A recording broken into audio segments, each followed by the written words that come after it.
Sesaat lagi, Anda akan menyaksikan Kompas Petang, didukung oleh This is my way. Cobain deh.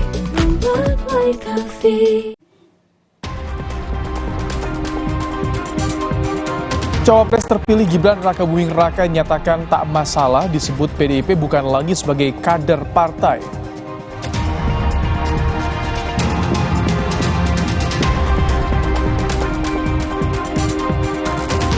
Strategi Sintayong diuji di babak 8 besar Piala Asia.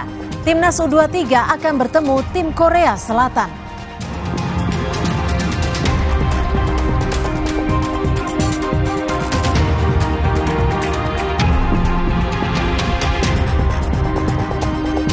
TKN Prabowo Gibran nyatakan akan banyak kejadian politik usai penetapan Prabowo Gibran sebagai presiden dan wakil presiden terpilih oleh KPU.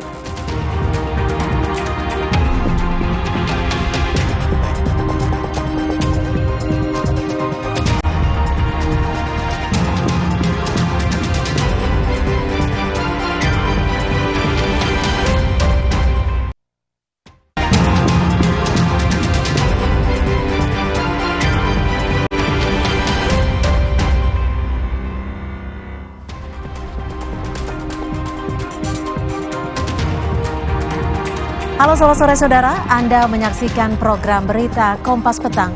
Bersama saya Cynthia Rompas dan Rahmat Ibrahim. Hanya di Kompas TV, independen, terpercaya. Informasi di paruh pertama akan disampaikan rekan saya, silakan Ibrahim. Baik, terima kasih Cynthia.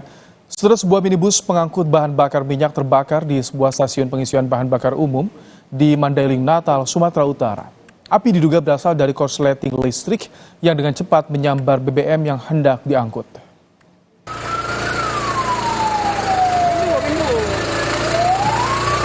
Diduga mengalami korsleting pada kelistrikan, sebuah minibus yang mengangkut bahan bakar minyak terbakar di sebuah SPBU di Mandailing, Natal, Sumatera Utara. Kebakaran ini, saudara, membuat pegawai SPBU dan warga yang tengah mengisi BBM panik, berlarian meninggalkan SPBU. Api dapat dipadamkan setelah satu unit mobil pemadam kebakaran dikerahkan ke lokasi.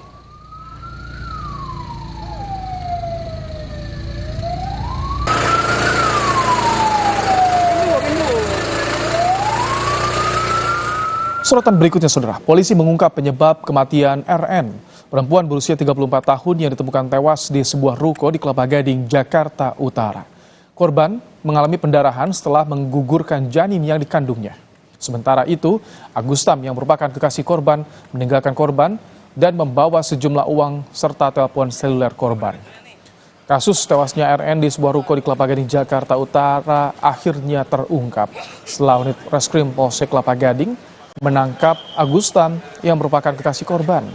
Polisi menyatakan korban dan tersangka sempat sepakat menggugurkan janin berumur 4 bulan hasil hubungan di luar nikah.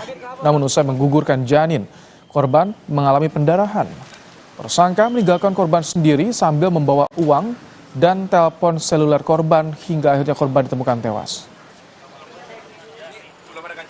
Luka bagian tubuh lain yang terbuka, artinya adalah luka dari dalam, bisa karena pendarahan.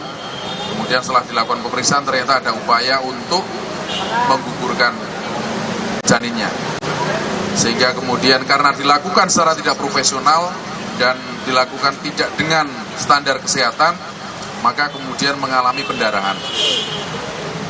Dalam pengendaraan ini tidak dilakukan pertolongan secara cepat terhadap korban. Sang tersangka justru mengambil handphonenya dari penguasaan korban. Kemudian dia meninggalkan korban, pergi ke Lampung. Sejalan dengan itu korban mengalami pendarahan dan Tersangka pembunuhan perempuan di Kelapa Gading, Agusta meminta maaf pada keluarga besar korban. Dirinya mengaku menyesali perbuatannya. Ia mengakui ia dan korban telah menjalin hubungan gelap selama 3 tahun, dimulai sejak di kampung halaman di Lampung. Mohon maaf sebesar-besarnya atas kesalahan saya, dan saya sangat menyesalinya. Semoga korban diterima di sisi Allah Subhanahu wa Ta'ala. 3 tahun, Pak.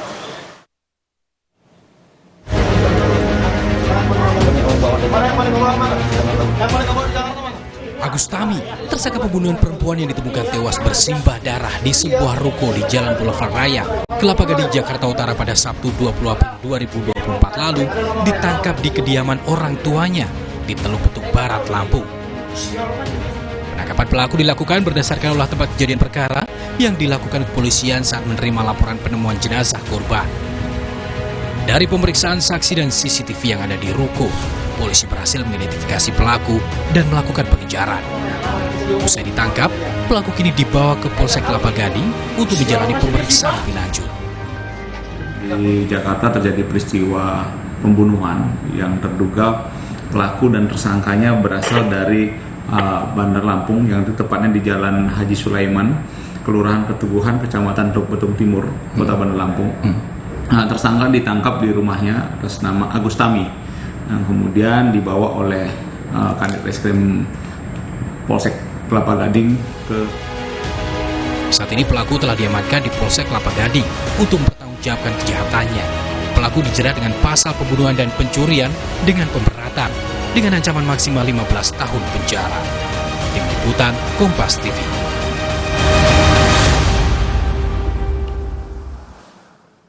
Informasi berikutnya, Saudara. Presiden Jokowi menghormati putusan Mahkamah Konstitusi terkait sengketa Pilpres 2024. Jokowi menyatakan putusan MK yang final dan mengikat harus dihormati bersama.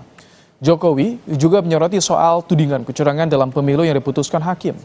Menurut Jokowi, yang terpenting adalah tuduhan kecurangan yang ditujukan kepada pemerintah tidak terbukti, termasuk soal intervensi aparat dan politisasi bansos tidak terbukti.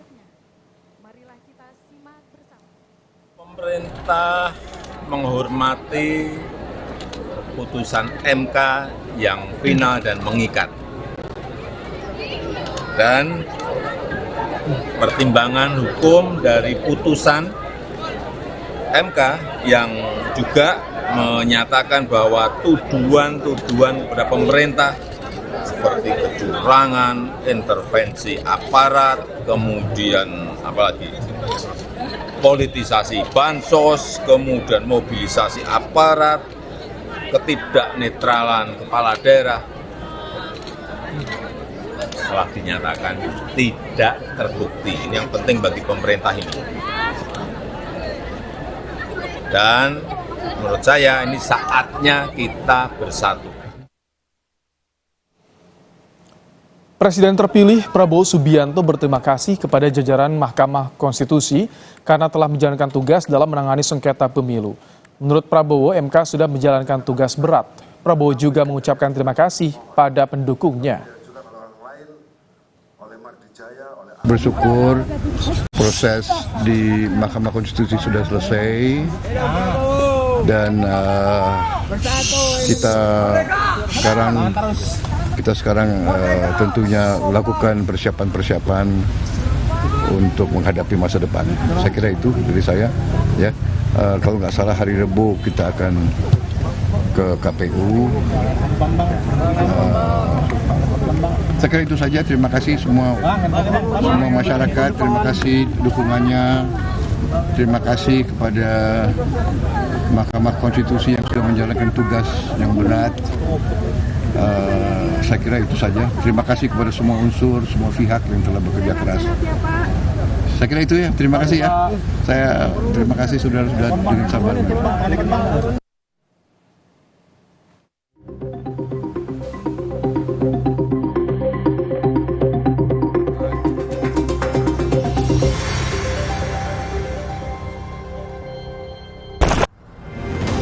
Sengketa Pilpres 2024 telah berakhir. Hakim Mahkamah Konstitusi menolak untuk seluruhnya permohonan pasangan Anies Mohaimin dan Ganjar Mahfud. Setelah sidang putusan MK, Anies Baswedan Mohaimin Iskandar mengucapkan selamat kepada pasangan terpilih Prabowo Gibran. Pilpres 2024 telah terlewati seluruh fasenya. Kami sampaikan kepada Pak Prabowo dan Pak Gibran, selamat menjalankan amanat konstitusi. Selamat bekerja menunaikan harapan rakyat yang kini diembankan di atas pundak bapak-bapak berdua. Saya sempat berkali-kali ditanya pendapat pribadi tentang Pak Prabowo. Dan saya jawab, beliau adalah seorang patriot. Ucapan selamat kepada Prabowo Gibran juga datang dari Ganjar Pranowo. Mantan Gubernur Jawa Tengah ini bilang menerima putusan MK dan menyebut tidak ada lagi yang perlu diperdebatkan. Ganjar berharap Prabowo Gibran dapat bekerja dan menyelesaikan beragam pekerjaan rumah yang saat ini belum terselesaikan. Kami mengucapkan selamat bekerja untuk pemenang dan mudah-mudahan PR bangsa ke depan bisa segera diselesaikan. Hari ini dolar menguat, rupiah jatuh. Hari ini ada perang ya yang bisa bertambah dengan titik depan yang makin banyak. Harga minyaknya naik, terus kemudian kebutuhan pangan mesti dicukupi.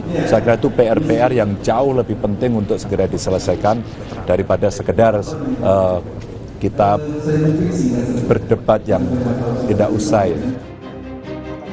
Setelah sengketa Pilpres selesai, patut ditunggu apakah partai-partai koalisi pendukung Anies Ganjar akan tetap berseberangan seperti saat Pilpres atau justru akan memilih langkah bergabung dengan pemerintah yang akan dipimpin Prabowo Gibran. Tim Liputan Kompas TV.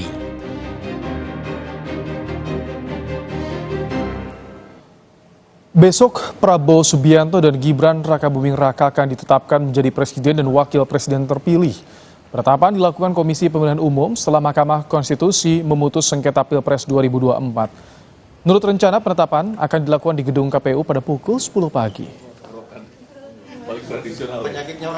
2024 di pasal 14 itu tertera bahwa 3 hari pasca pembacaan putusan Mahkamah Konstitusi, maka paling lambat 3 hari itu KPU akan menetapkan pasangan calon presiden wakil presiden terpilih. Nah, kalau dihitung paling lambatnya 3 hari, berarti besok tanggal 24 April sudah memenuhi tenggatnya. Oleh karena itu besok pagi pukul 10 tanggal 24 April tahun 2024. Untuk mengetahui kondisi terkini jelang penetapan pemenang Pilpres 2024 oleh KPU besok, sudah bergabung bersama kami jurnalis Kompas TV, Niputu Trisnanda di gedung KPU. Selamat petang, Putu. Bagaimana persiapan di KPU jelang penetapan pemenang Pilpres 2024 esok? Ya, selamat petang Ibrahim dan juga saudara. Sampai dengan saat ini memang KPU nampaknya tidak ada persiapan yang signifikan begitu ya, karena memang mengingat prosedurnya sudah dilewati sebegitu panjang dari mulai pembahasan kemarin, penghitungan di tingkat nasional, kemudian juga sudah ada penyelesaian sengketa di tingkat Pilpres. Ini sudah diputuskan oleh Mahkamah Konstitusi dan sekarang tinggal bagaimana kemudian KPU menjalankan mandat dari Mahkamah Konstitusi yang menyatakan bahwa surat keputusan KPU 360 tahun 2024 tentang penetapan hasil pemilu secara nasional ini sudah dianggap benar dan bisa berlaku secara sah. Artinya kalau mengutip bagaimana pernyataan dari Komisioner KPU Ajus Melas, ini memang rencananya besok pada pukul 10.00 waktu Indonesia bagian Barat KPU akan menggelar rapat pleno terlebih dahulu terkait dengan putusan yang paling final. Setelah itu nanti rapat yang dilakukan secara terbuka ini juga akan dihadiri oleh sejumlah pihak yang relevan kalau kata Ajus Melas, bagaimana kemudian selain dihadiri oleh pemenang yakni Prabowo Subianto dan juga Gibran Rakabuming Raka, tetapi juga nanti akan dihadiri oleh lembaga negara, kemudian juga ada pimpinan lembaga negara, ada bagian juga dari pemerintah, dan tentu saja ada partai politik yang bisa diwakili oleh ketua umum ataupun juga sekjen partai. Nah, tadi kalau mengutip bagaimana pernyataan Ajus Melas, memang sampai dengan saat ini belum ada rundown resmi bagaimana nanti sistematikanya akan berlangsung, tetapi nanti kurang lebih prosesinya adalah akan ada pembukaan terlebih dahulu, kemudian nanti ada rapat pleno penetapan, dan nanti juga akan ada pemberian begitu ya secara seremonial kepada Prabowo Gibran sebagai presiden dan wakil presiden terpilih 2024. Kalau mengutip pernyataan dari pihak Prabowo Gibran sendiri, tadi juru bicara Prabowo Daniel Anzar ini menyatakan bahwa memang Prabowo ini sudah dikonfirmasi akan hadir, begitu juga dengan wakilnya Gibran akan hadir dan akan menyatakan pernyataannya terkait dengan penetapannya dari KPU dan juga statement resmi terkait dengan penetapan atau keputusan dari Mahkamah Konstitusi yang diputus diketuk palu pada tanggal 22 April kemarin. Sementara untuk pihak-pihak lain tadi juga disampaikan bahwa memang kontestan lain, kubu lain ini juga diundang begitu. Tapi kalau tadi saya mencoba mengkonfirmasi secara langsung baik itu kepada Ganjar Pranowo ini menyebut belum menerima undangannya dan masih berada di Jogja. Sementara untuk Mahfud MD juga menyatakan hal yang sama, ini belum menerima undangan, dan dari kubu 01 yakni Anies dan juga Muhaimin juga belum mengonfirmasi kehadirannya. Kita nantikan apakah semua kontestan dan juga seluruh partai politik yang berkontestasi pada Pilpres 2024 ini akan hadir. Kita nantikan besok jam 10 waktu Indonesia bagian Barat. Ibrahim. Terima kasih Niputu Trisnanda untuk laporan Anda langsung dari gedung KPU di Jakarta. Setelah pasangan calon presiden dan wakil presiden Pilpres 2024 Anies Baswedan Muhaimin Iskandar menyambangi DPP Partai Keadilan Sejahtera pasca putusan MK.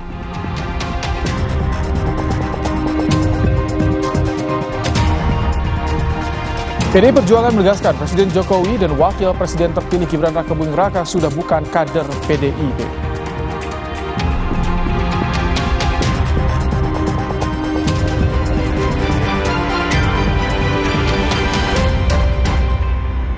This is my way. Cobain deh. Hari-hari sibuk, itu pilihan. Tapi Luwak White Coffee selalu menemaniku. This is my way. Cobain deh. Now I'm here because of Luwak hitam baru 21. 2 sendok kopi dan 1 sendok gula. 21. Bubuk kopi lebih kental. Kopi Luwak hitam baru. Ayam. Nggak usah takut, kan ada Agoda. Agoda. Bisa liburan murah di banyak hotel. Wah, diskonnya sampai 60%. Cuma di Agoda, booking sekarang. Woi, jaim dong. Jaim dong. Apa sih jaim-jaim? Jaga imun dengan Hydro Coco. Air kelapa asli, segar dan sehat. Minum Hydro Coco setiap hari, bantu jaga imun. Tulang kaku kayak robot, faktor utuh. Minum Entrasol, ekstrak buah zaitunnya bantu penyerapan kalsium lebih cepat pada tulang. Kenapa? Bye tulang kaku, bye faktor U. Entrasol. Mah kambuh, bikin dada sesek, perut melintir. Untung sekarang ada SMA, diformulasi oleh Sido Muncul dengan bahan herbal. Aman diminum kapan aja, nggak takut mah lagi. Minum SMA, herbalnya lambung.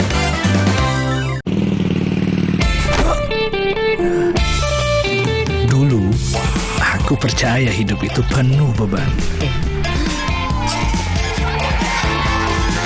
Tapi, semua berubah karena dia.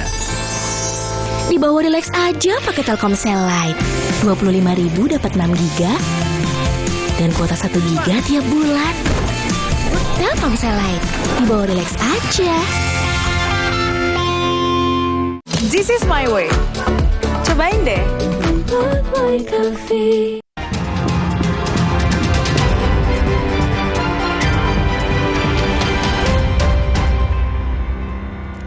Pasangan calon presiden dan wakil presiden Pilpres 2024 Anies Baswedan dan Muhaimin Iskandar menyambangi DPP PKS. Anies mengucapkan terima kasih pada PKS yang telah mendukung dan mengusungnya di Pilpres 2024.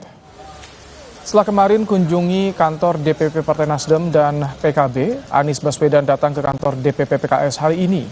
Selain pertemuan, Anies menyampaikan amanah yang diberikan PKS pada dirinya sebagai calon presiden telah dijalani.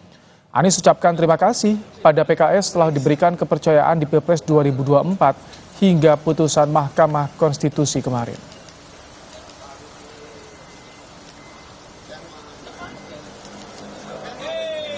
Keadilan Sejahtera untuk bersilaturahmi dan menyampaikan bahwa amanah yang diembankan telah kami jalankan dengan sebaik-baiknya.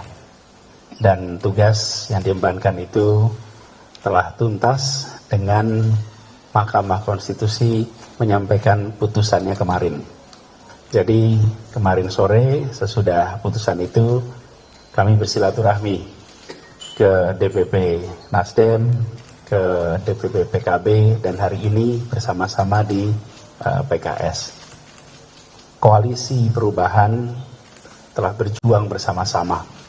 Dan izinkan kami, saya dan Gus Muhaimin menyampaikan terima kasih atas kepercayaan yang diembankan dan terima kasih atas kerja luar biasa yang kemarin dilakukan sama-sama.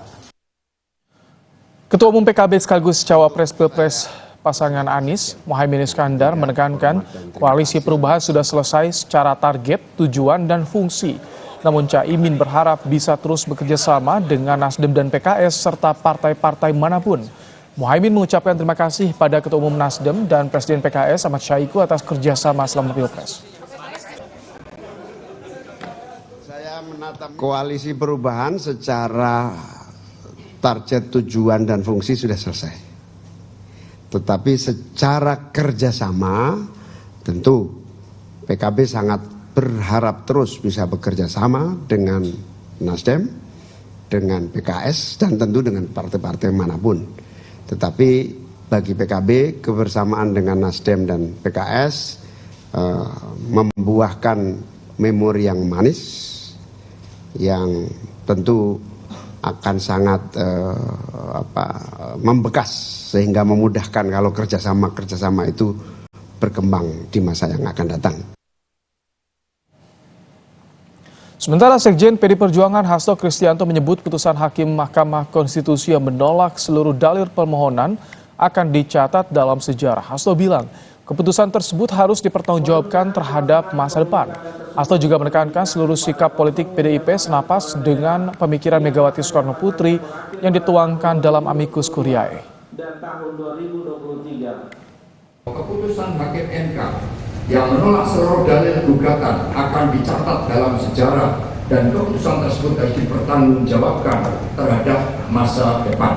Sebab kebenaran dalam politik akan diuji oleh waktu. Satyam Eva Jayante. Dengan demikian seluruh sikap politik dari PD Perjuangan ini senafas dengan apa yang telah Ibu Megawati Soekarno Putri sampaikan di dalam pemikiran beliau yang berjudul Sikap Kenegarawanan Hakim Mahkamah Konstitusi yang kemudian dituangkan menjadi Amicus Curiae sebagai warga negara Indonesia. Saudara, Partai Gerindra membenarkan proses pertemuan antara Prabowo Subianto dan Megawati Soekarno Putri masih terus disiapkan. Sekjen Partai Gerindra Ahmad Muzani mengatakan saat ini rencana pertemuan masih dicarikan waktu yang tepat. Sebelumnya Ketua Harian Partai Gerindra Sufmi Dasko Ahmad sempat memberi sinyal bahwa pertemuan Prabowo dan Megawati akan terlaksana usai putusan sengketa Pilpres di Mahkamah Konstitusi. Pak, satu lagi. Soal sekarang sedang mulai dicocokkan waktu-waktunya dan mudah-mudahan agenda ini tidak terlalu lama lagi akan disampaikan ke hadapan publik. Seperti itu jawaban saya. Presiden terpilih Gibran Rakabuming Raka mengatakan akan ke KPU dalam penetapan presiden dan wapres terpilih pada Rabu esok. Gibran juga menyebut ada rencana untuk bertemu sejumlah tokoh setelah itu. Terkait kapan pertemuan dengan kubu 01 dan 03, Gibran menunggu arahan Prabowo Subianto. Setelah dari KPU juga ada beberapa pertemuan yang ditunggu saja. Dengan siapa? Kalau kami kan intinya pengen cepat-cepat silaturahmi dengan semua, menggandeng semua. Berarti nanti ke Jakarta Mas? Pasti, makanya ditunggu saja setelah acara KPU besok. Kami sudah merencanakan pertemuan dengan tokoh-tokoh yang kemarin belum sempat ditemui. Ya. Tapi sudah ada komunikasi dengan tokoh-tokoh tersebut atau? Ditunggu nanti setelah KPU, kami akan menemui tokoh-tokoh yang kemarin belum sempat kita temui. Kan tujuannya untuk silaturahmi, dan dari paslon 01, 03 kan juga sudah menerima putusannya, sudah memberikan selamat juga. PD Perjuangan menegaskan Presiden Jokowi dan Wakil Presiden terpilih Gibran Rakabuming Raka sudah bukan kader PDIP.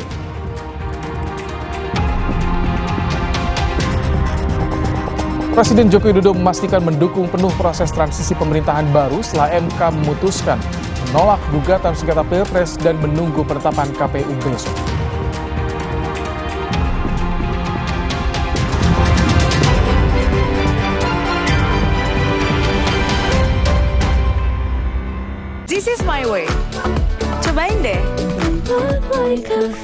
Dari tangisan pertama hingga dewasa, seringkali kita meninggalkan jejak yang tidak bermanfaat. Dari jejak karbon rumah tangga, jejak karbon kendaraan, hingga jejak limbah plastik. Kini, saatnya bertanya, jejak apa yang akan kita cipta? Langkahkan diri untuk lakukan kebaikan kecil, namun ciptakan dampak besar. Telkomsel Jaga Bumi berkomitmen mengurangi emisi karbon lewat aksi nyata dengan menukar Telkomsel Poin menjadi pohon. Dan mengolah limbah plastik kemasan serta cangkang kartu perdana operator seluler.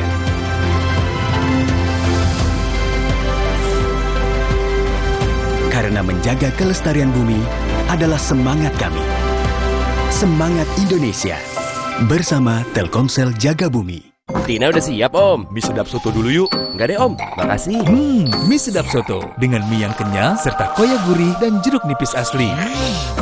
Soal rasa mie sedap soto, lidah nggak bisa bohong. Rasa soto nomor 1 cuma mie sedap soto. Aqua percaya akan keajaiban alam. Maka kami tidak menggunakan galon sekali pakai. Galon kami disanitasi dengan seksama sebelum diisi ulang. Aqua 100% murni.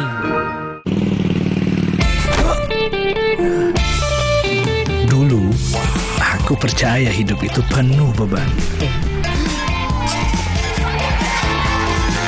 Tapi, semua berubah karena dia. Di bawah relax aja pakai Telkomsel Lite. 25.000 dapat 6 giga dan kuota 1 giga tiap bulan. Telkomsel Lite, di bawah relax aja.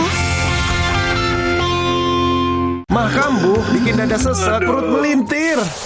Untung sekarang ada SMA, diformulasi oleh Sido Muncul dengan bahan herbal. Aman diminum kapan aja, nggak takut mah lagi. Minum SMA, herbalnya lambung. Hari-hari sibuk, itu pilihan. Tapi Luwak White Coffee selalu menemaniku. This is my way. Cobain deh. Now I'm here because of Luwak hitam baru 21. 2 sendok kopi Dan 1 sendok gula. 21. Bubuk kopi lebih kental. Kopi Luwak hitam baru. This is my way. Cobain deh.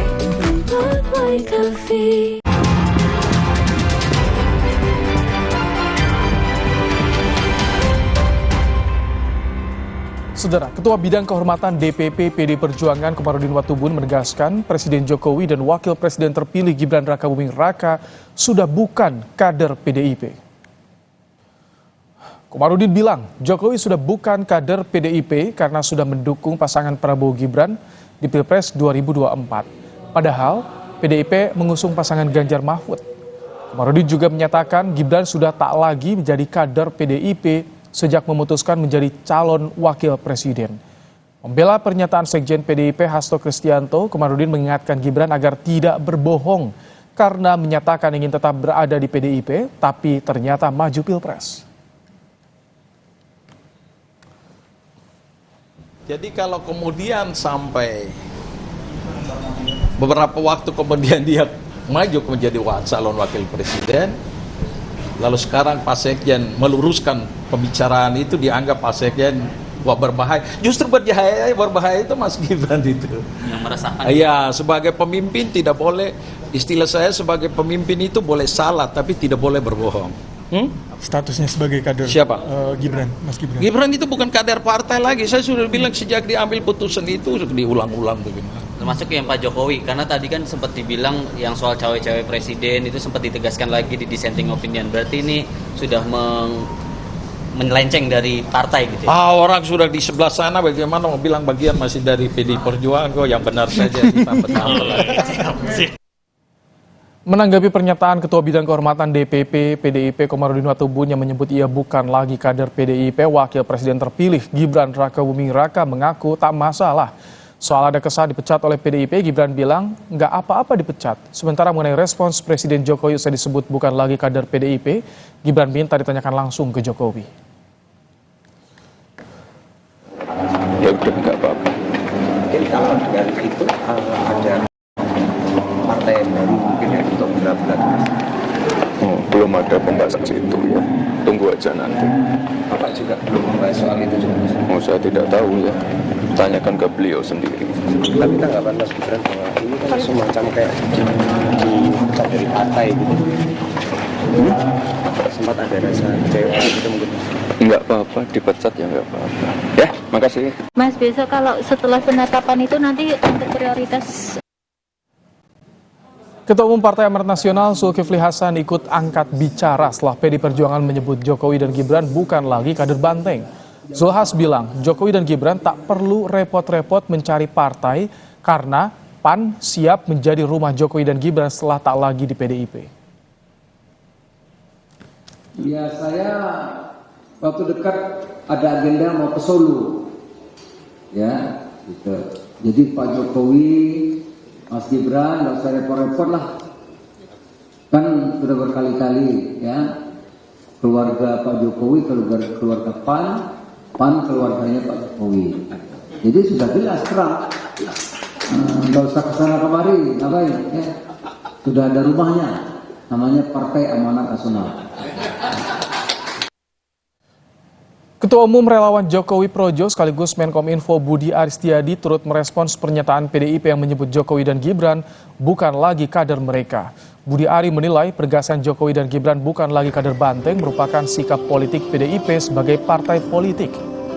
Shalom, Om Swastiastu, Namo Buddhaya.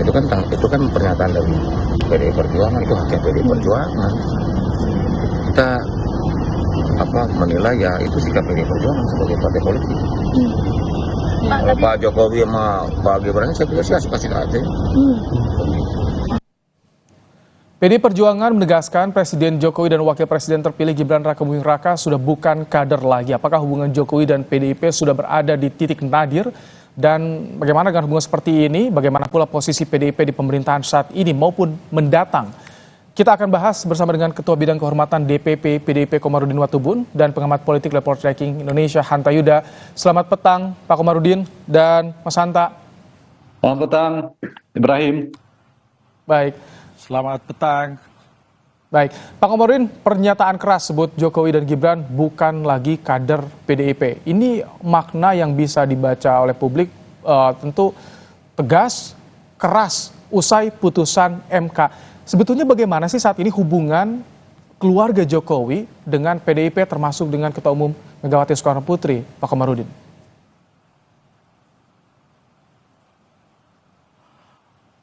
Saya kira itu bukan pernyataan pernyataan keras juga, itu biasa-biasa saja.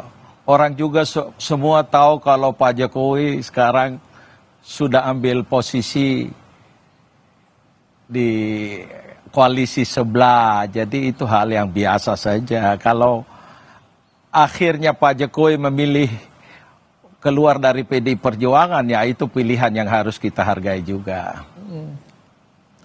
Ya, karena kita beberapa kali mengundang juga dari PDIP membahas soal ini, apakah betul dipecat atau Jokowi Gibran mengundurkan diri, tidak ada yang secara gamblang. Tapi kemarin Anda menyampaikan sudah bukan lagi kader, artinya itu cukup penegasan Pak Komarudin.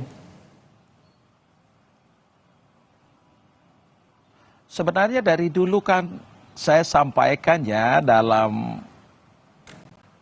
ada backlight ya. Dalam setiap pernyataan kalau Pak Gibran sudah memilih untuk bergabung ke koalisi sebelah, itu ya otomatis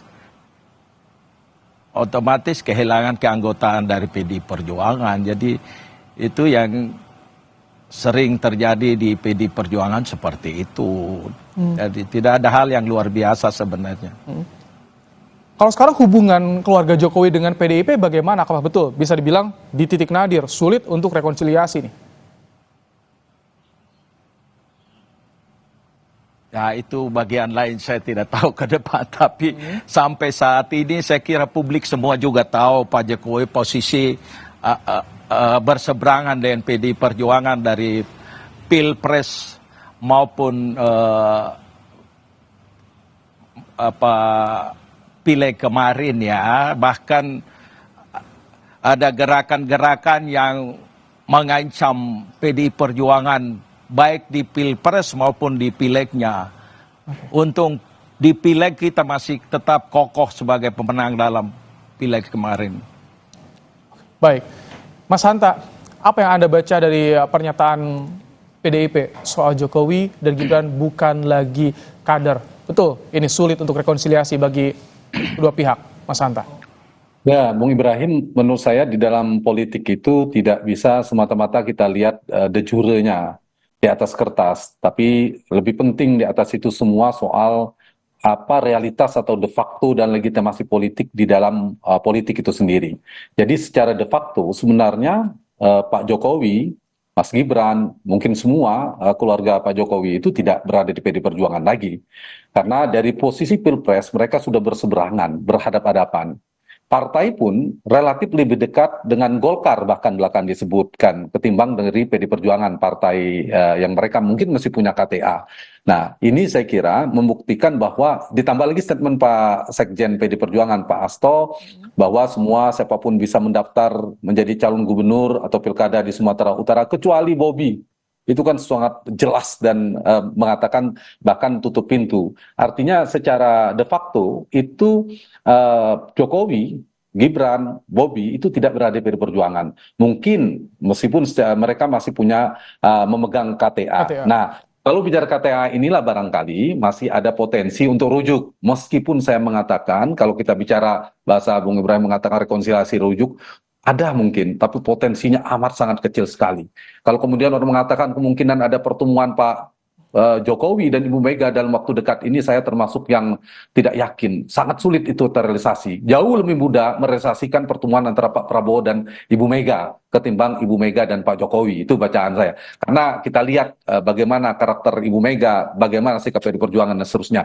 Nah, persoalannya Bung Ibrahim memang tidak ada pengumuman meskipun Bang Komarudin kemudian Pak Hasto mengatakan cukup keras sikap, tapi memang dari PD Perjuangan yang belum ditangkap publik secara resminya, secara jujurnya, meskipun saya menangkap secara de facto sudah lebih tinggi secara politik, legitimasi politiknya. Begitu juga Pak Jokowi tidak pernah mengumumkan beliau atau Gibran mengumumkan dia keluar dari PD Perjuangan. Sehingga saya kira ini soal menjaga persepsi publik. Tapi bagi PD Perjuangan relatif sudah lebih luasa ya ketimbang era politik elektoral ketika Pilpres, ketika Pileg berlangsung untuk menjaga suara. Nah, sekarang menurut saya lebih kuat lagi. Kalau saya membaca, izinkan saya baca dari sisi PD Perjuangan, mungkin ini kan menunjukkan pesan kepada publik bahwa pertama, PD Perjuangan ingin mengirimkan pesan mereka tidak bergantung pada sosok yang katanya Jokowi. Mereka membuktikan tanpa Jokowi masih menang, meskipun ada penurunan. Itu poinnya. Yang kedua, memang ingin menjaga marwah dan institusi partai kalau saya tangkap. Itu yang diperankan oleh Mas Hasto. Meskipun mungkin ada potensi dari sisi Mbak Puan, mungkin komunikasi politik dan seterusnya. Dan terakhir, mungkin PD Perjuangan ingin mengirimkan pesan mereka partai yang sering dikatakan partai kader dan partai ideologis. Jadi ini efeknya tanpa Jokowi. Begitu kira-kira yang ingin ditangkap. Sementara Pak Jokowi dan Mas Gibran juga saya pikir sedang melakukan kemungkinan alternatif politik untuk menjalankan berpolitik di masa mendatang, apakah mungkin perahu politik yang baru. Yang juga saat ini mulai menguat soal adanya wacana Prabowo akan ketemu dengan Megawati, PDIP akan bisa merapat ke koalisi pemerintahan Prabowo Gibran. Nah, Pak Komarudin, dengan adanya pernyataan ini, penegasan Jokowi Gibran bukan lagi kader PDIP, apakah ini berpengaruh pada penjajakan hubungan PDIP kepada koalisi pemerintahan Prabowo Gibran yang saat ini mulai menguat nih, Pak Komarudin? Ya, Pak Prabowo dengan Ibu Mega secara pribadi punya hubungan yang baik. Jadi sebenarnya tidak ada masalah ya.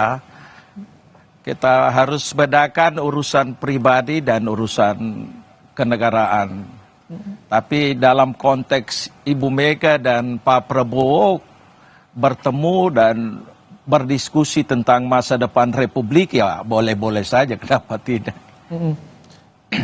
Tapi ini menarik kan, ketika ada wacana pertemuan harus menunggu dulu putusan Mahkamah Konstitusi. Terus yang bertemu kan Ketua Umum Gerindra, Ketua Umum PDIP. Apakah ini ketika di belakangnya masih ada sosok Gibran, ini bisa berpengaruh, Pak Komarudin? Saya kira tidak. Yang presiden kan Pak Jokowi, jadi tidak perlu dicampur adukan urusan pribadi dan urusan organisasi. Oke. Nah, Mas Hanta, kalau misalkan Anda lihat, apakah ini dengan adanya penegasan yang tadi disampaikan, apakah ini sinyal kalau PDIP justru akan berada di luar koalisi pemerintahan Prabowo Gibran? Kalau menurut Anda, Mas Hanta? Saya melihat masih punya peluang kedua-duanya ya, 50-50. Tadi saya sama, tidak di Kompas TV maupun di TV yang lain mengatakan, saya hanya yakin Ibu Megawati Soekarno Putri, tentu yang megang kendali PD Perjuangan, yang paling kuat, yang saya percaya bisa menolak ajakan bergabung di pemerintahan. Meskipun ada potensi tetap bergabung, ada. Ketimbang partai yang lain, dibandingkan Nasdem misalnya, PKB dan PKS. Kalau PKS saya bilang soal diajak atau tidak, PKB soal rutenya, dia muter dulu. Kalau Nasdem sepertinya tinggal sedikit lagi. Nah, kenapa saya mengatakan itu? Ibu Mega membuktikan 10 tahun pemerintahan Pak SBY, beliau berada di luar pemerintahan. Meskipun mungkin Pak Komarudin bisa konfirmasi keinginan almarhum Pak Taufik Kemas mungkin agak sedikit berbeda, tapi Ibu Mega kekeh sampai akhir pemerintahan SBY berada di luar pemerintahan. Itu tidak menutup kemungkinan terjadi lagi. Meskipun belum tentu ya, Bung Ibrahim, bisa juga PD Perjuangan kemudian bergabung di pemerintahan. Tapi saya ingin memisahkan dulu tadi. Saya mengatakan pertemuan Ibu Mega dan Pak Prabowo itu jauh lebih besar potensi terrealisasi ketimbang pertemuan Ibu Mega dan Pak Jokowi. Kenapa? Karena Pak Prabowo dengan Ibu Mega memang betul tidak ada problem secara personal, pernah berpasangan seterusnya. Jadi kekecewaan atau kekecewaan politik yang luar biasa dari Ibu Mega, bacaan saya ya, itu bukan kepada Prabowo, lebih kepada Pak Jokowi. Nah, karena itu untuk membaca, Bung Ibrahim, apakah mungkin PD Perjuangan bergabung atau tidak, kita lihat dulu. Kalau pertemuan Ibu Mega dan Pak Prabowo tidak terrealisasi, itu semakin kecil peluangnya. Tapi kalau terrealisasi, meskipun belum otomatis, itu potensinya, hilal politiknya agak kelihatan. Ada potensi mereka gabung pemerintah masih ada. Jadi sinyal-sinyalnya ya, kita tunggu soal tadi adanya pertemuan-pertemuan. Keperluannya gabung membidik PD Perjuangan Ibu Mega itu sangat penting sebagai Saya ingin terakhir ke Pak Komarudin. Jadi bagaimana dengan pernyataan tadi, bagaimana nasib kader PDIP di Menteri Pemerintahan Jokowi saat ini, dan bagaimana kans ke depan? Apakah akan oposisi atau bagaimana, Pak Komarudin? Saya tidak bicara ke masalah oposisi ya, karena partai ini punya mekanisme yang ketat urusan-urusan keputusan strategis seperti itu. Iya. Dan keputusan itu nanti akan disampaikan oleh Ibu Mega akhir bulan Mei nanti setelah kita Rakernas. Baik, dalam waktu dekat PDIP akan Rakernas, tentu akan ada langkah politik yang dinantikan publik yang akan diambil oleh PDIP. Terima kasih Pak Komarudin Watubun dan juga Mas Hanta Yuda. Terima kasih telah bergabung dalam program Kompas Petang sore hari ini. Dan saudara, kami akan kembali hadirkan saya di paruh berikutnya. Cynthia Rompas, silakan Cynthia. Ya, terima kasih Ibrahim. Saudara, tim kampanye nasional yakin akan ada parpol pengusung Anies dan Ganjar yang akan bergabung dalam koalisi parpol pemerintahan Prabowo Gibran pasca putusan MK dan penetapan KPU.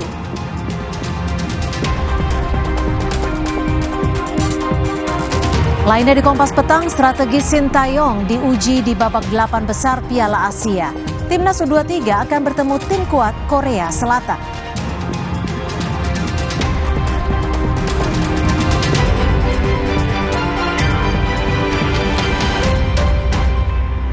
This is my way. Cobain deh.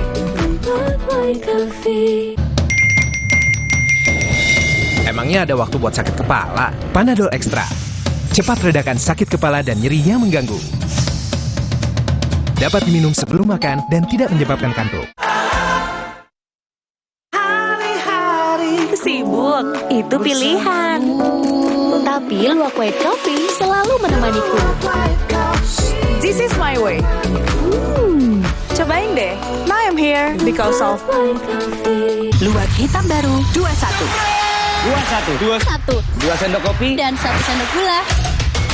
21. Bubuk kopi lebih kental. Kopi Luwak hitam baru. 14? 15? Hah? Itu Oreo Pokemon. Tapi ini kan Oreo. Oreo Pokemon edisi spesial. Kumpulkan semua sekarang. Di tanganmu, botol plastik bekas bisa jadi baru lagi. Seperti tas, baju, hingga sepatu ini. Bersama Gerakan Ekonomi Sirkular Nasional Le Mineral, mari mulai kebiasaan baru memilah sampah plastik dari rumah, menyalurkan lewat aplikasi, pemulung, ataupun bank sampah. Sampah plastikmu memberi nilai tambah untukmu dan juga untuk mereka. Dengan langkah sederhana, pisahkan sampah sesuai jenisnya, sampah organik, plastik termasuk PET, kertas, dan kaleng, lalu salurkan. Sampah plastik yang terpilah bisa didaur ulang. Mulai kebiasaan baru dan buat botol plastik bekasmu jadi baru lagi.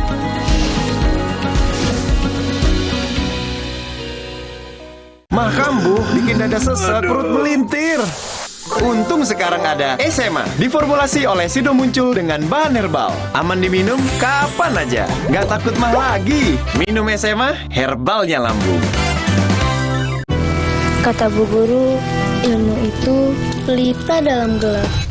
Jangan biarkan semangat mereka padam karena sekolah yang rusak. Rp1.000 yang mungkin kecil buatmu berarti besar untuk mereka. This is my way. Cobain deh.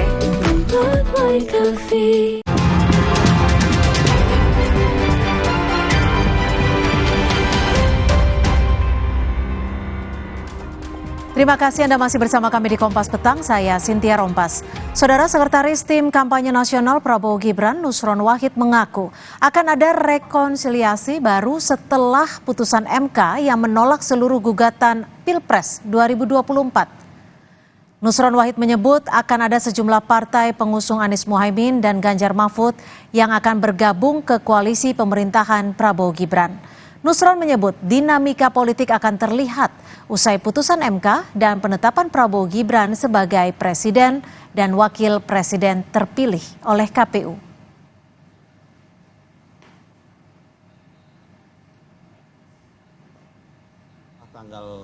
Karena saya yakin beberapa partai-partai pendukung, baik pendukung 01 maupun pendukung 03 yang akan menyatakan bergabung rekonsiliasi membangun koalisi baru dalam pemerintahan di Bapak Prabowo Gibran nanti itu pasti juga tidak mau gege mongso.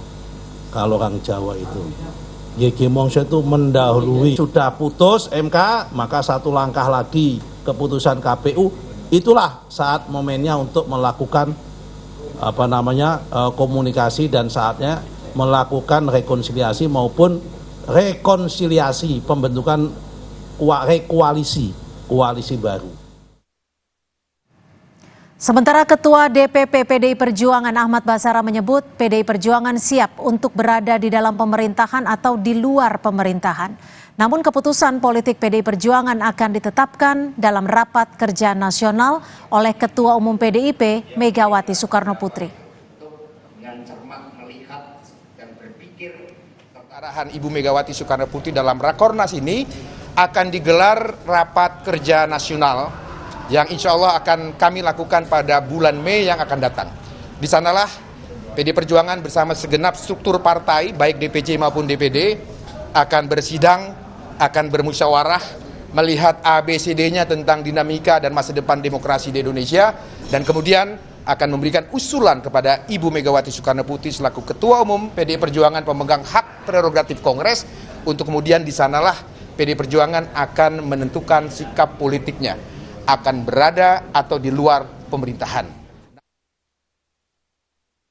Hari ini Presiden Joko Widodo memastikan mendukung penuh proses transisi pemerintahan baru setelah MK memutuskan untuk menolak gugatan sengketa Pilpres dan menunggu penetapan KPU besok. Jokowi meminta semua pihak kembali bersatu dan semua pihak menghormati putusan MK.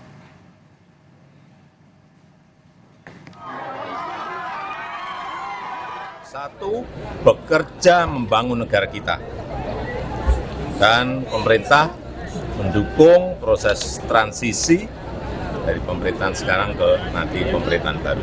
Dan kita siapkan karena sudah sekarang MK sudah, tinggal nanti penetapan oleh KPU besok. Ya, saya rasa itu. Tim kampanye nasional memprediksi usai penetapan Prabowo Gibran sebagai presiden dan wakil presiden terpilih oleh KPU, akan ada parpol pengusung Anies dan Ganjar yang akan bergabung. Sementara saudara, sebelumnya putusan MK digelar, Prabowo Subianto juga telah berkomunikasi dengan sejumlah ketua umum partai politik di luar partai pengusungnya. Kita bahas bersama juru bicara tim pemenangan Prabowo Subianto Gibran, Pak Wihadi, dan juga politisi Nasdem Bestari Barus serta pengamat politik Profesor Ikrar Nusa Bakti. Saya akan ke Pak Bestari terlebih dahulu. Selamat sore Pak Bestari. Ini masih ada pertemuan antara Caimin dan juga Pak Surya Paloh? Masih berlangsungkah? Ya, iya, masih di lantai 20. Ya. Bahas apa Pak? Membahas tentu seputar pemilu lah. Gitu. Gimana kan kemarin kan Partai Nasdem mengusung dua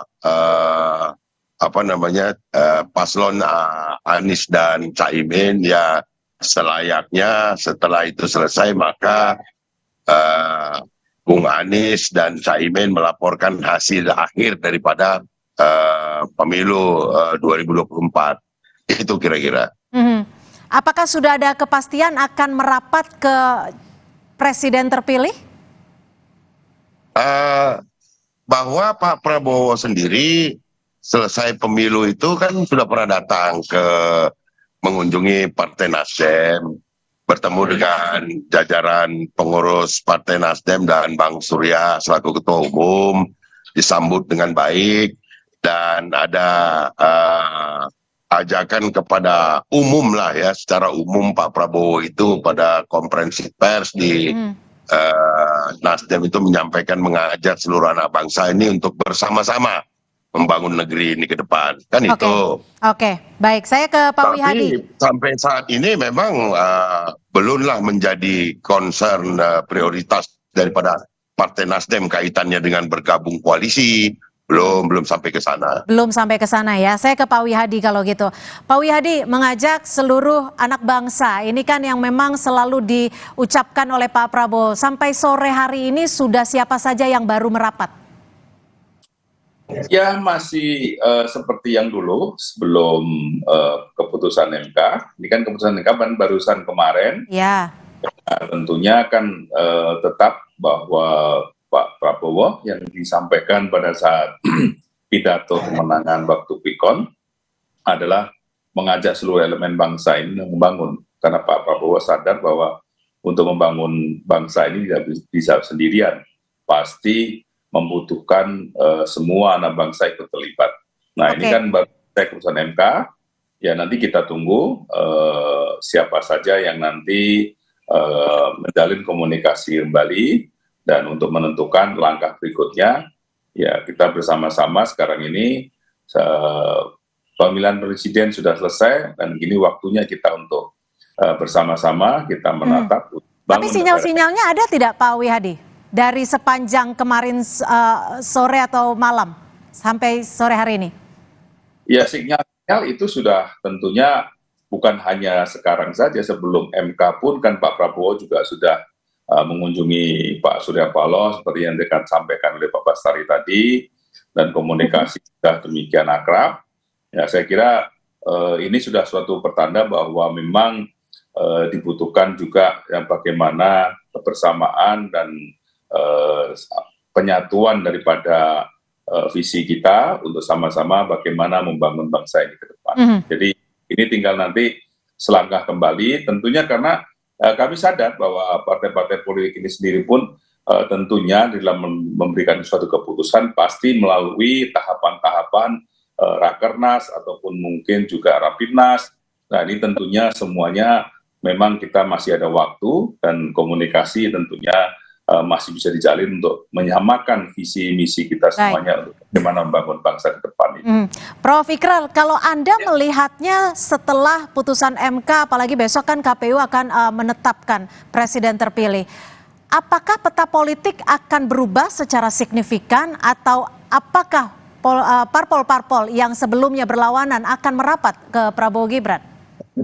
Ya, kalau dari pandangan saya ya, saya melihat bahwa tentunya banyak partai ya, mungkin yang akan bergabung dengan pasangan Prabowo Gibran gitu kan. Dan itu juga tidak aneh buat saya, karena saya beri contoh misalnya PKB sendiri kan sebelum mendukung Anies Baswedan itu juga adalah pasangannya Prabowo tadinya ya untuk maju di dalam Pilpres 2024 ya. Dan kemudian kalau kita lihat juga PKB dalam sejarah politik di Orde Reformasi ini itu juga tidak pernah berada di oposisi ya. PKB selalu mendukung siapa yang menang di dalam pemilu ya, bahkan bergabung dengan partai yang akan menang di dalam pemilu. Itu yang kita lihat ya. Nah, kalau Nasdem kita juga tahu bahwa Nasdem dengan Gerindra itu kan awalnya juga satu ideologi yang sama, yaitu golongan karya ya. Dan kemudian kita juga tahu setelah pemilu usai itu Pak Prabowo sendiri kan sudah berkunjung ke markas Nasdem di Gondang Dia ya. Jadi itu suatu hal yang tanda-tandanya sudah sangat kuat ya. Walaupun kita juga belum tahu apakah kemudian PKS ya, yang juga kayaknya memberikan sinyal-sinyal ingin bergabung ya, dan kemudian apakah ini juga akan bergabung, karena bagaimanapun di situ juga ada orang-orang yang dulu menjadi bagian dari PKS ya, yang sekarang masuk dalam Partai Gelora yang tidak masuk ke dalam parlemen dalam pemilu legislatif tahun 2024 ini ya. Kalau PDIP kita juga belum tahu apakah PDIP akan melanjutkan posisi politiknya, bahwa kalau dia kalah di dalam pemilu presiden dia akan tidak masuk ke dalam kabinet yang dibentuk tersebut ya. Jadi akan melanjutkan posisi PDIP sebagai partai yang akan menjadi tapi gini Prof. Ikrar, penyeimbang itu. Untung ruginya adakah ketika Nasdem ataupun PKB akan bergabung dengan kabinet Prabowo Gibran nanti? Oh, yang jelas ya, yang jelas buat pasangan Prabowo Gibran ini sangat menguntungkan. Kenapa menguntungkan? Karena kalau sekarang misalnya gabungan partai yang ada di koalisi 02 itu perolehan kursinya hanya 48, sekian persen ya, itu kan sedikit di bawah 50%. Kalau misalnya Nasdem dan PKB masuk saja itu sudah lumayan, karena itu sudah berada di atas 50% ya. Dan buat Nasdem dengan PKB sendiri ini juga akan mendapatkan keuntungan posisi ya, posisi politik sebagai partai yang kemudian mendapatkan kursi di kabinet kan begitu. Tapi kalau buat PDIP, saya pikir bahwa PDIP tidak merasa takut ya untuk berada di luar pemerintahan, karena itu sudah pernah dilakukan bahkan bersama Gerindra pada era Susilo Bambang Yudhoyono begitu. Pak Bestari, kalau tadi Prof. Ikrar secara kesimpulan garis besar menyebutkan kira-kira sama-sama menguntungkan kalau Nasdem bergabung dengan kabinet Prabowo Gibran. Betul seperti itu, hitung-hitungannya sudah ada belum? Nah, saya kira begini, bahwa kita tidak selalu berpartai ini, bernegara ini menghitung untung dan rugi. Indonesia bangsa yang besar, yang kemudian mempunyai peran penting di dunia, ya perlu kita jaga bahwa harus bersama-sama mengelola bangsa ini ya. Namun Nasdem bukan pada posisi kemudian menerapkan syarat-syarat apabila kita ingin diajak bergabung dan sebagainya. Kita sudah terbiasa dengan tanpa mahar, tanpa syarat.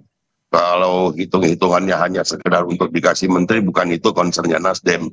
Tapi lebih kepada bagaimana kemudian keberadaan satu pemerintahan itu membawa kebaikan bagi seluruh anak bangsa. Saya kira itu. Oke, kalau Pak Wihadi gimana Pak Wihadi? Kira-kira apakah akan memberikan syarat ataupun hitung-hitungan politik jika nanti ada partai-partai yang sebelumnya berlawanan akan bergabung ataupun merapat?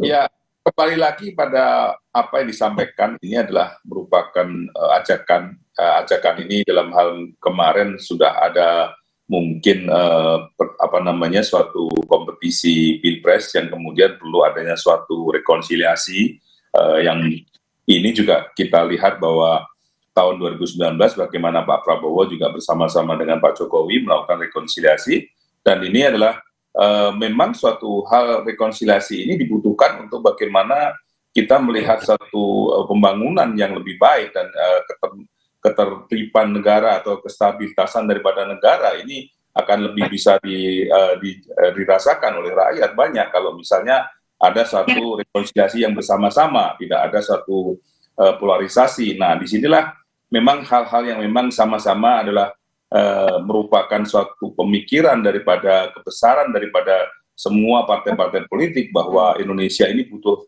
suatu ketertiban, ketenangan dalam melakukan pembangunan untuk bernegara. Nah, inilah apa yang dinamakan suatu setelah selesainya Pilpres ini bersama-sama. Nah, semuanya kalau kita bicara untung rugi, semuanya adalah untuk rakyat Indonesia. Jadi ini bukan untuk siapa yang untung, siapa yang rugi, tetapi dengan adanya kebersamaan kita semua, rakyat Indonesia lah yang diuntungkan. Karena bagaimanapun juga pembangunan ini adalah untuk rakyat Indonesia, sehingga kita bersama-sama, bagaimana dengan kalau kita tenang, semuanya kita bersama-sama mempunyai pemikiran sama untuk membangun negara ini. Prof. Ikrar, jika rekonsiliasi lebih besar dinilai Pak Wihadi akan menguntungkan rakyat, benar seperti itu? Bukankah dalam bicara soal kemajuan bangsa juga diperlukan pengawasan yang secara teratur dan berjenjang? Iya, yang namanya untuk kepentingan rakyat dan bangsa Indonesia itu tidak harus kemudian semua yang berkompetisi di dalam politik ya, khususnya untuk jabatan presiden wakil presiden, kemudian tumplek-plek masuk ke dalam pemerintahan. Itu namanya bukan persoalan demokrasi, itu bukan persoalan gotong royong politik ya. Demokrasi itu membutuhkan adanya kelompok-kelompok partai ya yang tidak dalam posisi yang selalu berseberangan dengan pemerintahan.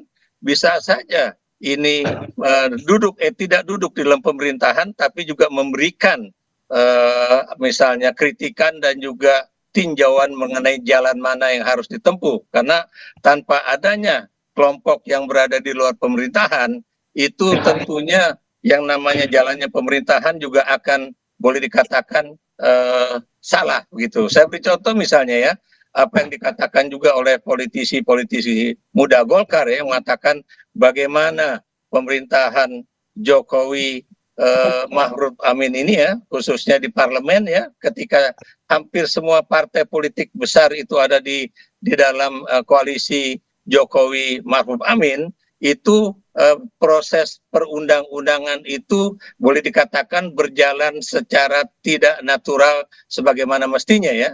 Misalnya teman-teman di Golkar juga menyatakan bagaimana undang-undang mengenai Omnibus Law, undang-undang mengenai IKN atau undang-undang lain yang tentunya tidak seluruhnya menyenangkan atau mementingkan rakyat banyak ya, termasuk juga orang-orang yang ada di level bawah begitu.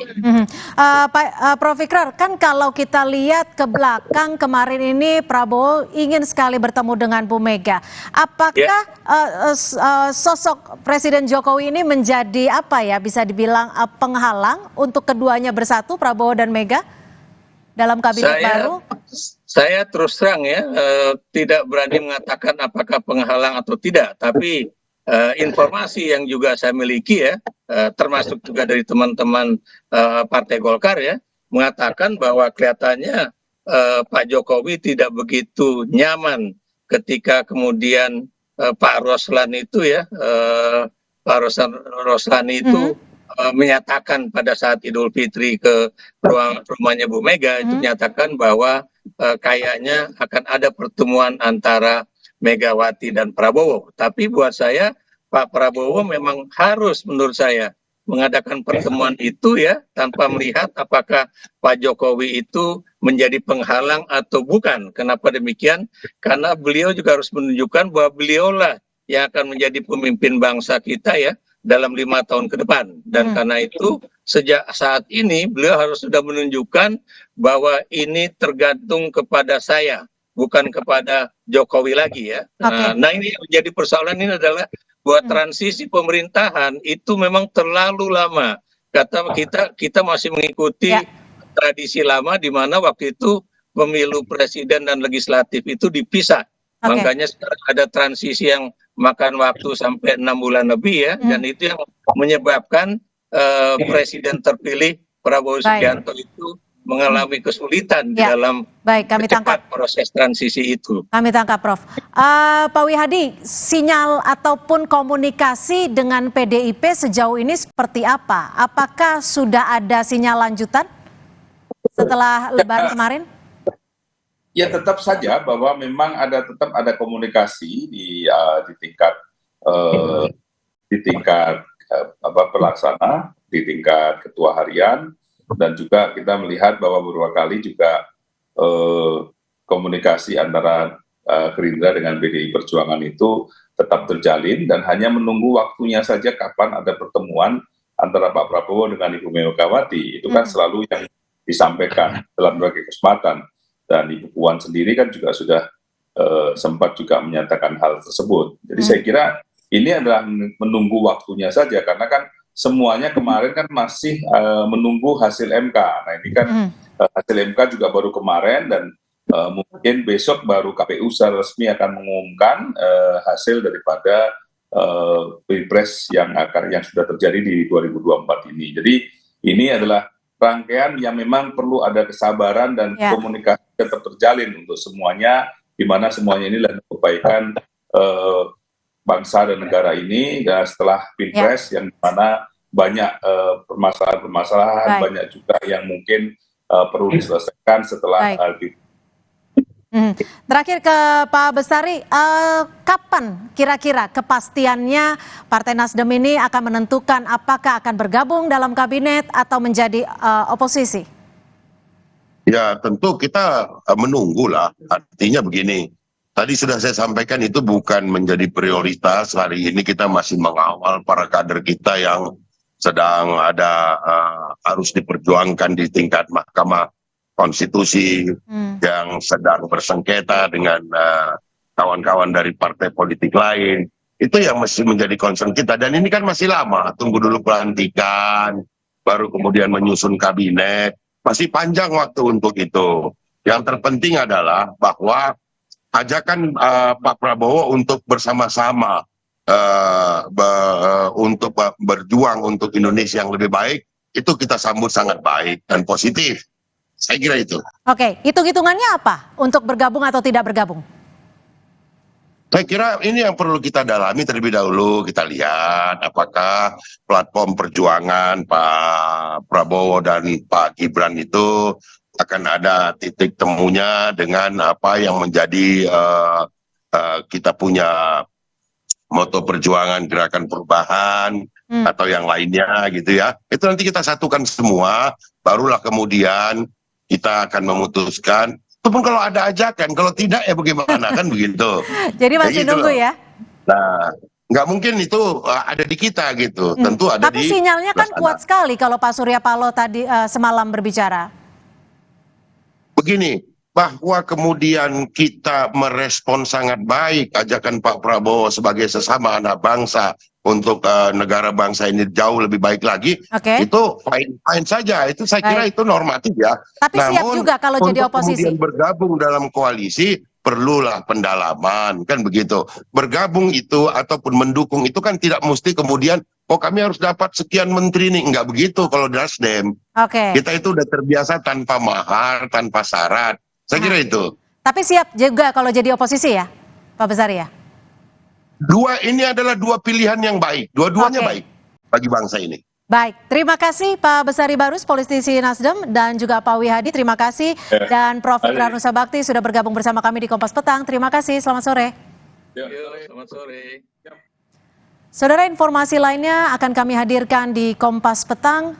Antara lain, strategi Sintayong diuji di babak 8 besar Piala Asia. Timnas U23 akan bertemu tim kuat Korea Selatan. Ulasannya selepas jeda.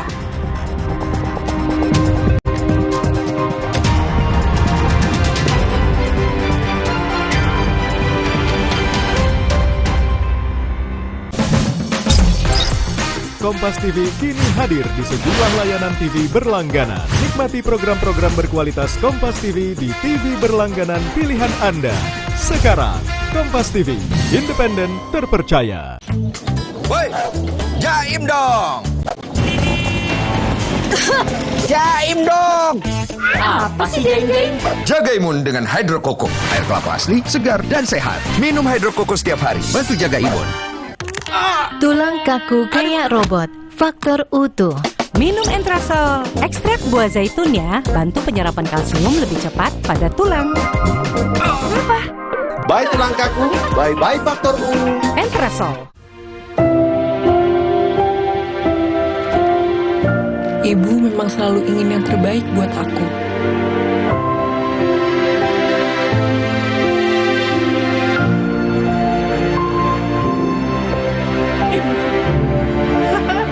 Dan kini, waktunya aku memberi buat ibu. Karena ibu berkah terbesarku.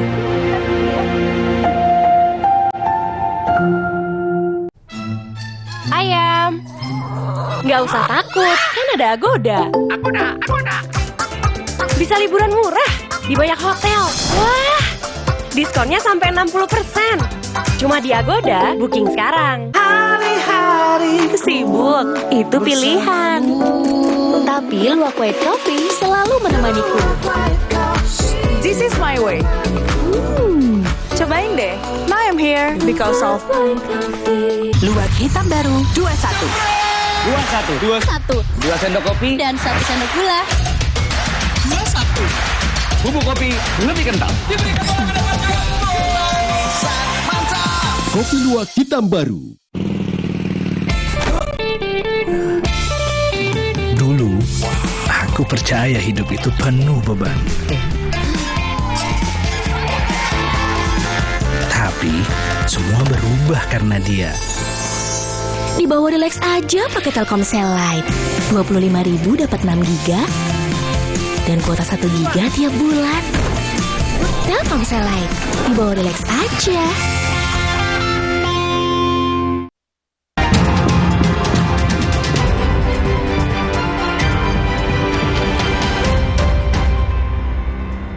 Terima kasih Anda masih di Kompas Petang. Saudara, Timnas U23 dipastikan melawan Korea Selatan di laga perempat final Piala Asia U23. Kepastian lawan Timnas U23 didapat setelah Korea Selatan menang 1-0 atas Jepang. Kemenangan atas Jepang membuat Korea Selatan sebagai juara grup B dengan 9 poin. Laga Timnas U23 melawan Korea Selatan akan digelar Jumat dini hari waktu Indonesia Barat.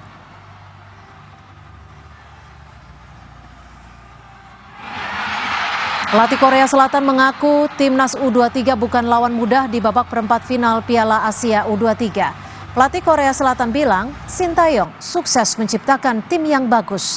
Ia akan mempersiapkan tim terbaiknya untuk menghadapi Timnas U23. 하지만 그 승리를 해야 되는 경기이기 때문에 승리를 위해서 준비할 거고 인도네시아도 마찬가지일 거고 신태용 감독이 인도네시아를 너무 그 좋은 팀으로 만들어놔서 저도 보고 상당히 좀 놀랐는데 좋은 팀이라고 생각합니다. 그리고 좋은 퍼포먼스를 보여주고 있고 굉장히 경계하고 우리가 준비를 해야 승리할 수 있는 팀이라고 그렇게 생각하고 있습니다.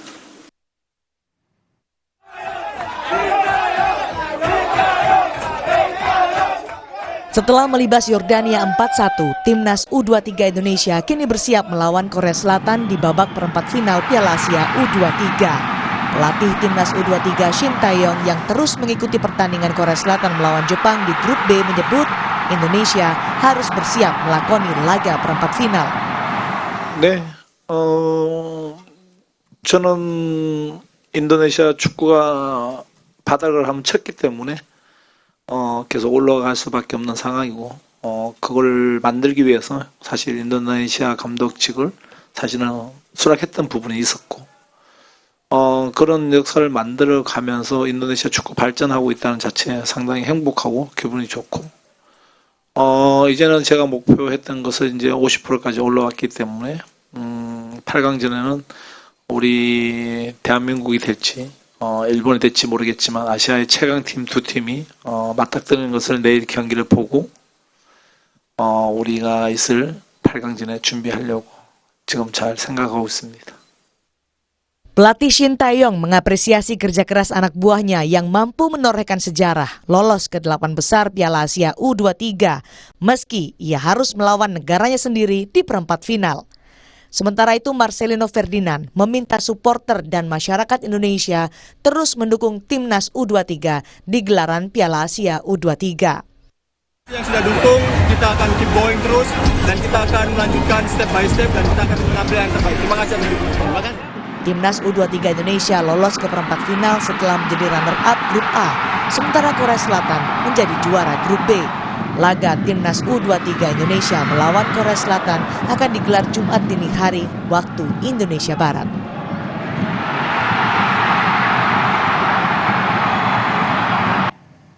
Teka-teki perpanjangan kontrak Shin Tae-yong sedikit terjawab setelah memenuhi target membawa timnas senior lolos 16 besar Piala Asia dan timnas U23 lolos perempat final Piala Asia U23. Bahkan di ruang ganti pemain, Ketua Umum PSSI memberikan kode soal masa depan Shin Tae-yong.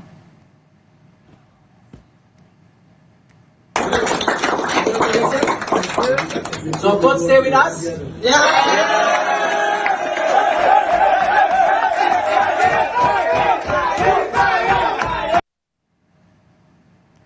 Indonesia akan melawan Korea Selatan di perempat final Piala Asia U23. Bagaimana peluangnya? Kita bahas bersama pengamat sepak bola Bung Wesley Hutagalung. Selamat sore Bung Wesley.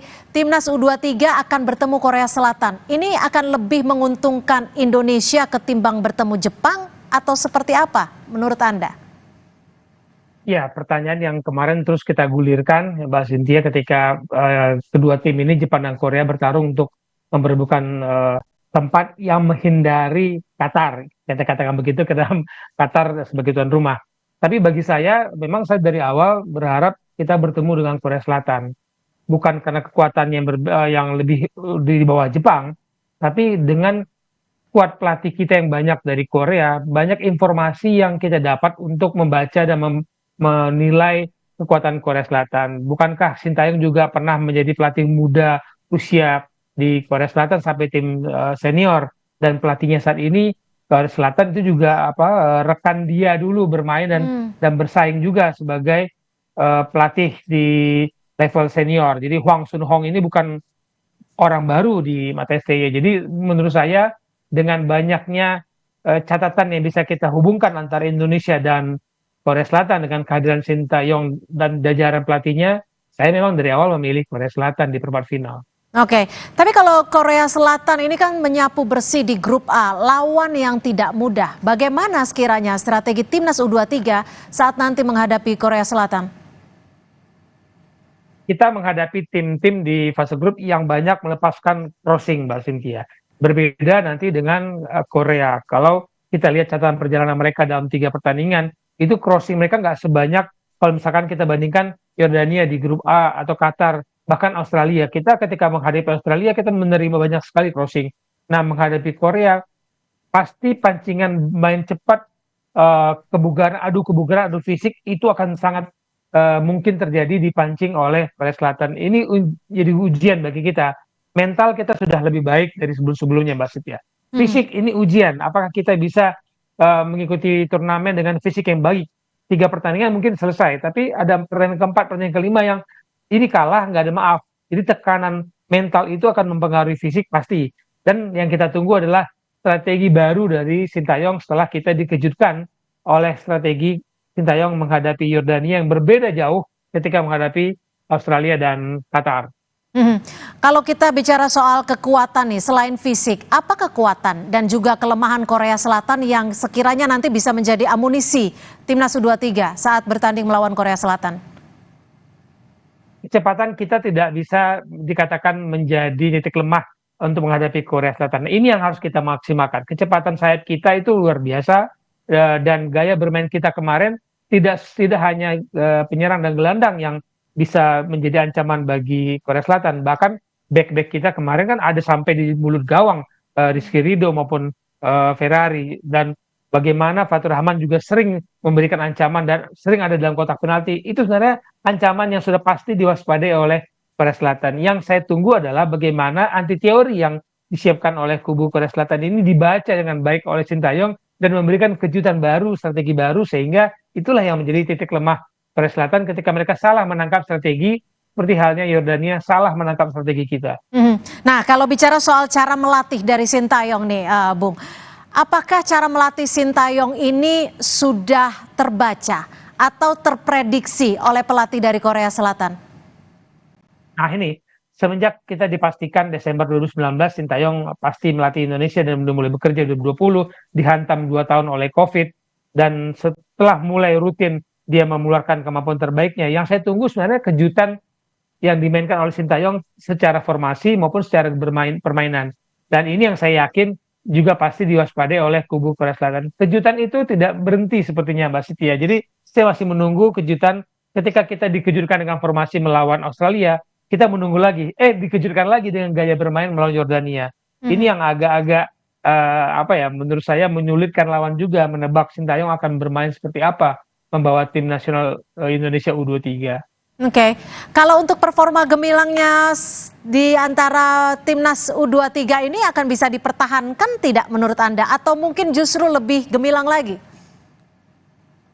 Semoga bahan bakarnya belum habis ya, Mbak Siti. Jadi masih bisa kita buat di jalur pacu. Semoga para pemain kita tidak puas diri, itu penting karena mencapai target perempat final oke. Tapi saya secara pribadi target saya sudah tiket Olimpiade, semifinal harus dapat. Kalaupun gagal di semifinal kita bisa playoff melawan tim Afrika. Tapi selesaikan dulu satu demi tahap, tapi jangan pernah berpuas diri. Jadi kelemahan di kita setelah kita lihat bagaimana fisik oke, taktik oke, mental kita jauh lebih bagus dari kalau kita bicara 1 dekade atau 2 dekade sebelumnya. Tinggal rasa puas diri, jangan mabuk pujian, jangan kemudian terlena terhadap pujian dan keberhasilan mencapai perempat final. Oke, Bung Wesley, ini setelah kemarin bersama-sama melihat pertandingan antara Jepang dan juga Korea Selatan, apakah kira-kira Coach Sintayong ini akan menyiapkan strategi baru setelah melihat laga yang di pertandingan antara Jepang Korsel? Ya, pasti bisa jadi ada yang diwaspadai karena ketika menghadapi Jepang, Korsel tidak ngotot menguasai bola, Mbak Cynthia. Mereka bisa membiarkan Jepang mengontrol bola, tapi mereka memanfaatkan kelemahan dari bola sidang dan bola atas karena tubuh Korea Selatan memang lebih tinggi dari tubuh Jepang. Kita lihat bagaimana mereka melepaskan Jepang untuk mengontrol permainan. Tapi yang tidak boleh kita lupakan juga ketika Korea bermain cepat dengan bola silang dengan postur tubuh yang tinggi, mereka punya kebiasaan yang belum menjadi kebiasaan kita, yaitu melepaskan tembakan jarak jauh, melepaskan percobaan dari luar kotak penalti. Kita baru mulai sering ketika melawan Yordania, tapi sebelum-sebelumnya jarang kita lakukan. Dan ini Korea sudah melakukannya di grup di penyisian grup, di 3 laga penyisian grup. Jadi hati-hati dengan tembakan-tembakan jarak jauh karena serangan dari direct dari Korea ini sangat membahayakan. Baik, kita nantikan pertandingan yang akan berlangsung Jumat nanti. Terima kasih Bung Wesley Hutagalung, pengamat sepak bola, sudah bergabung bersama kami di Kompas Petang. Selamat sore, Bung. Selamat sore, Mas Siti. Saudara, informasi lainnya di Kompas Petang akan kami hadirkan selepas jeda, diantaranya 2 helikopter Angkatan Laut Malaysia bertabrakan di udara saat latihan di wilayah Lumut, Perak, Malaysia.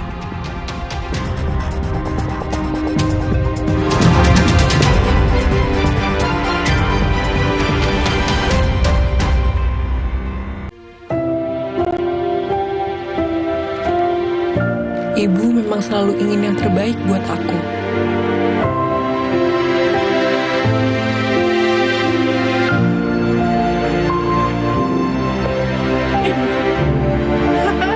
Dan kini, waktunya aku memberi buat ibu. Karena ibu berkah terbesarku. Kita mulai Sapa Indonesia Malam. Sebelum hari berganti, ketahui lebih lengkap peristiwa terkini di tanah air yang menjadi 21. 2 sendok kopi Dan 1 sendok gula. 21. Bubuk kopi lebih kental. Diberikan bola ke depan mantap. Kopi Luwak Hitam Baru.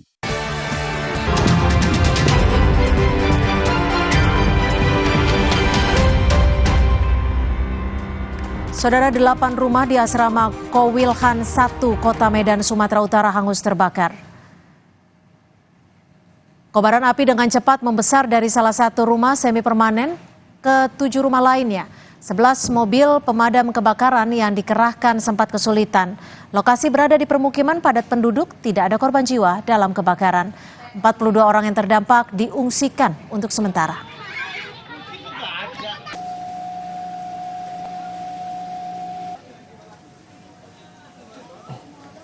Informasi tadi juga menjadi penutup perjumpaan kita di Kompas Petang hari ini. Saya Cynthia Rompas. Dan saya Rahmat Ibrahim. Terima kasih, sampai jumpa.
Terima kasih Anda telah menyaksikan Kompas Petang.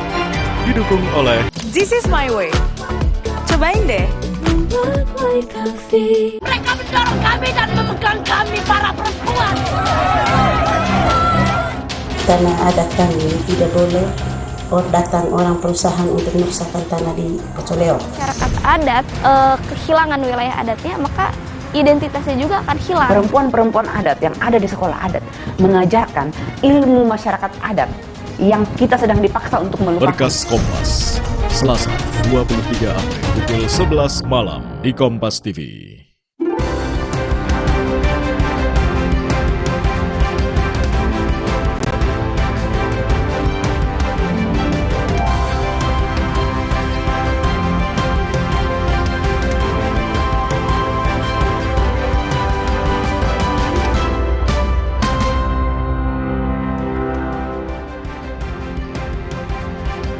Halo, selamat petang saudara. Setelah MK tolak gugatan sengketa Pilpres, Prabowo Gibran sah menjadi presiden dan wakil presiden terpilih. Wacana pembentukan kabinet pun kembali mengemuka. Lalu bagaimana pembagian kursi menteri di kabinet Prabowo nanti?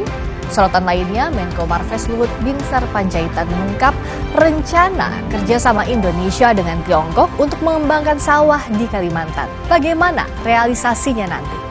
Saudara, laga besar Piala Asia U23 Garuda Muda akan menghadapi Korea Selatan. Bagaimana strategi yang harus diterapkan pelatih Sintayong untuk menghadapi tim negerinya sendiri? Kita akan ulas semuanya di Sapa Indonesia Malam. Saya Niluh Puspa. Dan saya Friska Clarissa. Kita ikuti Sapa Indonesia Malam selengkapnya.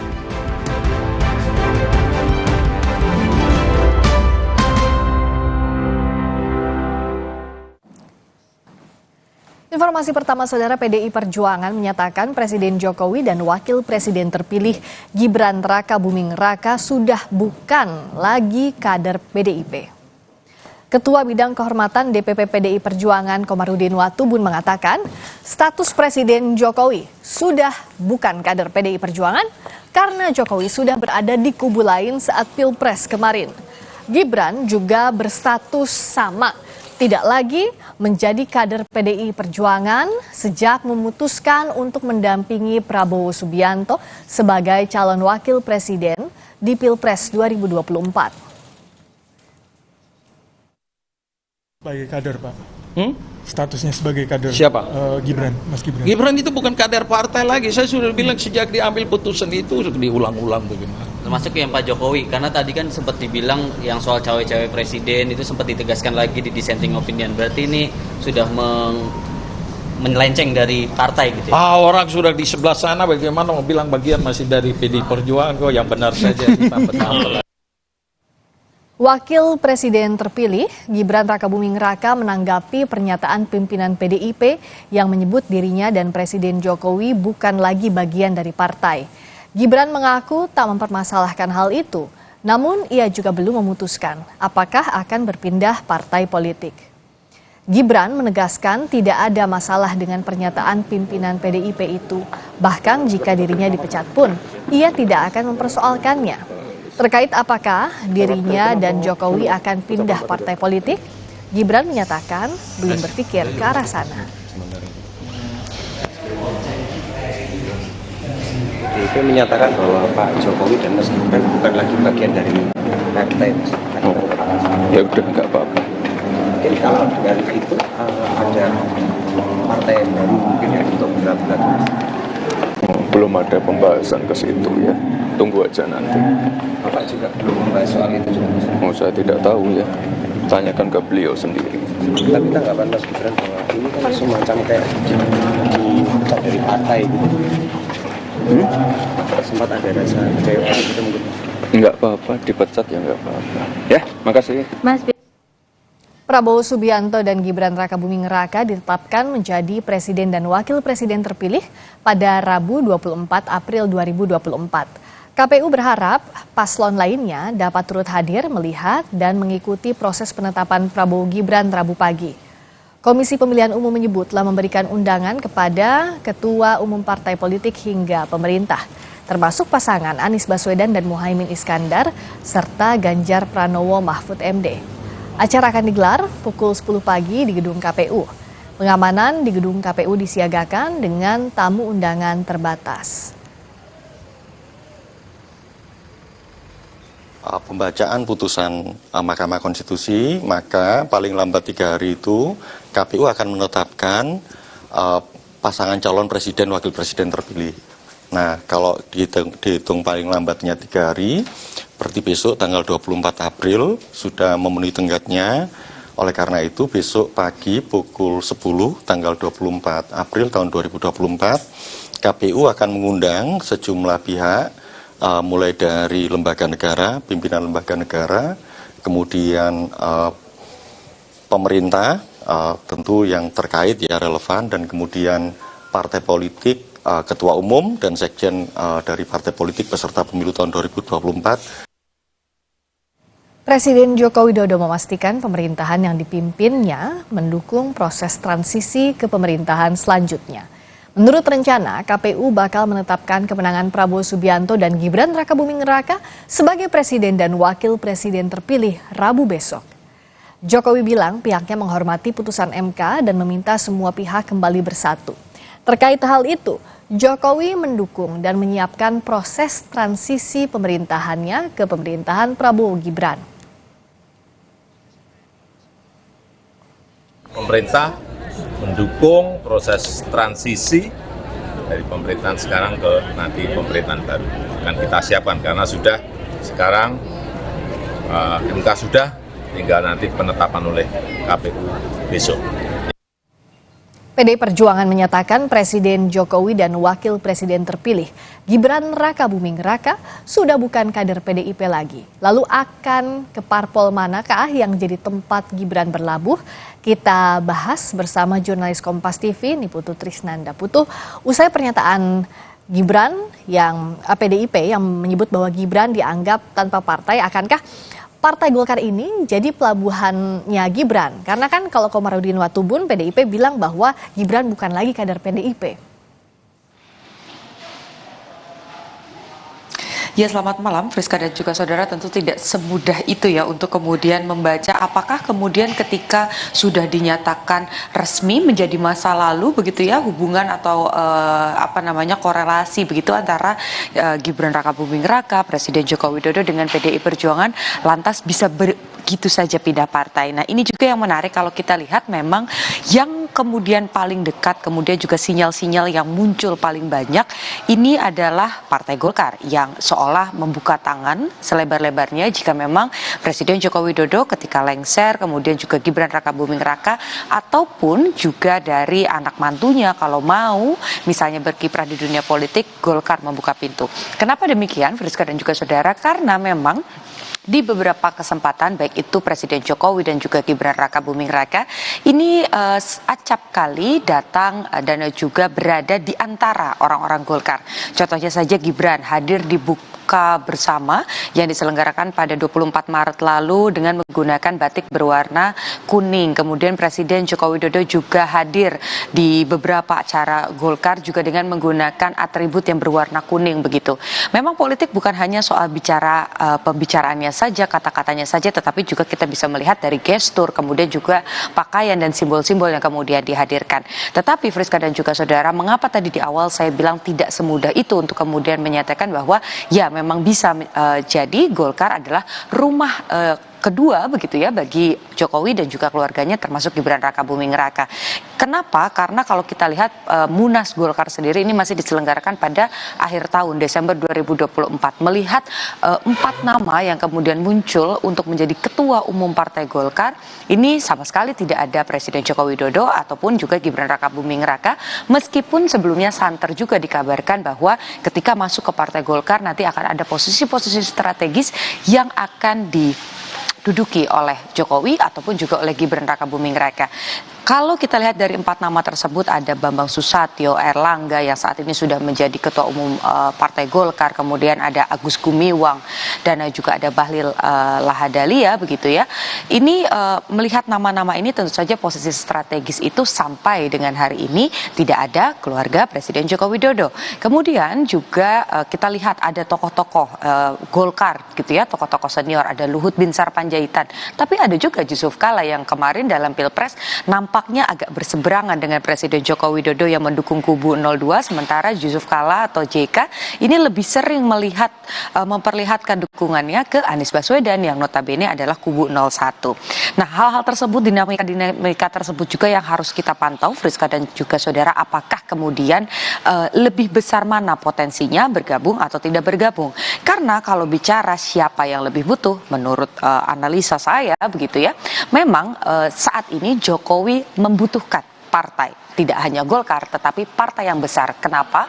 Karena ketika nanti misalnya Joko Widodo ini selesai, kemudian Gibran Raka Buming Raka juga nanti akan menjabat, baik itu Presiden Joko Widodo ataupun juga Wakil Presiden terpilih Gibran Raka Buming Raka, ini tetap harus memiliki partai untuk kemudian memiliki daya tawar begitu ya, untuk bergen-bergen dan lain sebagainya dalam urusan politik tentu saja. Nah, melihat bagaimana kemudian pola ini begitu, kalau kita lihat saat ini Golkar sudah ada di posisi kedua di Pileg, walaupun memang belum secara resmi diputuskan karena masih ada beberapa sengketa di Mahkamah Konstitusi di tingkat pemilihan legislatif.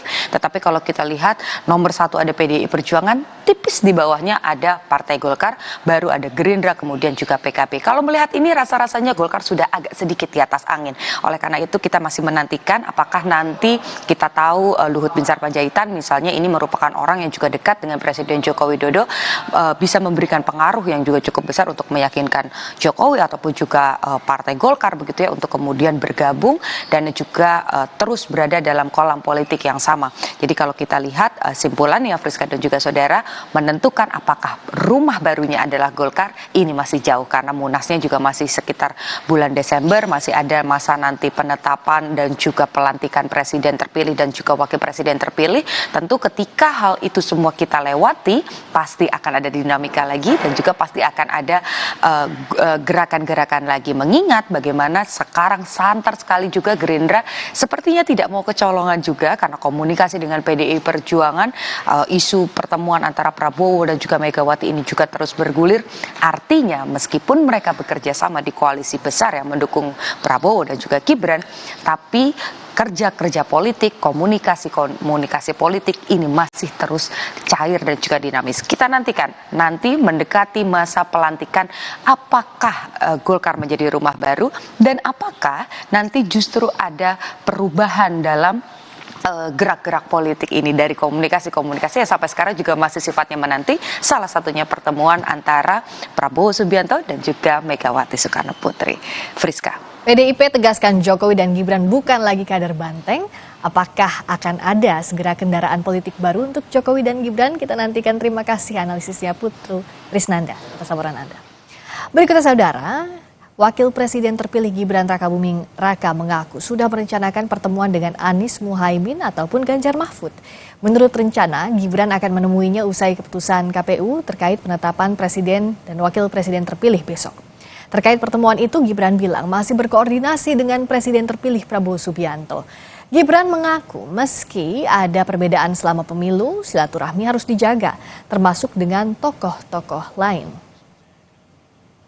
Makanya ditunggu saja setelah acara KPU besok, kami sudah merencanakan pertemuan dengan tokoh-tokoh yang kemarin belum sempat ditemui.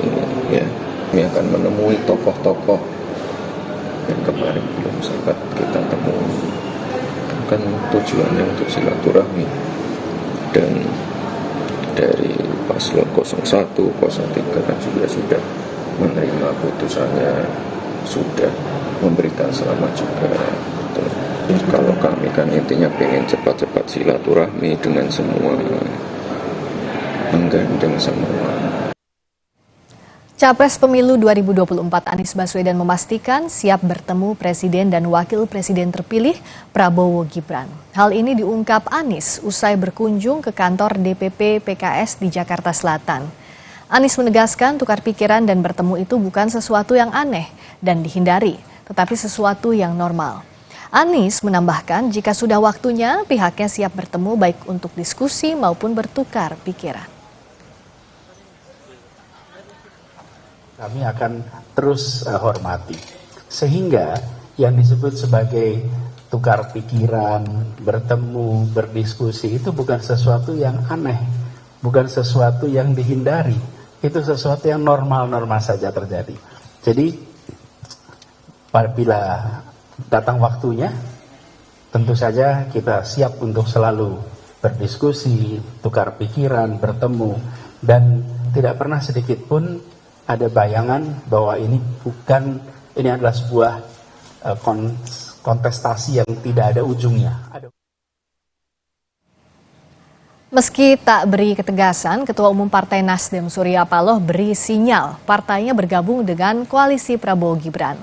Paloh katakan jika ada opsi selain bergabung dengan koalisi Prabowo Gibran, Partai Nasdem akan pertimbangkannya. Hal itu diungkap Surya Paloh di Nasdem Tower usai Partai Nasdem menerima putusan MK terkait sengketa Pilpres. Usulan lain selain merapat ke pemerintahan, coba ada usulan? Kalau ada usulan boleh kita pertimbangkan juga. Itu yang pertama, kita bisa pertimbangkan itu. Kalau enggak ada usulan lain, ya apa sebenarnya yang lebih baik bagi Nasdem? Dengan spirit dan semangat seperti apa yang saya utarakan tadi, itu satu. Presiden PKS Ahmad Syahiku bilang pihaknya belum menentukan apakah partainya mengambil sikap sebagai koalisi atau oposisi di pemerintahan Prabowo Gibran. Hal ini diungkap Ahmad Syahiku usai menerima kunjungan Anies Muhaimin di kantor DPP PKS. Menurut Syahiku, sikap PKS sebagai koalisi atau oposisi akan diputuskan oleh Majelis Syuro PKS. Namun demikian, PKS akan tetap kritis, baik sebagai koalisi maupun oposisi nantinya. Sampaikan, ranah ini karena menyangkut kebijakan strategis sesuai dengan anggaran dasar dan anggaran rumah tangga PKS, ini akan diputuskan oleh Majelis Syuro atau Badan Pekerja Majelis Syuro, yaitu DPP. Oleh karena itu, saya sebagai pelaksana insya Allah akan melaksanakan apapun ya keputusan Majelis Syuro atau Badan Pekerja Majelis Syuro untuk dilaksanakan. Tetapi yakinlah bahwa tadi sikap kritis PKS insya Allah ini akan tetap kita jaga sebagai bagian dari upaya untuk meluruskan proses perjalanan yang memang perlu diingatkan. Presiden Joko Widodo menghormati putusan Mahkamah Konstitusi terkait perselisihan hasil pemilihan Presiden 2024. Menurut Presiden yang terpenting adalah pertimbangan hukum yang disampaikan MK yang menyatakan tuduhan dugaan kecurangan oleh pemerintah selama Pilpres tidak terbukti. Presiden Jokowi menyebut tuduhan kepada pemerintah seperti politisasi bansos hingga mobilisasi aparat tidak terbukti. Sehingga Presiden mengajak semua pihak untuk kembali bersatu untuk bekerja bagi negara. Dan pertimbangan hukum dari putusan MK yang juga menyatakan bahwa tuduhan-tuduhan kepada pemerintah seperti kecurangan, intervensi aparat, kemudian apalagi politisasi bansos, kemudian mobilisasi aparat, ketidaknetralan kepala daerah telah dinyatakan tidak terbukti. Ini yang penting bagi pemerintah ini. Sebelumnya, Mahkamah Konstitusi menyatakan tudingan yang menyebutkan Presiden Joko Widodo ikut cawe-cawe dalam pemilihan Presiden 2024 tidak terbukti. Hal itu menjadi salah satu pertimbangan yang dibacakan MK dalam putusan perselisihan hasil Pilpres 2024 kemarin. Pula dalil bahwa Presiden akan cawe-cawe dalam pemilu 2024 akuo. Menurut Mahkamah tidak diuraikan lebih lanjut oleh pemohon seperti apa makna dan dampak cawe-cawe yang dimaksud pemohon serta apa bukti tindakan cawe-cawe demikian. Bahwa berbagai alat bukti yang diajukan pemohon, baik bukti berupa artikel atau rekaman video berita dari media massa, memang menunjukkan kegiatan dan pernyataan Presiden yang berkehendak untuk cawe-cawe dalam pemilu Presiden dan Wakil Presiden tahun 2024. Video bukti P36 dan bukti P120. Namun pernyataan demikian menurut Mahkamah tanpa bukti kuat dalam persidangan dan tidak dapat begitu saja ditafsirkan sebagai kehendak untuk ikut campur dalam penyelenggaraan pemilu Presiden dan Wakil Presiden tahun 2024. Namun Wakil Ketua Mahkamah Konstitusi, Saldi Isra, mempunyai pendapat berbeda dalam putusan perselisihan hasil pemilihan umum Pilpres 2024 yang diajukan Anies Muhaimin. Saldi menyebut ada beberapa dalil dari pemohon 01 yang telah terbukti dan beralasan menurut hukum, yaitu penyalahgunaan bantuan sosial dan ketidaknetralan aparatur sipil negara atau pejabat negara lainnya untuk memenangkan Prabowo Gibran. Fakta persidangan perihal pemberian atau penyaluran bansos atau sebutan lainnya yang lebih masif dibagikan pada rentang waktu yang berdekatan atau berhimpitan dengan pemilu. Praktek demikian merupakan salah satu pola yang jamak terjadi untuk mendapatkan keuntungan dalam pemilu yang disebut dengan electoral incentive.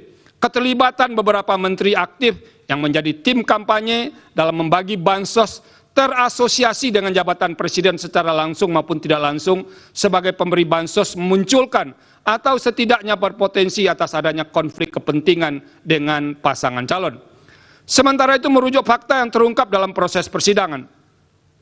Menteri yang terkait langsung dengan tugas tersebut, inkasu Menteri Sosial, yang seharusnya memiliki tanggung jawab terhadap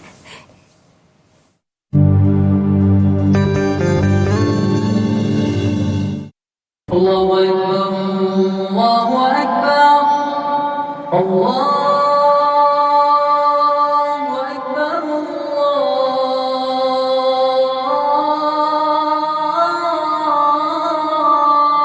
Allahu Akbar. Asyhadu an la ilaha illallah.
حي على الصلاة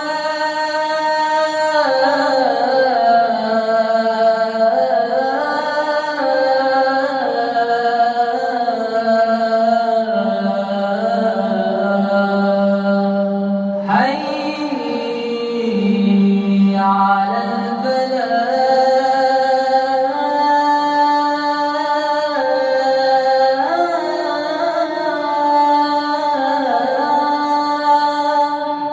حي على الفلاح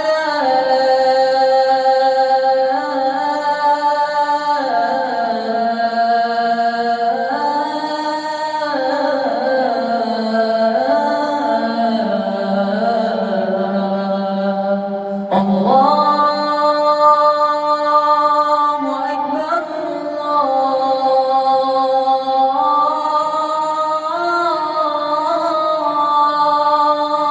الله أكبر لا إله إلا الله.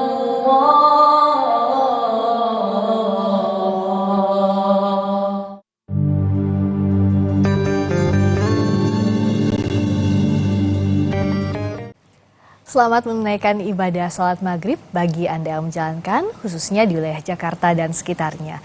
Sapa Indonesia Malam kembali dari informasi yang membuat bangga dari dunia olahraga. Timnas Indonesia membuat sejarah setelah melaju ke babak 8 besar Piala Asia U23. Garuda Muda akan menghadapi Timnas Korea Selatan.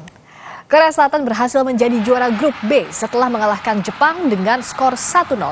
Juara grup B akan bertemu dengan runner-up grup A, yaitu Timnas Indonesia. Laga 8 besar akan digelar di Stadion Abdullah bin Khalifa, Doha, Jumat dini hari nanti. Laga ini akan menjadi laga emosional bagi pelatih Timnas Indonesia Shin Tae-yong. Untuk pertama kalinya, Shin Tae-yong akan melawan timnas negaranya sendiri. Sebelumnya, Shin Tae-yong bahkan sempat menghubungi pelatih Korea Selatan soal kemungkinan kedua tim akan bertemu di perempat final.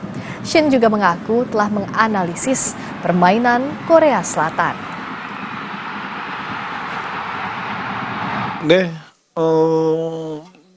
저는 인도네시아 축구가 바닥을 한번 쳤기 때문에 계속 올라갈 수밖에 없는 상황이고 그걸 만들기 위해서 사실 인도네시아 감독직을 사실은 수락했던 부분이 있었고 그런 역사를 만들어 가면서 인도네시아 축구 발전하고 있다는 자체에 상당히 행복하고 기분이 좋고 이제는 제가 목표했던 것을 이제 50%까지 올라왔기 때문에 8강전에는 우리 대한민국이 될지 일본이 될지 모르겠지만 아시아의 최강팀 두 팀이 맞닥뜨리는 것을 내일 경기를 보고 우리가 있을 8강전에 준비하려고 지금 잘 생각하고 있습니다.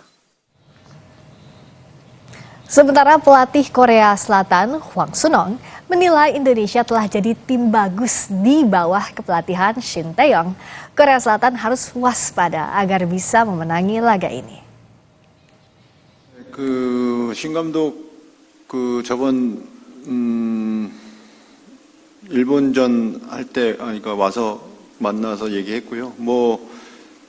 만날 수도 있다고 8강에서 만날 수도 있을 거라고 서로 얘기했고 근데 그게 또 현실이 됐고 하지만 승리를 해야 되는 경기이기 때문에 승리를 위해서 준비할 거고 인도네시아도 마찬가지일 거고 신태용 감독이 인도네시아를 너무 좋은 팀으로 만들어놔서 저도 보고 상당히 좀 놀랐는데 좋은 팀이라고 생각합니다. 그리고 좋은 퍼포먼스를 보여주고 있고 굉장히 경계하고 우리가 준비를 해야 승리할 수 있는 팀이라고 그렇게 생각하고 있습니다.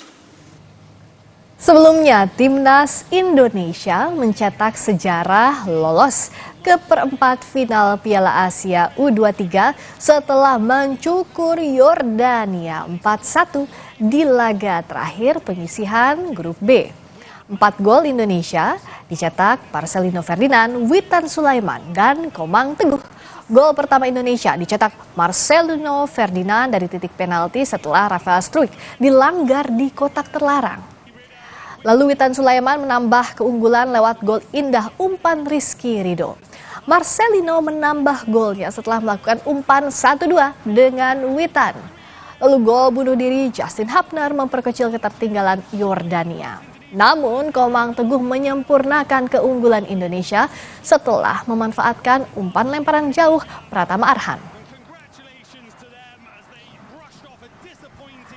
Pelatih Timnas Indonesia Shin Tae-yong menyebut akan menunggu pertandingan antara Jepang dan Korea Selatan sebagai calon lawan Indonesia di perempat final.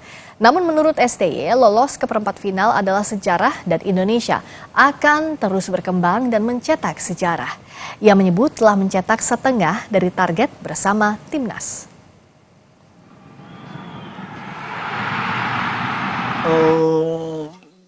저는 인도네시아 축구가 바닥을 한번 쳤기 때문에 계속 올라갈 수밖에 없는 상황이고 그걸 만들기 위해서 사실 인도네시아 감독직을 사실은 수락했던 부분이 있었고 그런 역사를 만들어 가면서 인도네시아 축구 발전하고 있다는 자체에 상당히 행복하고 기분이 좋고. Timnas U23 Indonesia tampil gemilang saat menggulung Yordania 4-1 sekaligus memastikan lolos ke perempat final. Sejumlah pemain jadi kunci kemenangan. Ada Marcelino Ferdinand yang mencetak brace atau 2 gol di laga itu. Selain itu ada Witan Sulaiman yang kerap menciptakan peluang berbahaya sekaligus mencetak 1 gol.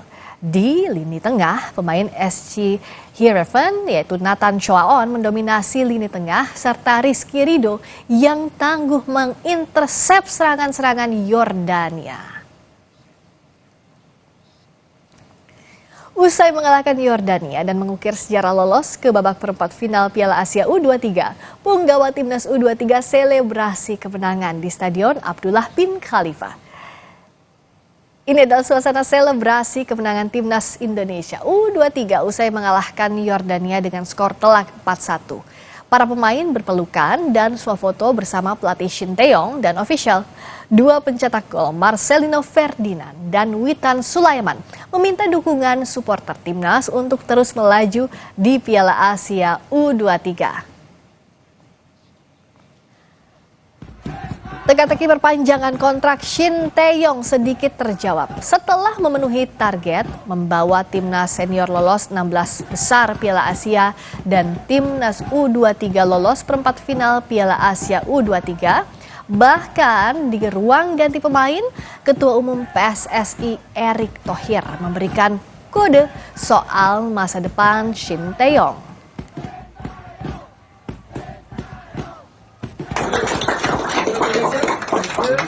So coach, stay with us.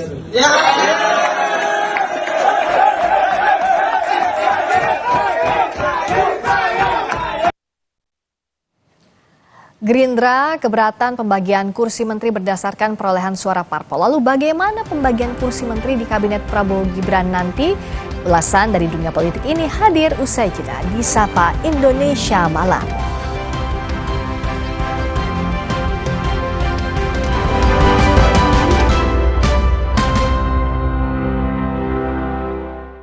Pengusaha memiliki kepentingan bisnis, pemerintah memiliki regulasi, namun keduanya berjalan di atas rel yang sama, peningkatan ekonomi dan kesejahteraan bangsa. Kita bertemu lagi di Business Talk bersama saya, Mahasiswi Faridan. Serap inspirasi dari diskusi antara pelaku bisnis dan pembuat kebijakan. Ikut saya ke Indonesia International Motor Show alias IMS. Business Talk, setiap Selasa, pukul 10 malam, live di Kompas TV. Atau gorengan. Adem Sari Herbal Lemon, vitamin C tinggi. Makan juga lebih nikmat, no panas di dalam. Adem Sari. Hidup jadi nggak penuh beban lagi karena dia. Pakai Telkomsel Lite, 25.000 dapat 6 GB dan kuota 1 GB tiap bulan. Telkomsel Lite, dibawa relax aja. Mah kambuh, bikin dada sesek, perut melintir. Untung sekarang ada SMA, diformulasi oleh Sido Muncul dengan bahan herbal. Aman diminum kapan aja, nggak takut mah lagi. Minum SMA, herbalnya lambung. Kata orang, gue itu si paling kerja, kencing seharian, tiba-tiba sakit kepala. Oskadon, oke buat sakit kepala. Bekerja aktif di pusatnya, dapat diminum sebelum makan, tanpa ngantuk. Oskadon, solusi oke, sakit kepala. Pancenoye.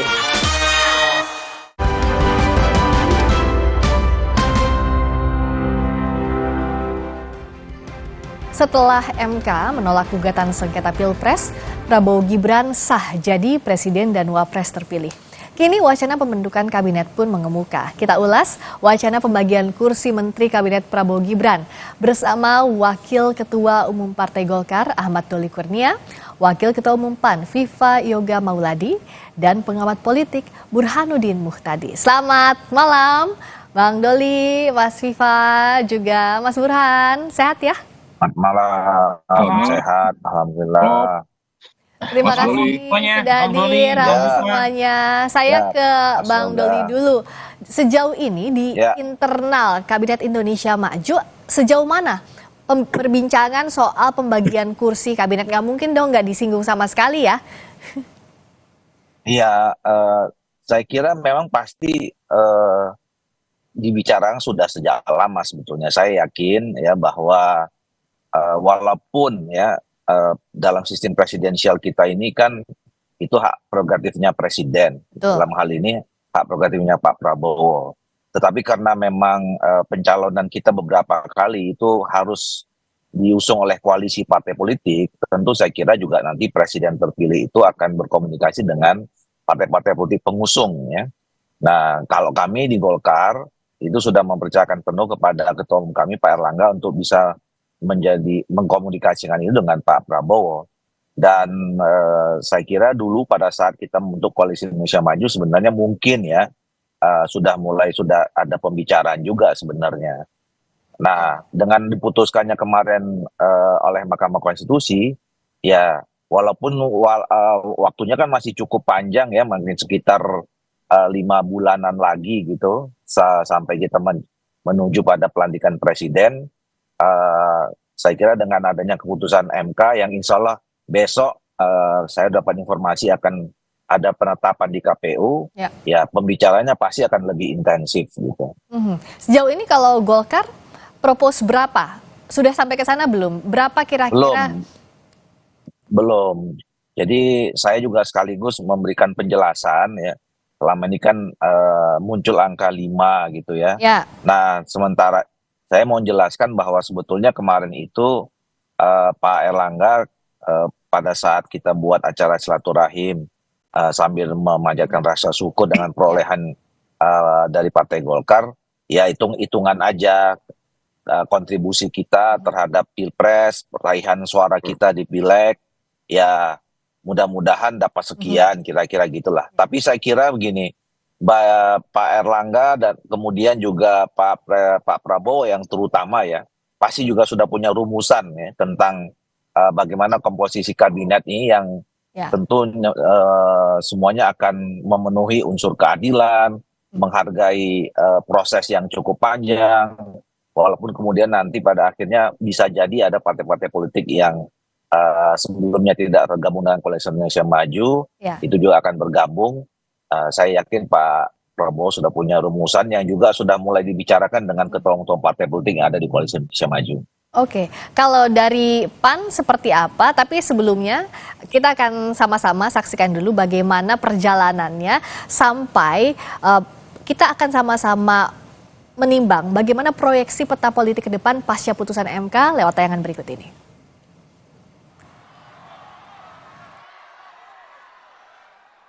Pasangan Prabowo Subianto dan Gibran Rakabuming Raka akan ditetapkan menjadi Presiden dan Wakil Presiden terpilih besok Rabu 24 April 2024. Namun Koalisi Indonesia Maju belum membicarakan kursi menteri di kabinet pemerintahan mendatang.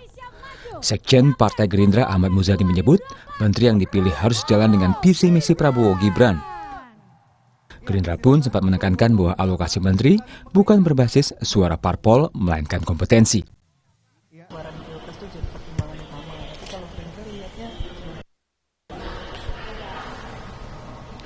Kontribusi itu bagaimana cara ngitungnya? Apa iya itu menjadi sebuah, tetapi begini, bahwa sebagai sebuah kebersamaan dalam komitmen koalisi, saya kira itu akan menjadi pertimbangan yang sangat penting bagi lebih tahu berapa jumlah yang akan diberikan ke Partai Gerindra. Tapi pasti akan lebih banyak dong dari Golkar.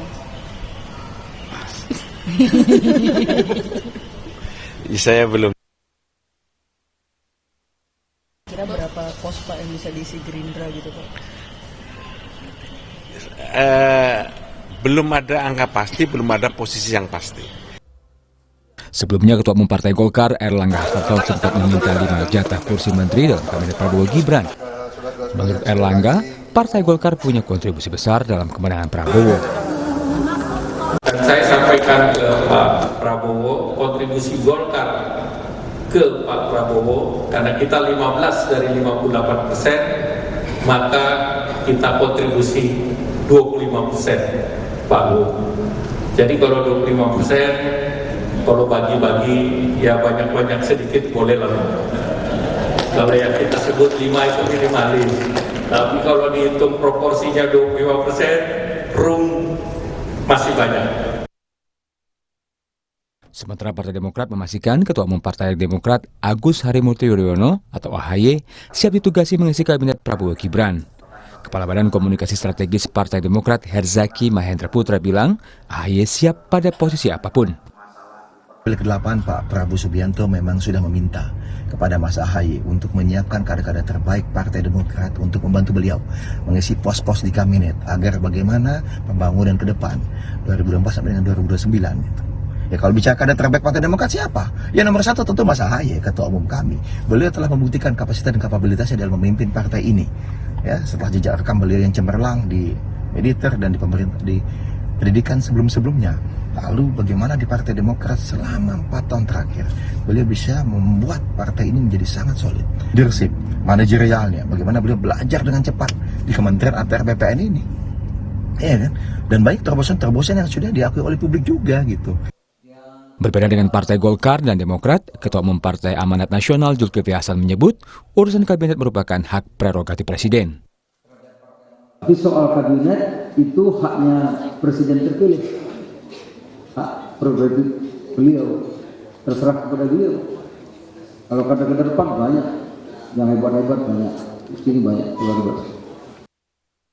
Dari laman KPU yang diolah Litbang Kompas, peliran jumlah kursi DPR 2024 hingga 2029, parpol pendukung Prabowo Gibran antara lain Partai Golkar mendapatkan 102 kursi, Partai Gerindra 86 kursi, Partai Demokrat 44 kursi, dan PAN mendapatkan 48 kursi.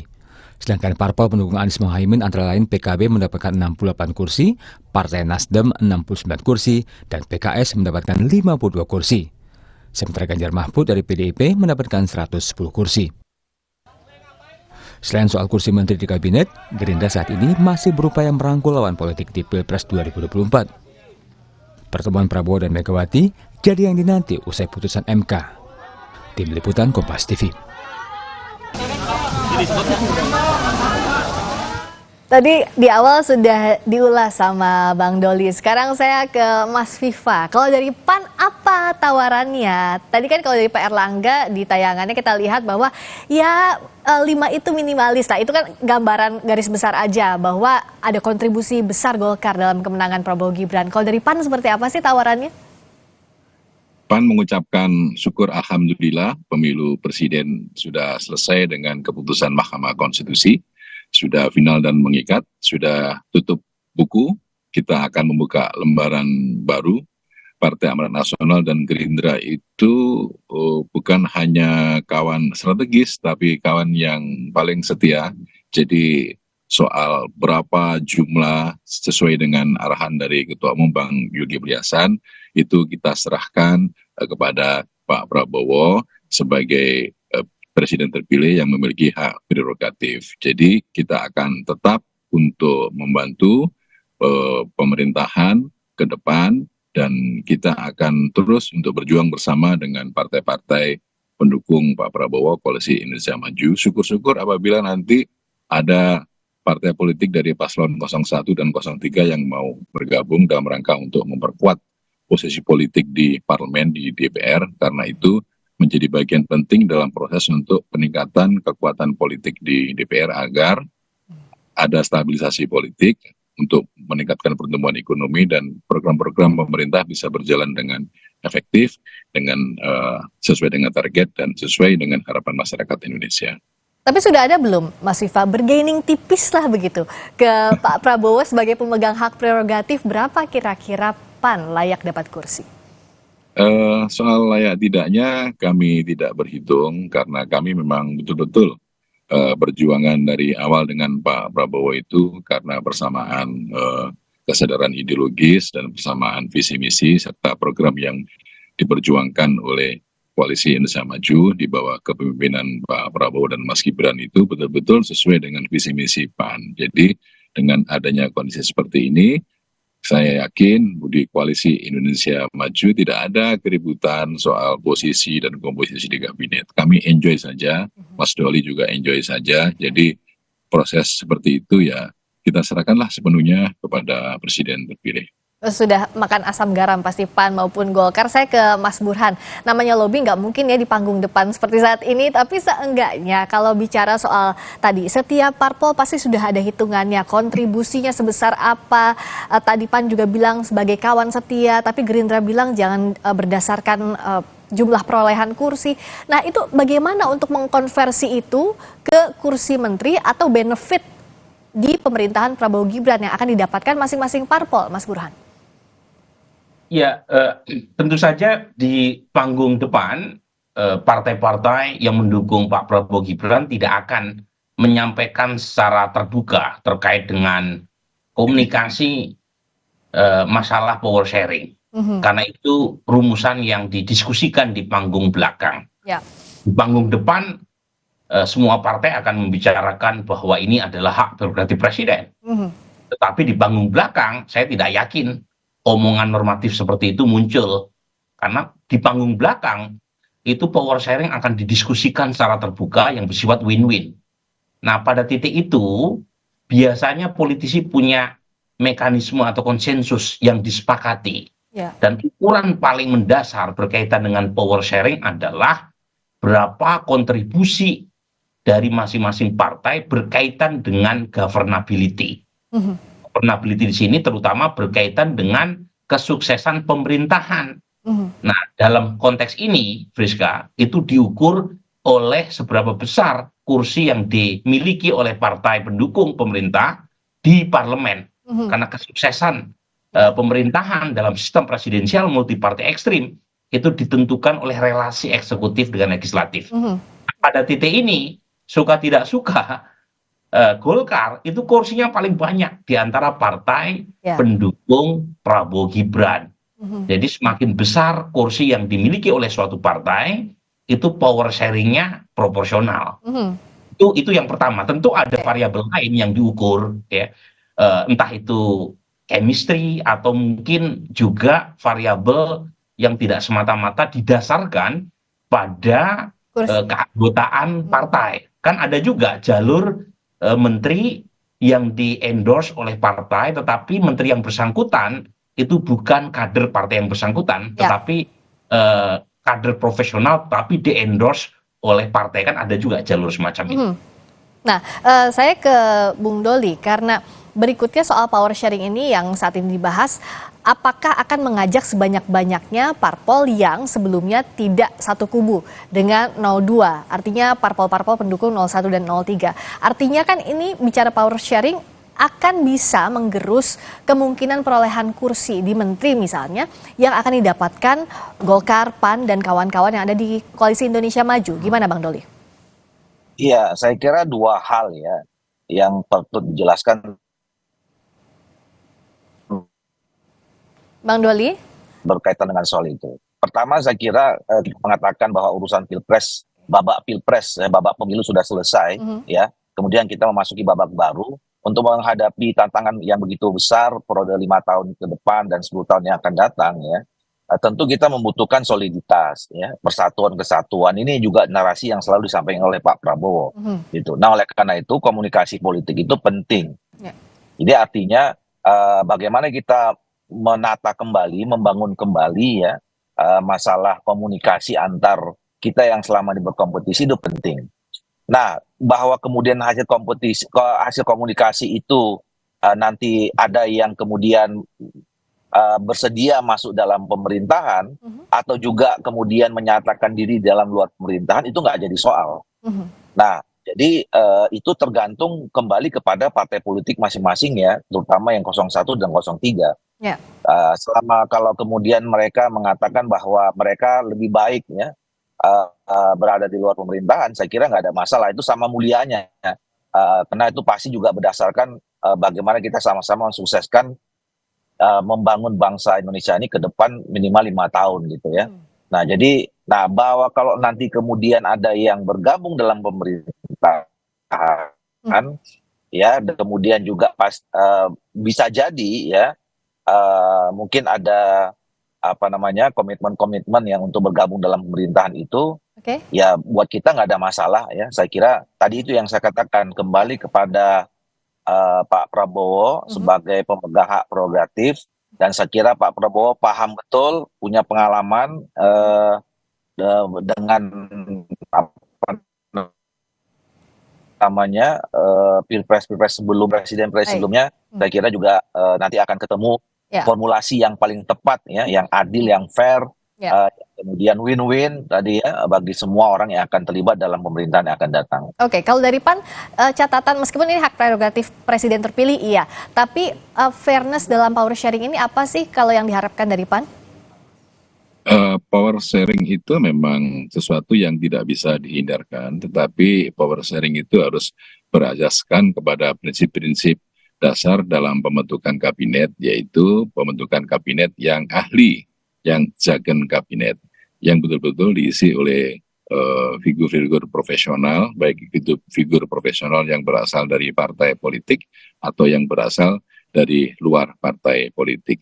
Intinya adalah seorang menteri yang ada di kabinet yang mampu menerjemahkan visi misi dari presiden dan wakil presiden, yang itu sudah tertuang di dalam visi misi waktu debat kemarin di KPU, dan sekarang setelah kampanye, setelah menang, itu akan kita realisasikan, karena itu adalah menjadi bagian dari pertanggungjawaban politik bagi koalisi Indonesia Maju, dan tentunya ini akan harus mendapatkan dukungan dari masyarakat juga, agar dalam proses untuk maju ke depan selama 5 tahun, selama 10 tahun ini betul-betul mendapatkan proses penguatan dari rakyat dalam rangka apa? Agar visi misi presiden bisa tercapai sesuai dengan target. Oke, last but not least untuk Mas Burhan, power sharing ini kan hal bisa jadi sensitif. Sebelumnya sama-sama berjuang, lalu bagaimana menjaga kekompakan di dalam koalisi Indonesia Maju satu. Berikutnya kalau ada kawan baru yang datang, apa yang Mas Burhan catat?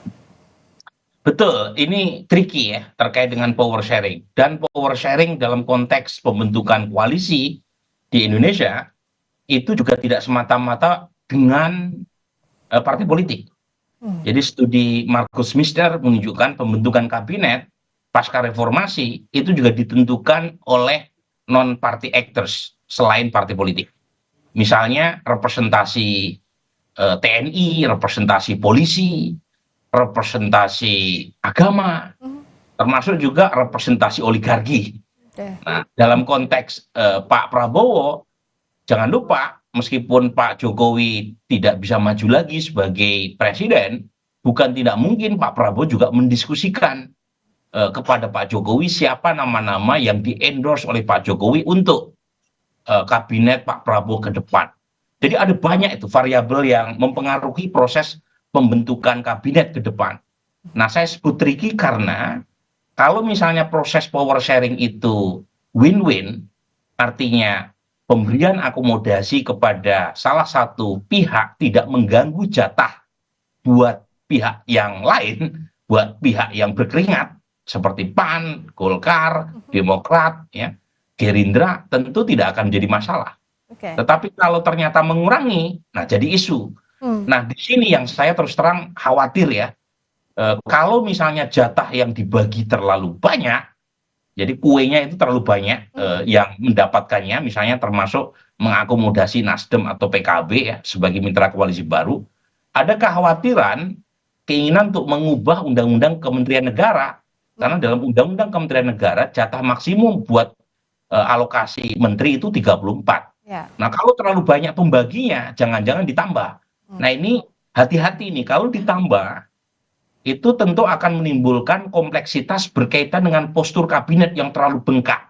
Ya. Dan jangan-jangan itu justru malah menambah kesulitan koordinasi. Jangan lupa, studi komparatif menunjukkan jumlah kementerian di Indonesia 34 itu sudah termasuk terbanyak di dunia. Jadi kalau kemudian ditambah lagi, tambah bengkak tuh. Ya. Jadi hati-hati proses power sharing, jangan sampai membuat koordinasi untuk kabinet ke depan malah terganggu. Oke, jadi jangan sampai kalau nanti postur kabinet terlalu gemuk, malah berbanding terbalik dengan produktivitas. Tapi yang jelas waktunya masih panjang, masih banyak harus bersabar, termasuk juga Golkar, PAN, dan kita ya, Mas Burhan ya, untuk mengamati ini karena akan menarik bagaimana yang terjadi di panggung belakang dan panggung depan jelang nanti pengumuman kabinet. Ini Friska ini narasumbernya Hemi semua ini.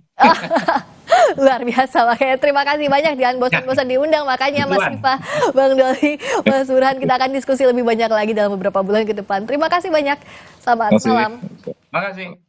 Berikutnya saudara, kami kembali dengan sorotan lainnya. Tiongkok bakal masuk dalam proyek ketahanan pangan di Indonesia. Negeri tirai bambu itu berencana menerapkan teknologi penanaman padi canggih di Kalimantan Tengah sesaat lagi.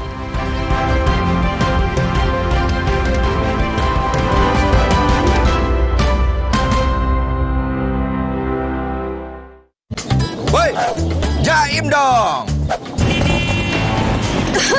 Jaim dong. Apa sih jaim-jaim? Jaga imun dengan Hydro Koko. Air kelapa asli, segar dan sehat. Minum Hydro Koko setiap hari. Bantu jaga imun. Tulang kaku kayak robot. Faktor utuh. Minum Entrasol. Ekstrak buah zaitunnya bantu penyerapan kalsium lebih cepat pada tulang. Kenapa? Bye tulang kaku, bye-bye faktor U. Entrasol.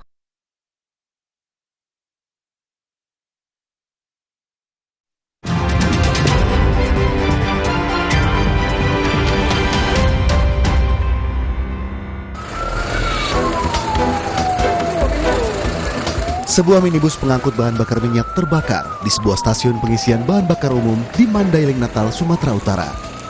Api diduga berasal dari korsleting listrik yang dengan cepat menyambar BBM yang hendak diangkut. Kebakaran ini membuat pegawai SPBU dan warga yang tengah mengisi BBM panik berlarian meninggalkan kawasan SPBU. Api dapat dipadamkan setelah satu unit mobil pemadam kebakaran dikerahkan ke lokasi. Polisi mengungkap penyebab kematian RN, perempuan berusia 34 tahun yang ditemukan tewas di sebuah ruko di Kelapa Gading, Jakarta Utara. Korban mengalami pendarahan setelah menggugurkan janin yang dikandungnya. Polisi menyatakan, korban dan tersangka sepakat menggugurkan janin berumur 4 bulan hasil hubungan di luar nikah. Namun usai menggugurkan janinnya, korban mengalami pendarahan. Tersangka meninggalkan korban sendiri sambil membawa uang dan telepon seluler korban hingga akhirnya korban ditemukan tewas. Besok, Prabowo Subianto dan Gibran Rakabuming Raka akan ditetapkan menjadi presiden dan wakil presiden terpilih. Penetapan dilakukan Komisi Pemilihan Umum setelah Mahkamah Konstitusi memutus sengketa Pilpres 2024. Menurut rencana, penetapan akan dilakukan di gedung KPU pada pukul 10 pagi. Presiden terpilih Prabowo Subianto berterima kasih kepada jajaran Mahkamah Konstitusi karena telah menjalankan tugas dalam menangani sengketa pemilu. Menurut Prabowo, MK sudah menjalankan tugas berat. Prabowo juga mengucapkan terima kasih kepada pendukungnya.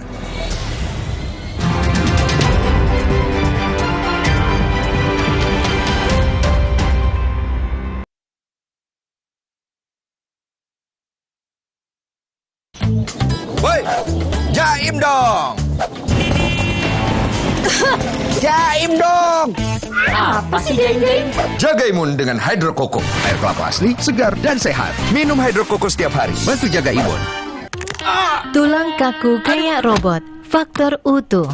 Minum Entrasol. Ekstrak buah zaitunnya bantu penyerapan kalsium lebih cepat pada tulang. Kenapa? Bye tulang kaku, bye-bye faktor U. Entrasol. Mencari tahu, mendengarkan lebih utuh dan mendalam, mempertanyakan rasa keadilan. Saya mau minta Klarifikasi. Ini tanggung jawab saya. Bapak malu nggak sih? Kakak, saya dengar permintaan maaf yang benar kan backing-nya para jenderal orang-orang di Polda.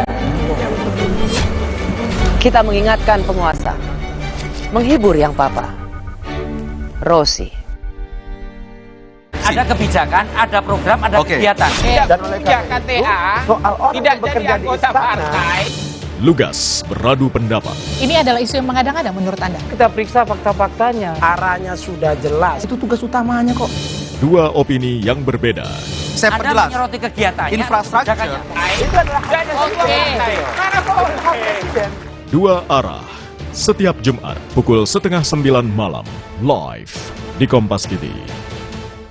Pengusaha memiliki kepentingan bisnis, pemerintah memiliki regulasi, namun keduanya berjalan di atas rel yang sama, peningkatan ekonomi dan kesejahteraan bangsa. Kita bertemu lagi di Business Talk bersama saya, Mahasiswa Tarigan. Serap inspirasi dari diskusi antara pelaku bisnis dan pembuat kebijakan. Ikut saya ke Indonesia International Motor Show alias IMS. Business Talk, setiap Selasa, pukul 10 malam, live di Kompas TV. Cetak sejarah, Garuda Muda lolos ke babak perempat final Piala Asia U23. Mahkamah Konstitusi tolak permohonan sengketa hasil Pilpres 2024 yang diajukan pasangan Capres-Cawapres Anies Mohaimin dan Ganjar Mahfud. Konflik Iran-Israel terus bergulir. Israel luncurkan rudal serangan balasan ke wilayah Iran. Selengkapnya dalam laporan khusus. Malam ini pukul 9:30 di Kompas TV. Jangan biarkan rasa malas mengalahkan Anda. Bangkit, bergerak, dan gelorakan semangat di pagi hari dengan berita dan informasi olahraga terkini. Halo sahabat Pagi Sport Lover. Kami akan menyajikan sejumlah informasi olahraga di Kompas Sport Pagi. Saya Gita Maharkas. Bersama Kompas Sport Pagi. Setiap hari pukul 4 pagi. Di Kompas TV. Memaparkan ironi sosial.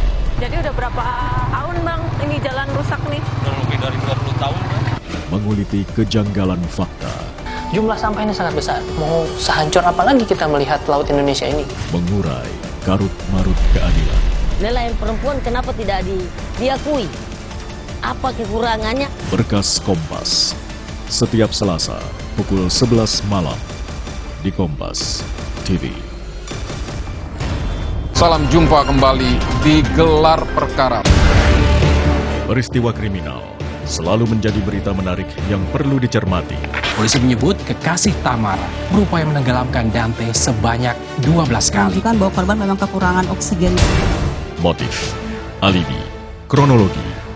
Kami telusuri setiap unsur dari kasus yang terjadi. Gelar Perkara, Sabtu, pukul 6 petang, live di Kompas TV. Mau mengiklankan usaha kamu dengan harga terjangkau? Langsung aja ke pasangiklan.com. Pasang iklan segampang upload, bayar, tayang. Ada beragam paket yang bisa kamu pilih di pasangiklan.com. Mulai dari harga Rp50.000 sampai harga Rp1.000.000. Iklan kamu akan tayang di jaringan media milik Kompas Gramedia. Jadi, iklan kamu berpotensi dilihat oleh 270 juta pembaca. Di pasangiklan.com, kamu bisa memilih jenis iklan yang ingin ditayangkan. Kamu bisa memilih iklan untuk ditayangkan di website, Instagram, atau iklan baris di koran Kompas. Di pasangiklan.com, kamu nggak perlu khawatir, karena setelah iklan ditayangkan, kamu akan mendapatkan informasi mengenai perkembangan iklan berupa laporan performa untuk iklan digital dan Instagram, serta notifikasi penayangan untuk iklan baris di koran Kompas.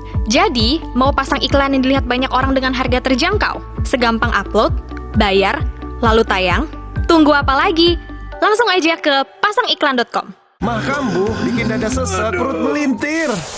Untung sekarang ada SMA, diformulasi oleh Sido Muncul dengan bahan herbal. Aman diminum kapan aja, nggak takut mah lagi. Minum SMA, herbalnya lambung. Kompas TV kini hadir di sejumlah layanan TV berlangganan. Nikmati program-program berkualitas Kompas TV di TV berlangganan pilihan Anda. Sekarang, Kompas TV, independen, terpercaya.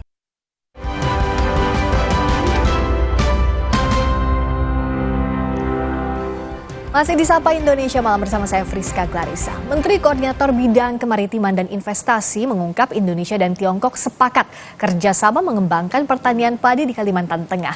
Salah satunya di Pulau Pisang, Kalimantan Tengah.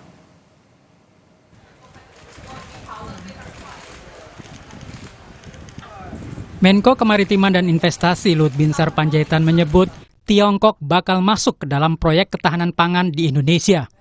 Kata Luhut, Tiongkok berencana menerapkan teknologi penanaman padi canggih di Pulau Pisau, Kalimantan Tengah. Luhut menambahkan, langkah selanjutnya yang harus dilakukan oleh Indonesia adalah mencari mitra lokal untuk bekerja sama dalam pengembangan pertanian dalam negeri. Pertama, soal padi. Jadi, saya sudah lapor Bapak Presiden, kita minta mereka memberikan teknologi padi mereka di mana mereka sudah sangat sukses jadi swasembada dan mereka bersedia dan kita tinggal sekarang cari lokal partnernya untuk membuat di Kalteng karena tanahnya itu dari zaman dulu sudah ada itu sampai 1 juta hektar tapi kan secara bertahap bisa dikelola nanti 100.000, 200.000 dan seterusnya dan off-takernya adalah Bulog. Kita berharap ya 6 bulan dari sekarang mungkin kita sudah mulai dengan proyek ini. Tinggal kita sekarang mau ajak anak-anak muda Indonesia yang bidang pertanian untuk ikut di situ. Padi ini menurut saya menjadi sangat serius karena selalu masalah kita adalah padi, beras. Rencana ini dimatangkan saat Menlu Tiongkok, Wang Yi, bertemu Presiden Joko Widodo Kamis pekan lalu. Menlu Retno Marsudi mengatakan Presiden Jokowi menekankan pentingnya meningkatkan ketersediaan pangan dalam negeri dengan mempelajari cara pertanian Tiongkok.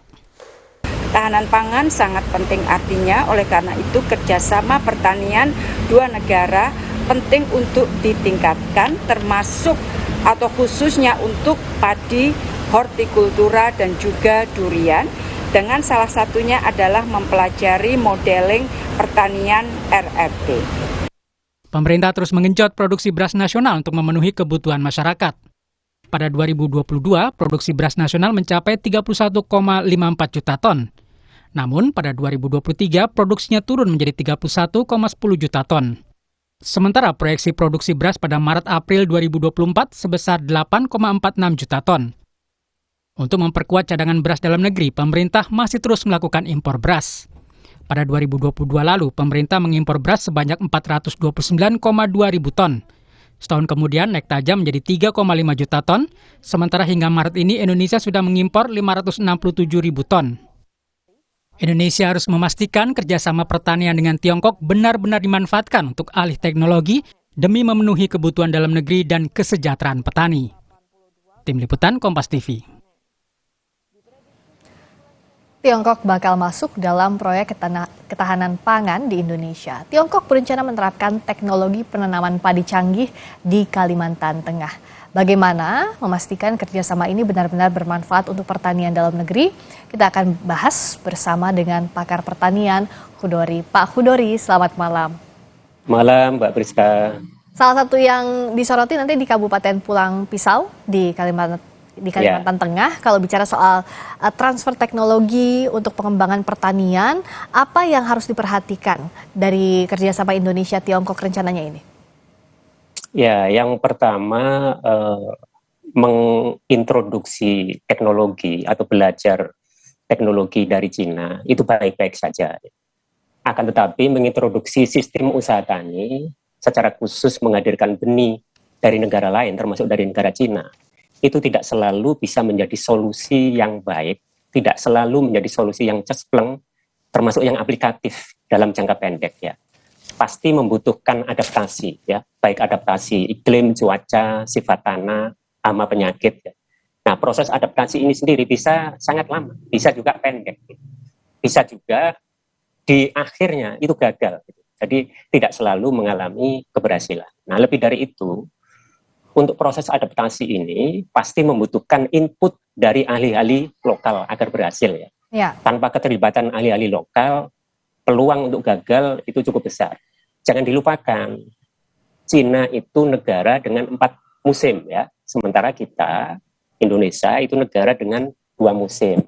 Perbedaan ini bakal mempengaruhi karakter budidaya ya, termasuk sifat tanah, perilaku iklim dan cuaca. Nah, ahli pertanian padi di Cina bisa saja sangat jagoan di negaranya, tapi belum tentu di sini akan berhasil. Karena perbedaan faktor iklim, cuaca betul, tadi itu ya salah satunya. Betul. Ya? Nah, ini penting untuk disadari oleh para pengambil kebijakan. Nah, yang tidak kalah penting berikutnya adalah tahun 2007 Pak Wapres Yusuf Kalla itu pernah ke Cina ya.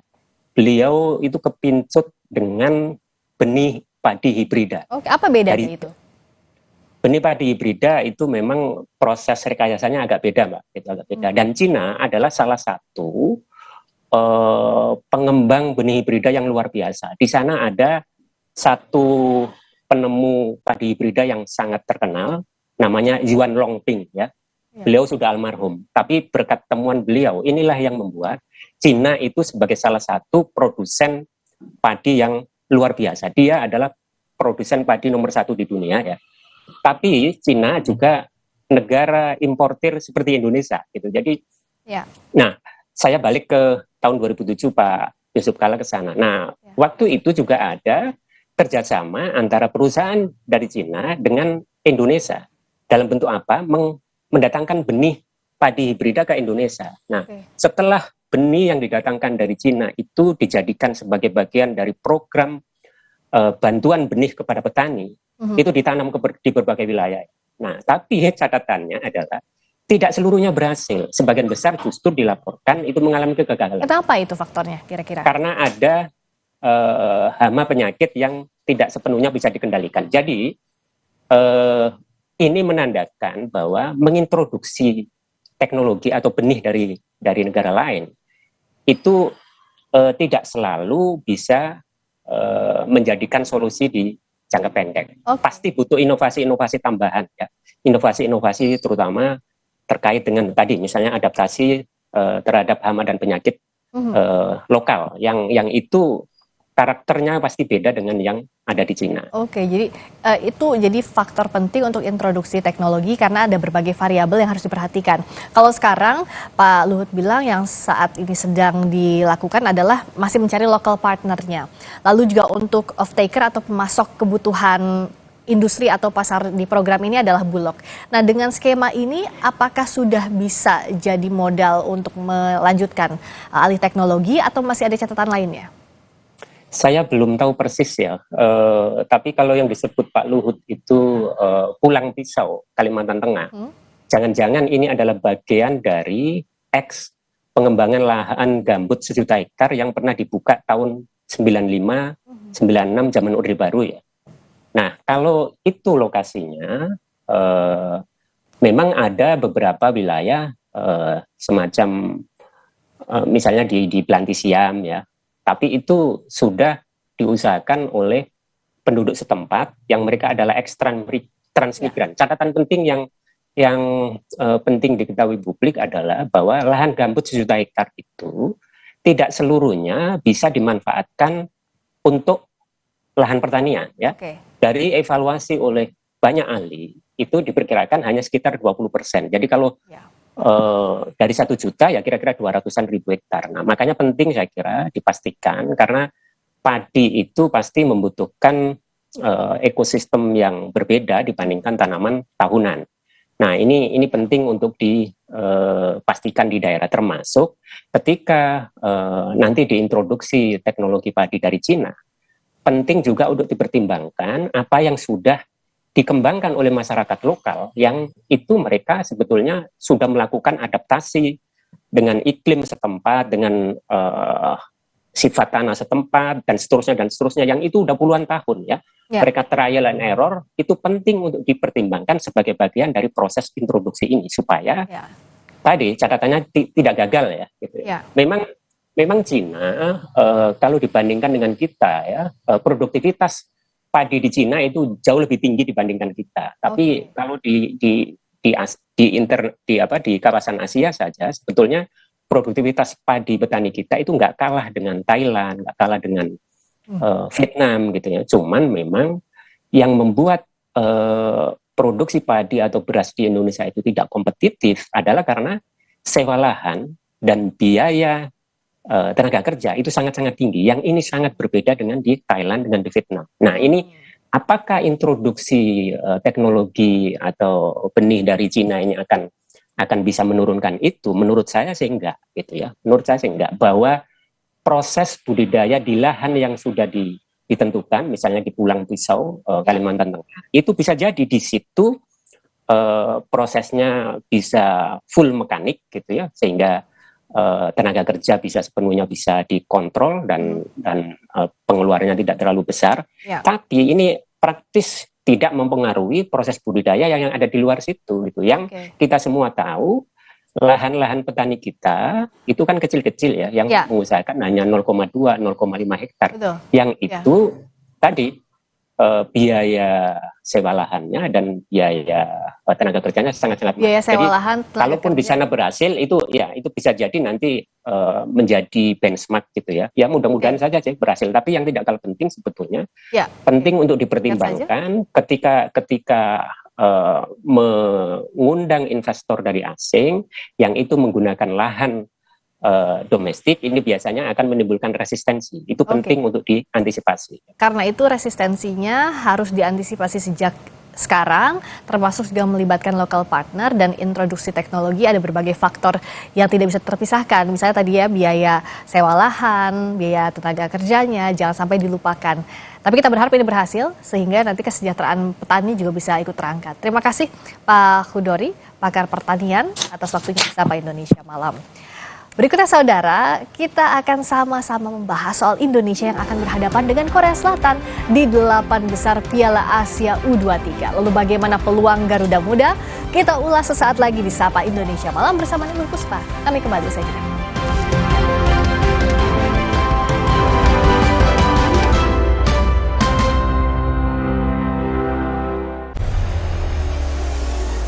Mencari tahu, mendengarkan lebih utuh dan mendalam, mempertanyakan rasa keadilan.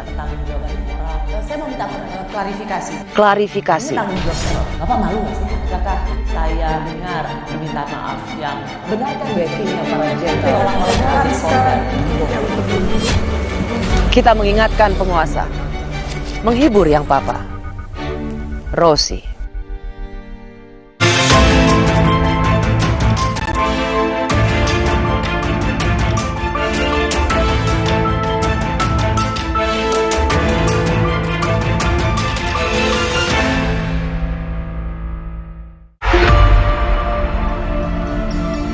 Komisi Pemilihan Umum akan menetapkan secara resmi pemenang Pilpres 2024 sebagai tindak lanjut dari putusan Mahkamah Konstitusi 22 April lalu.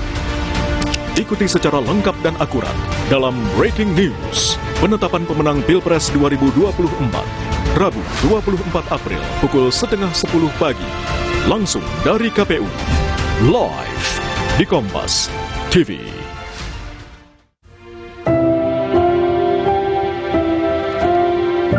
Ibu memang selalu ingin yang terbaik buat aku.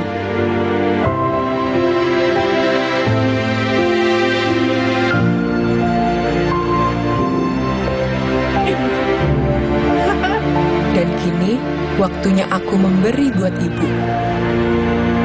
Karena ibu berkah terbesarku.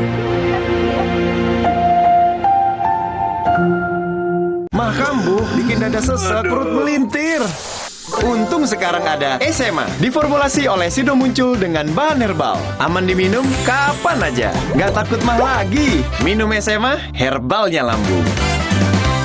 Laksanya beneran sedap, cobain. Aromanya bikin ngiler, binya tebal, buah gurihnya sedap banget. Bikin lagi, puas banget. Baru mie sedap Singapura Spicy Laksa dari Whisper.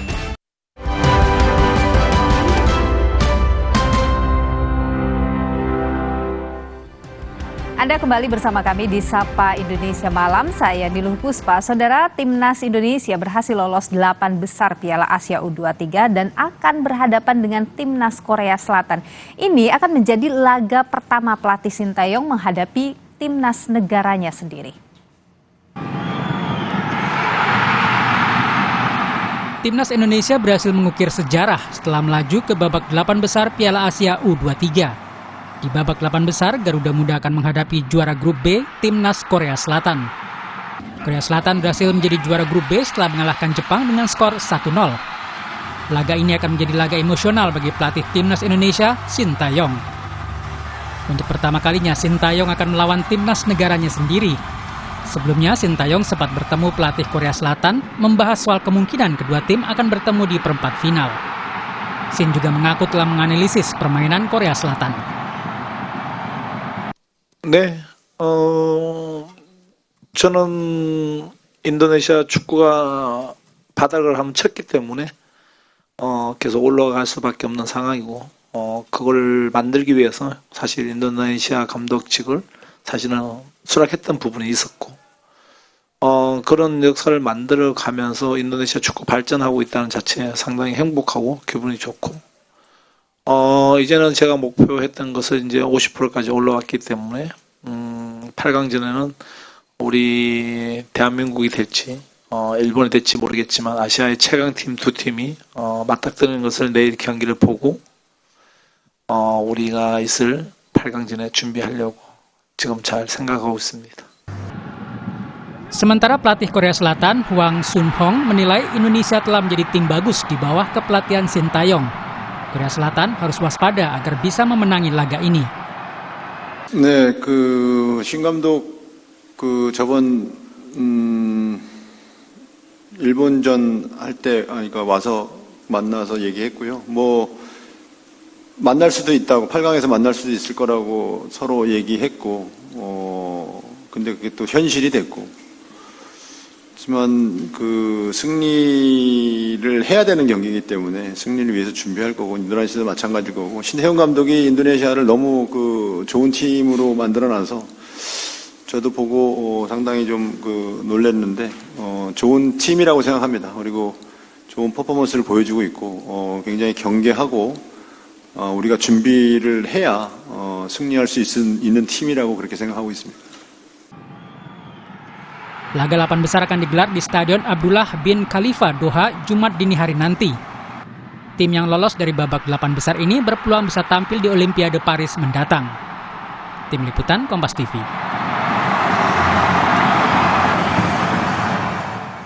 Timnas U23 Indonesia tampil gemilang saat menggulung Yordania 4-1 sekaligus juga memastikan lolos ke perempat final. Sejumlah pemain jadi kunci kemenangan. Ada Marcelino Ferdinand yang mencetak brace atau 2 gol di laga tersebut. Selain itu ada Witan Sulaiman yang kerap menciptakan peluang berbahaya sekaligus mencetak 1 gol. Di lini tengah pemain SC Heerenveen, Nathan Choaon mendominasi lini tengah serta Rizky Ridho yang tangguh mengintersep serangan-serangan Yordania. Sementara penantang timnas Indonesia di perempat final ajang Piala Asia U23 adalah Korea Selatan yang merupakan juara grup B. Pemain bintang Korea Selatan U23 yaitu Kim Min-woo yang menjadi aktor penentu kemenangan melawan Jepang. Lalu ada Jong San-bin dan juga Hong Yoon-sang. Prediksi skema yang akan diterapkan oleh timnas Indonesia melawan Korea yaitu menggunakan formasi 3-4-3. Lalu Korea dengan formasi 4-2-3-1 pada laga pertemuan perempat final Piala Asia U23 mendatang. Kita ulas laga 8 besar Piala Asia U23 Indonesia U23 lawan Korea Selatan bersama dengan pengamat sepak bola Firsi Idris. Mas Firsi, terima kasih sudah bersama Sapa Indonesia Malam. Sehat selalu Mas Firsi. Saya merasakan semangat Anda, optimisme Anda. Betul. Bagaimana sih sebenarnya gambaran Anda nanti ini? Ya kayaknya optimisme ini juga dirasakan oleh mayoritas warga Indonesia ya, yang sudah lama nggak melihat timnas Indonesia tuh bermain seindah ini, bermain agresif seperti ini, bermain ofensif luar biasa. Bahkan rekan saya jurnalis dari Australia, dia juga menyampaikan kepada saya, timnas kamu mainnya hebat sekali sekarang. Tidak bertahan seperti layaknya negara Asia Tenggara lain, tapi berani menyerang. Jadi optimisme itu tinggi setelah apa yang kita pertunjukkan di laga-laga bersama Coach Shin, baik di timnas U23 ini atau di kualifikasi Piala Dunia dan juga di Piala Asia senior sebelum ini, Mbak Nilu. Oke, jadi kalau kita bicara agresivitas mereka bermain dalam 3 pertandingan sebelumnya. Anda optimis bahwa Indonesia melawan raksasa Asia ini begitu? Asia. Iya, Korea Selatan yang tadi sudah disebut ya, mereka nggak pernah absen dari Olimpiade sejak 1988 karena ini kan akan jadi ajang kualifikasi Olimpiade juga ya. Mereka mengejar rekor 10 lolos ke Olimpiade secara beruntun, nggak ada negara lain yang bisa seperti itu. Dan di Piala Asia U23 mereka juga hebat di level ini, benar 4 kali semifinalis dari 5 edisi turnamen terakhir. Walaupun mereka terakhir terjegal di fase ini ya, di perempat final. Di edisi terakhir mereka kalah dari Jepang 0-3. Jadi di situ ada celah yang bisa kita manfaatkan, bahwa ada ini juga gap yang bisa dimanfaatkan di pertandingan nanti. Tapi kalau kita menghadapi pertandingan nanti tentu harus waspada juga, karena kita tahu ada beberapa pemain kita yang juga mungkin masih belum fit, dan juga jalannya pertandingan kan datangnya cepat ya, untuk rotasi juga kayaknya harus perlu dilakukan. Dan kita kehilangan Nathan juga, kita nggak tahu apakah Nathan bisa balik apa enggak.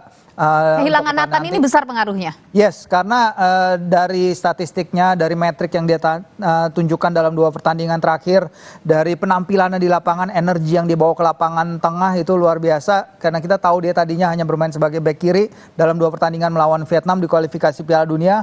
Tapi kemudian Coach Shin menyulapnya, bermain jadi pivot di tengah bersama Marcel dan kemudian bersama Ivar di tengah, jadi luar biasa memberikan keseimbangan. Tentu kehilangan sangat besar, tapi kalaupun PSSI masih berusaha ya melobi Heerenveen lagi apakah bisa untuk mendatangkan kembali Nathan. Kalau tidak ada Nathan itu selemah itukah? Tidak juga kan? Enggak selemah itu sih, cuman beberapa kali memang di lapangan tengah kita bisa lebih baik ya, terutama Marcel bagus, going forward bagus, tapi kalau dia harus memainkan segi bertahan, karena timnas ini sebenarnya dalam 2 pertandingan kita terakhir melawan Yordania, melawan Australia, oke kita menang, tapi kita menerima dalam 2 laga itu 44 tembakan ke gawang. Jadi on average 22 per laga. Itu jumlah sangat besar. Sementara Korea Selatan ini dia mencetak gol ketika melawan China, dia menang 2-0. Dia mencetak gol dari hanya 3 atau 4 tembakan on target. Jadi mereka adalah tim yang sangat efisien depan gawang. Jadi selama ini kita bergantung juga kepada penyelamatan hebat Hernando Ari. Tapi kalau misalnya penyerang Korea yang tentu levelnya saya yakin 1-2 level di atas Australia dan Qatar dan juga Yordania, disitulah kita harus hati-hati. Oke, sekarang ada, kalau kita lihat dalam pertandingan misalnya melawan Korea Selatan itu kan ada faktor Sintayong yang dianggap Sintayong kan sangat dekat dengan timnas Korea Selatan gitu. Anda sendiri melihat itu akan menguntungkan untuk kita? Ya, Coach Shin bahkan sosok yang membawa timnas U23 Korea Selatan ke Olimpiade di Rio ya 2016. Ketika itu dia jadi pelatihnya Son Heung-min dan Hwang Hee-chan, 2 pemain yang sekarang jadi andalan di Premier League. Ketika itu juga Shin berhasil membawa timnas Korea Selatan bermain 3-3 lawan Jerman, tim kuat ketika itu. Tentu Coach Shin dan pelatihnya Korea Selatan sekarang ya Hwang Sun-hong itu bahkan dekat mereka berdua ya. Karena Coach Shin hanya 2 tahun lebih tua dari Hwang, dan mereka kabarnya menurut Korea Times mereka saling berbagi pesan, bertukar pesan sepanjang turnamen, sebelum turnamen. Hwang bahkan bilang, ini ada kemungkinan nih Shin kita akan ketemu di perempat final. Ternyata benar gitu. Jadi yang disampaikan benar. Tapi pelatih Korea Selatan Hwang sendiri mengatakan bahwa ya dia lumayan terkejut melihat penampilan timnas di bawah Shin, bagaimana penampilan menyerangnya, sehingga dia harus bilang ke para pemainnya harus hati-hati, jangan memandang Garuda Muda sebelah mata. Oke, jangan memandang remeh Garuda Muda itu ya kira-kira. Tapi begini, kalau misalnya nih Sintayong kan sudah pernah melatih timnas Korea Selatan, kemudian juga kenal dengan Hwang.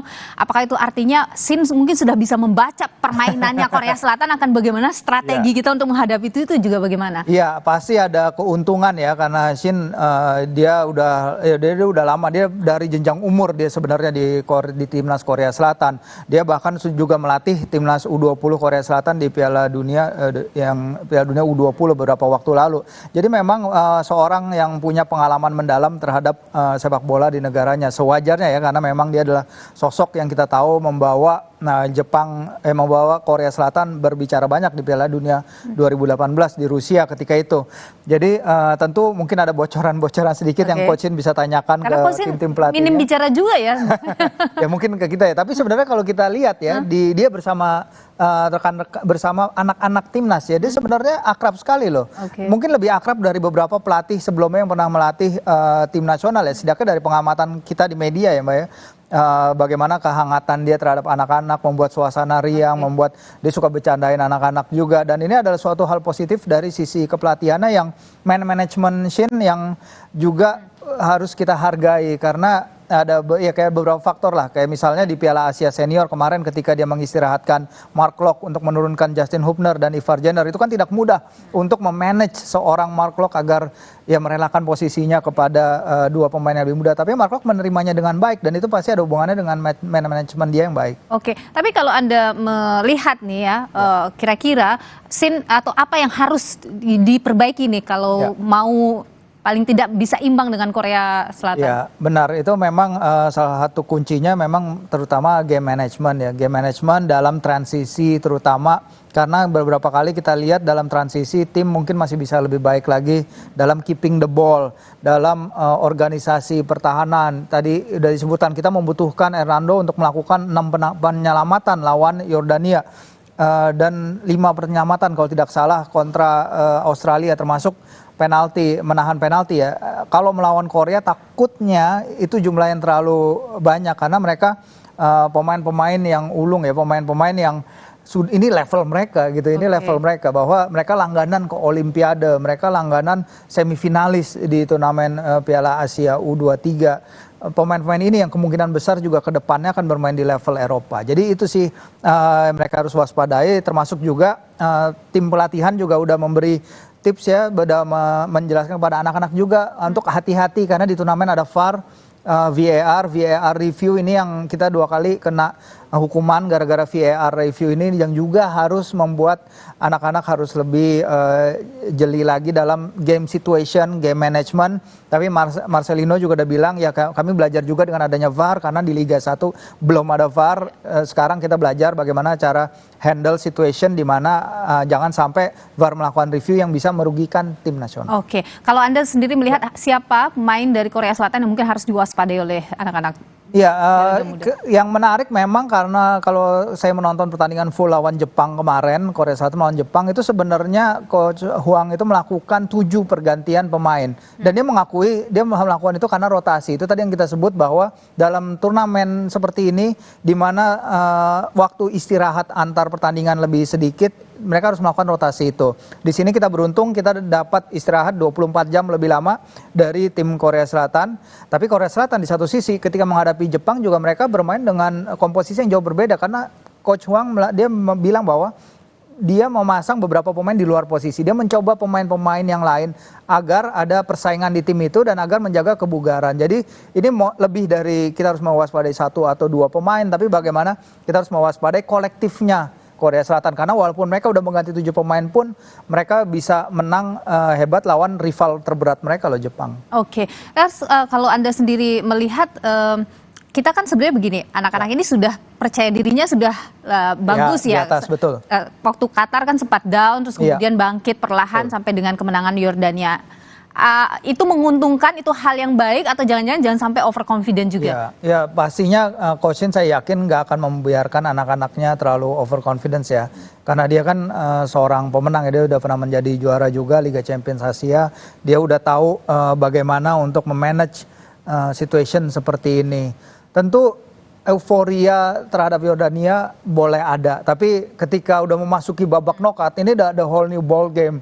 Ini udah lawan yang jauh berbeda, lawan yang punya atribusi yaitu tadi mengejar 10 kali penampilan beruntun di Olimpiade. Argentina pun nggak bisa kayak gitu. Banyak negara yang kesulitan untuk bermain di Olimpiade, tapi dia juga udah punya pengalaman. Tadi kita bicara bagaimana Coach Shin juga udah pernah melatih timnas Korea Selatan di Rio 2016. Jadi ini adalah suatu hal yang ya dia pasti sudah tahu bagaimana cara handle pressure-nya. Oke, Anda meyakini akan bisa ada adu penalti nggak nanti nih? Ya, saya meyakini hasil positif ya sebagai pendukung tim nasional pasti kita harus selalu mendukung, yakin dengan hasil positif. Lihat dengan apa yang terjadi di fase grup, walaupun kita menderita banyak tembakan tadi, tapi Hernando kokoh di gawang. Hubner juga beberapa kali memberikan blok-blok depan gawang yang hebat ketika menghadapi Yordania. Ya harapannya memang itu, kalau kita bisa membawa laga ini, kalau jangan sampai kebobolan di 45 menit pertama. Nanti kita lihat di 45 menit kedua seperti apa.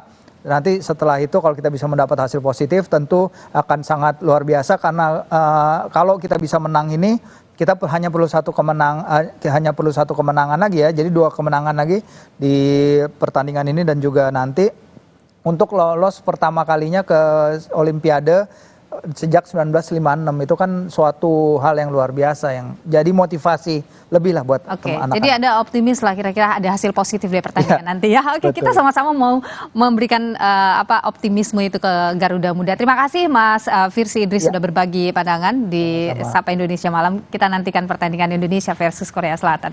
Saudara, kami masih akan kembali dengan sejumlah informasi lain, diantaranya Gerindra mengklaim kursi menteri di pemerintahan Koalisi Indonesia Maju akan lebih berbasis kompetensi, bukan perolehan suara parpol.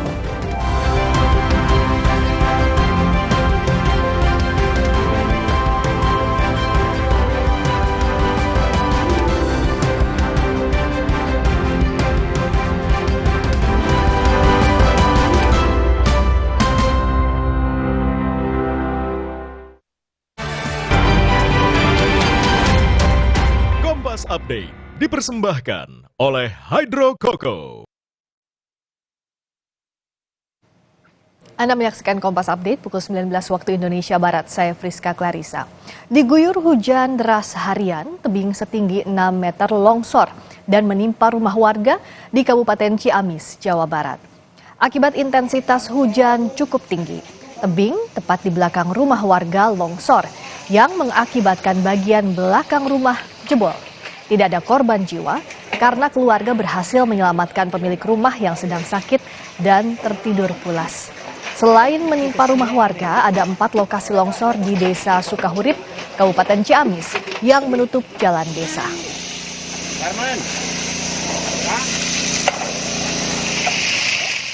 Demikian Kompas Update. Sapa Indonesia Malam kembali sesaat lagi. Saya Friska Clarissa, sampai jumpa. Kompas Update dipersembahkan oleh Bye tulang kaku, bye-bye faktor U. Entrasol. Woi, jaim dong. Jaim dong. Apa sih jaim-jaim?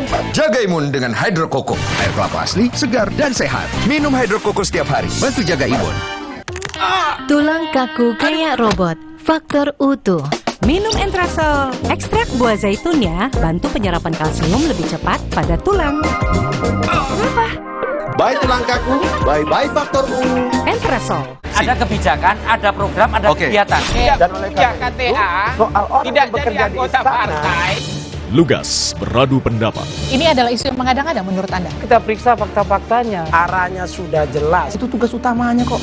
2 opini yang berbeda. Saya Anda perjelas. menyoroti kegiatannya, Infrastruktur. kebijakannya. Itu adalah hak 2 arah. Setiap Jumat pukul 8:30 malam. Live di Kompas TV.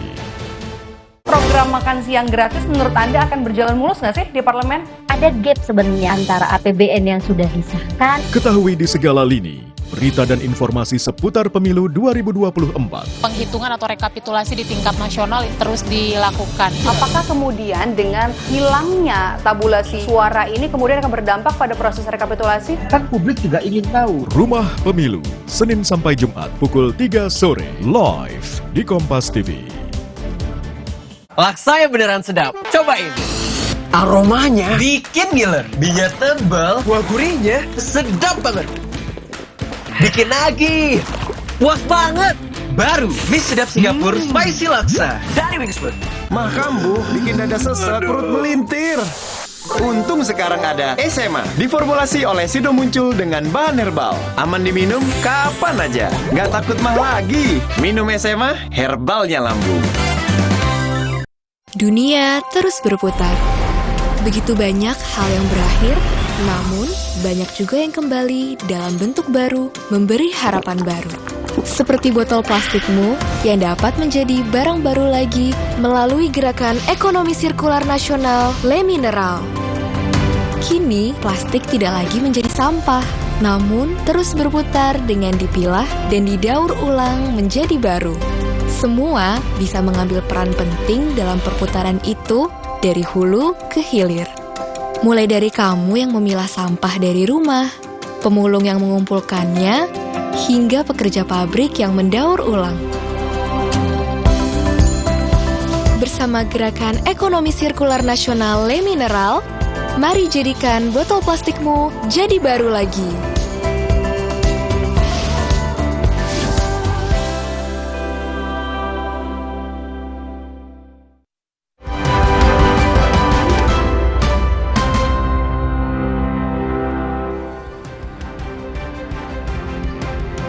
Saudara, terima kasih Anda masih bersama kami. Pasangan Prabowo Subianto dan Gibran Rakabuming Raka akan ditetapkan menjadi Presiden dan Wakil Presiden terpilih besok, Rabu 24 April 2024. Terkait kabinet, Gerindra mengklaim kursi menteri di pemerintahan Koalisi Indonesia Maju lebih berbasis kompetensi, bukan parpol.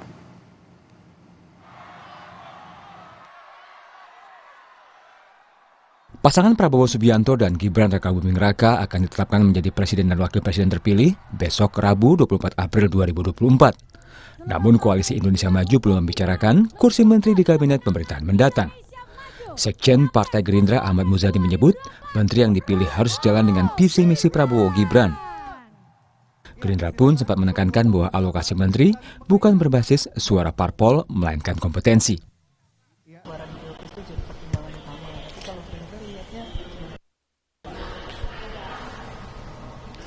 Kontribusi itu bagaimana cara ngitungnya? Apa iya itu menjadi sebuah, tetapi begini, bahwa sebagai sebuah kebersamaan dalam komitmen koalisi, saya kira itu akan menjadi pertimbangan yang sangat penting bagi lebih tahu berapa jumlah yang akan diberikan ke Partai Gerindra. Tapi pasti akan lebih banyak dong dari Golkar. Saya belum. Kira berapa pos Pak yang bisa diisi Gerindra gitu Pak? Belum ada angka pasti, belum ada posisi yang pasti. Sebelumnya Ketua Umum Partai Golkar Erlangga Hartarto sempat meminta 5 jatah kursi menteri dalam kabinet Prabowo Gibran. Menurut Erlangga, Partai Golkar punya kontribusi besar dalam kemenangan Prabowo.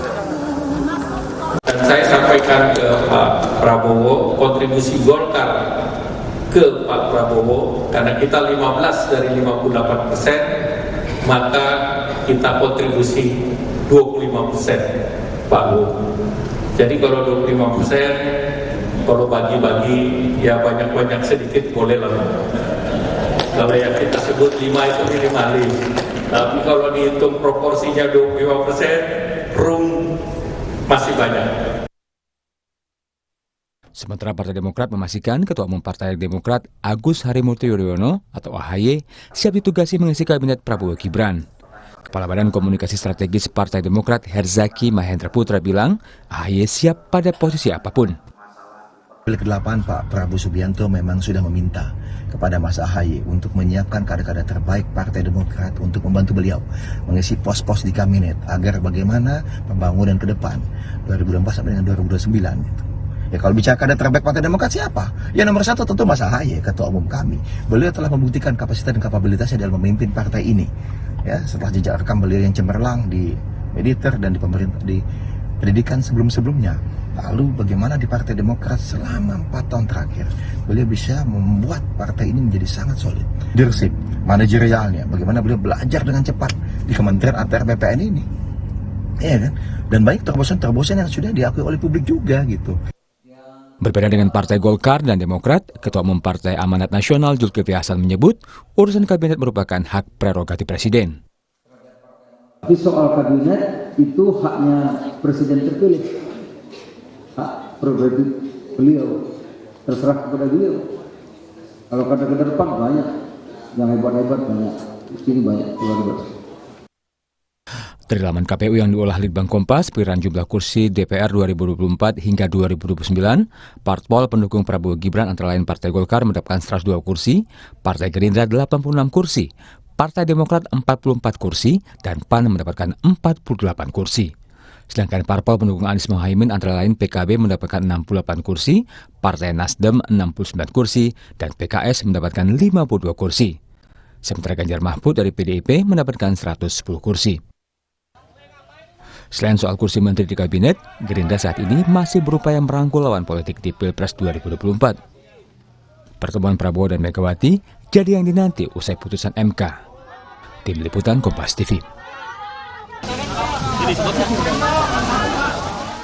Wakil Presiden terpilih Gibran Rakabuming Raka mengaku sudah merencanakan pertemuan dengan Anies Muhaimin ataupun Ganjar Mahfud. Menurut rencana, Gibran akan menemuinya usai keputusan KPU terkait penetapan Presiden Wakil Presiden terpilih besok. Terkait pertemuan itu, Gibran bilang masih berkoordinasi dengan Presiden terpilih Prabowo Subianto. Gibran mengaku meski ada perbedaan selama pemilu, silaturahmi harus dijaga termasuk dengan tokoh-tokoh lain. Makanya ditunggu saja setelah acara KPU besok. Kami sudah merencanakan pertemuan dengan tokoh-tokoh yang kemarin belum sempat ditemui. Ya, kami akan menemui tokoh-tokoh yang kemarin belum sempat kita temui. Kan tujuannya untuk silaturahmi, dan dari paslon 01, 03 kan juga sudah menerima putusannya, sudah memberikan selamat juga. Kalau kami kan intinya pengen cepat-cepat silaturahmi dengan semua, menggandeng semua. Capres Pemilu 2024 Anies Baswedan memastikan siap bertemu Presiden dan Wakil Presiden terpilih Prabowo Gibran. Hal ini diungkap Anies usai berkunjung ke kantor DPP PKS di Jakarta Selatan. Anies menegaskan tukar pikiran dan bertemu itu bukan sesuatu yang aneh dan dihindari, tetapi sesuatu yang normal. Anies menambahkan, jika sudah waktunya pihaknya siap bertemu baik untuk diskusi maupun bertukar pikiran. Yang kami akan terus hormati, sehingga yang disebut sebagai tukar pikiran, bertemu, berdiskusi itu bukan sesuatu yang aneh, bukan sesuatu yang dihindari, itu sesuatu yang normal-normal saja terjadi. Jadi terbang tinggi di Piala Asia U23, Garuda Muda Indonesia akan tantang Korea Selatan di babak 8 besar. Kami akan kembali dengan informasinya.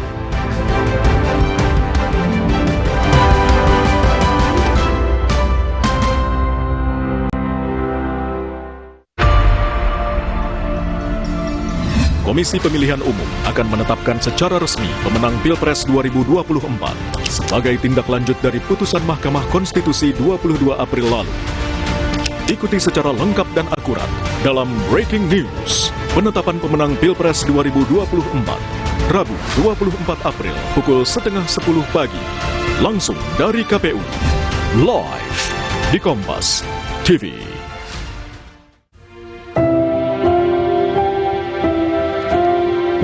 Ibu memang selalu ingin yang terbaik buat aku.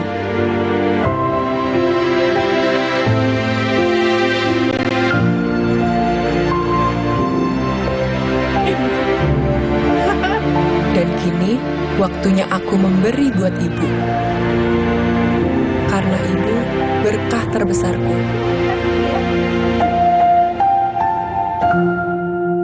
Kata orang, gue itu si paling kerja, syuting seharian, tiba-tiba sakit kepala.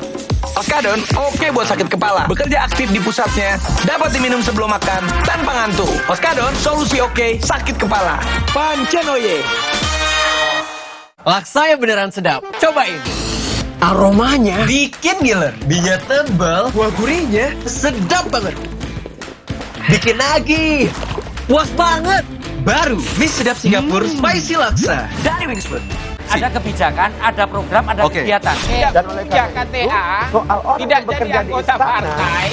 Lugas beradu pendapat. Ini adalah isu yang mengada-ngada menurut Anda? Kita periksa fakta-faktanya. Arahnya sudah jelas. Itu tugas utamanya kok. Dua opini yang berbeda. Saya perjelas. Anda menyoroti kegiatannya. Infrastruktur. Itu adalah Dua arah. Setiap Jumat pukul 8:30 malam. Live di Kompas TV.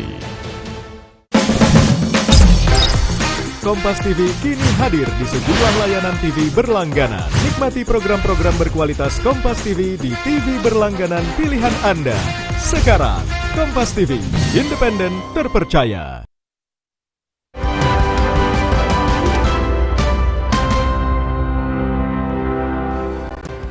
Saudara, Timnas Indonesia berhasil lolos 8 besar Piala Asia U23 dan akan berhadapan dengan Timnas Korea Selatan. Ini akan menjadi laga pertama pelatih Sintayong menghadapi Timnas negaranya sendiri.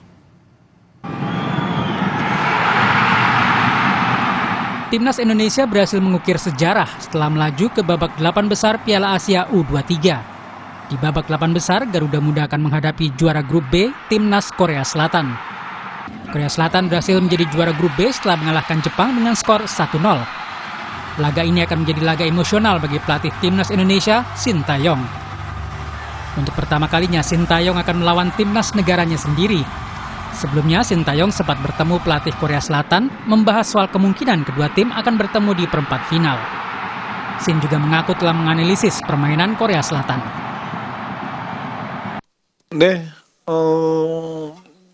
저는 인도네시아 축구가 바닥을 한번 쳤기 때문에 계속 올라갈 수밖에 없는 상황이고 그걸 만들기 위해서 사실 인도네시아 감독직을 사실은 수락했던 부분이 있었고 그런 역사를 만들어 가면서 인도네시아 축구 발전하고 있다는 자체에 상당히 행복하고 기분이 좋고 이제는 제가 목표했던 것을 이제 50%까지 올라왔기 때문에 8강전에는 우리 대한민국이 될지 일본이 될지 모르겠지만 아시아의 최강팀 두 팀이 맞닥뜨리는 것을 내일 경기를 보고 우리가 있을 8강전에 준비하려고 지금 잘 생각하고 있습니다.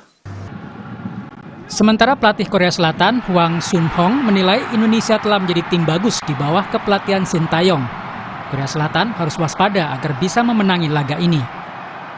네, 신 감독 저번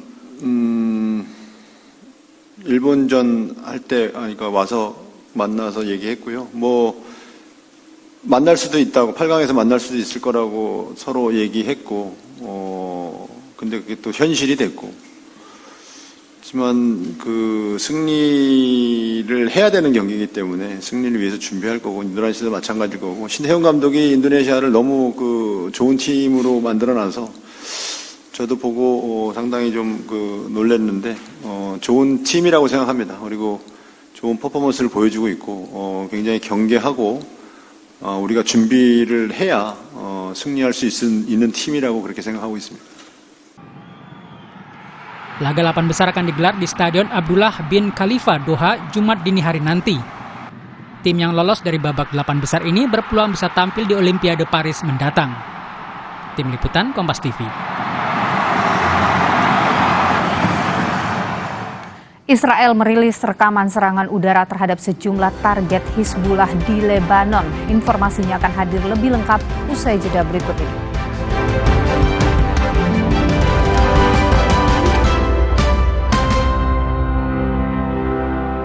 Pengusaha memiliki kepentingan bisnis, pemerintah memiliki regulasi, namun keduanya berjalan di atas rel yang sama, peningkatan ekonomi dan kesejahteraan bangsa. Kita bertemu lagi di Business Talk bersama saya, Mahasiswa Tarigan. Serap inspirasi dari diskusi antara pelaku bisnis dan pembuat kebijakan. Ikut saya ke Indonesia International Motor Show alias IMS. Business Talk, setiap Selasa, pukul 10 malam, live di Kompas TV. Woi, jaim dong. Jaim dong. Apa sih jaim-jaim? Jaga imun dengan Hydro Coco. Air kelapa asli, segar dan sehat. Minum Hydro Coco setiap hari, bantu jaga imun. Tulang kaku kayak robot, faktor utuh. Minum Entrasol, ekstrak buah zaitunnya bantu penyerapan kalsium lebih cepat pada tulang. Apa? Bye tulang kaku, bye-bye faktor U. Entrasol. Laksa yang beneran sedap, cobain. Aromanya bikin ngiler, minyak tebal, kuah gurihnya sedap banget. Bikin lagi, puas banget. Baru mie sedap Singapura Spicy Laksa dari Wingsfood. Masih terkini dari segala lini. Pan Berita Utama akan menyajikan sejumlah informasi menarik yang paling mengundang atensi. Kami kompilasi berita pilihan yang sudah kami siapkan untuk Anda dan jadikan referensi utama untuk Anda. Dan Anda tetap bersama kami. Terima kasih. Sampai jumpa. Berita utama ikuti pada jam-jam berikut. Live di Kompas TV.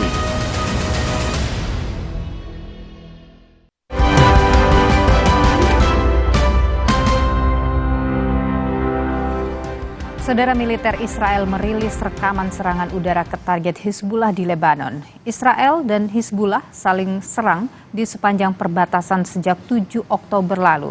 Hizbullah menyatakan tindakan ini merupakan dukungan bagi Hamas.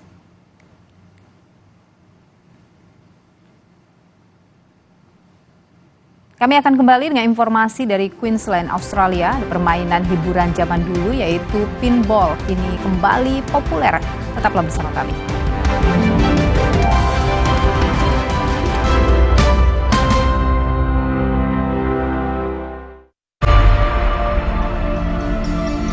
Komisi Pemilihan Umum akan menetapkan secara resmi pemenang Pilpres 2024 sebagai tindak lanjut dari putusan Mahkamah Konstitusi 22 April lalu.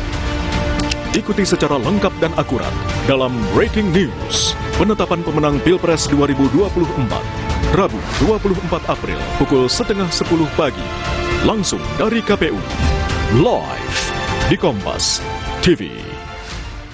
Imajinasi dimulai dari Java Pay, terbukti untuk gedung tinggi, resort, dan rumah Anda. Java Pay, primer, cat eksterior, dan super interior.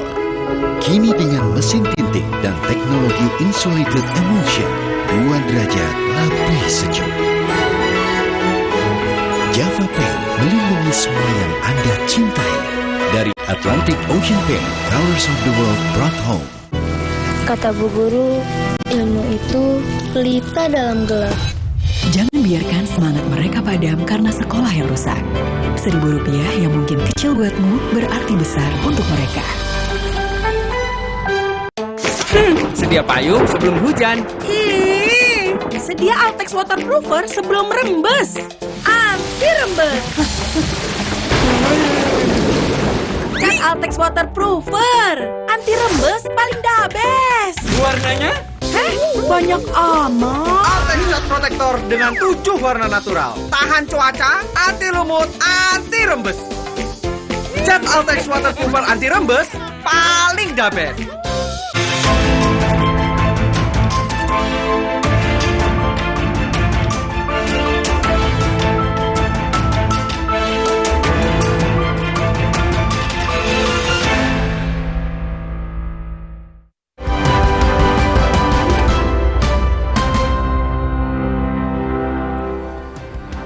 Bagi generasi Gen Z, bermain game di komputer atau smartphone adalah cara untuk menghabiskan waktu. Namun di Australia, permainan jadul pinball ini justru kembali digemari. Informasi ini, saudara, sekaligus juga menutup Sapa Indonesia malam kali ini. Saya Niluh Puspa. Dan saya Friska Clarissa. Terima kasih, selamat malam, sampai jumpa.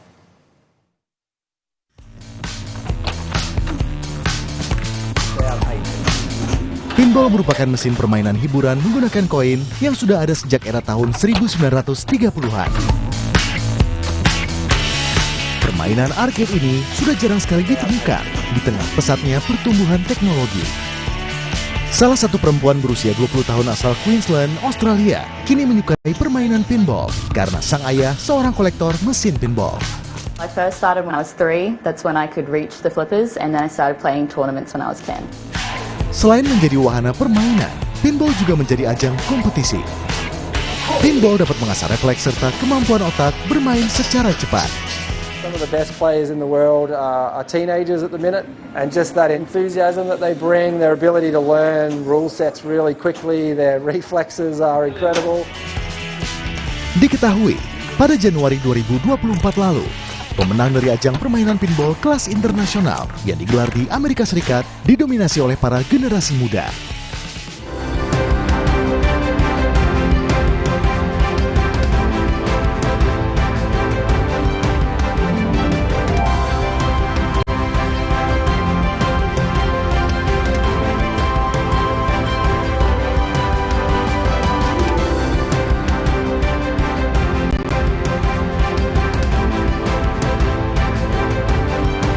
Sejarah, Garuda Muda lolos ke babak perempat final Piala Asia U23.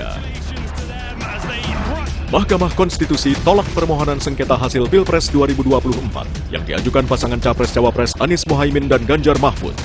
Konflik Iran-Israel terus bergulir. Israel luncurkan rudal serangan balasan ke wilayah Iran. selengkapnya dalam laporan khusus. Malam ini pukul 9:30 di Kompas TV. Sesaat lagi Anda akan menyaksikan berita utama yang didukung oleh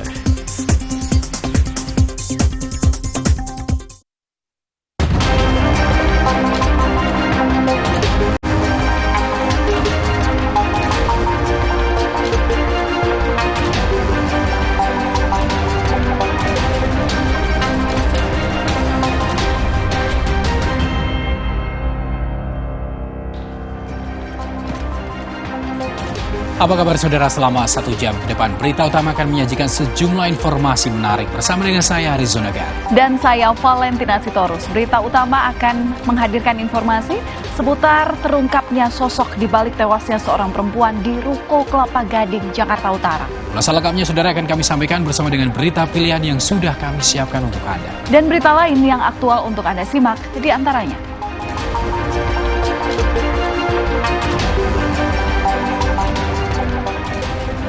Usai kalah dalam sengketa Pilpres di Mahkamah Konstitusi, PDIP akan gugat hasil Pilpres 2024 ke Pengadilan Tata Usaha Negara.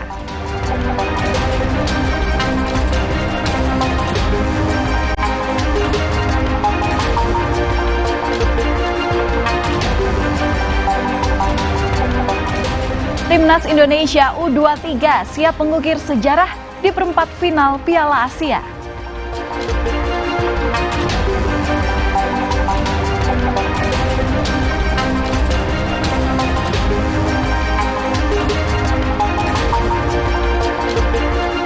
Di akhir acara kami juga memiliki video pilihan mengenai detik-detik 2 helikopter milik Angkatan Tentara Malaysia yang bertabrakan dan jatuh di pangkalan Tentara Laut Diraja Malaysia.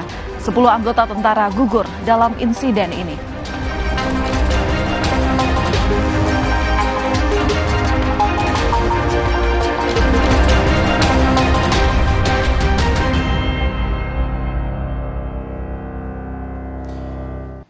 Kita langsung ke informasi pertama, saudara. Sebuah minibus pengangkut bahan bakar minyak BBM terbakar di stasiun pengisian bahan bakar umum SPBU di Desa Panggautan, Kecamatan Batang Natal, Mandailing Natal, Sumatera Utara.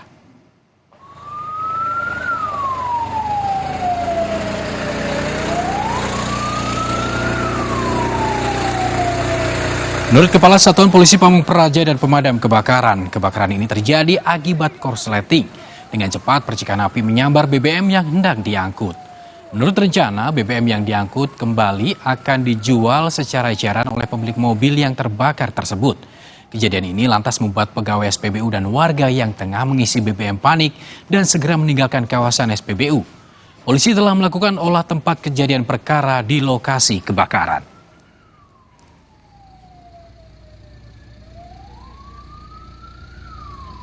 Saudara, hujan deras yang terjadi sejak pagi hingga siang di kawasan Kertasari, Kabupaten Bandung, Jawa Barat membuat banjir bandang dan lumpur terjadi di ruas jalan penghubung antar kecamatan.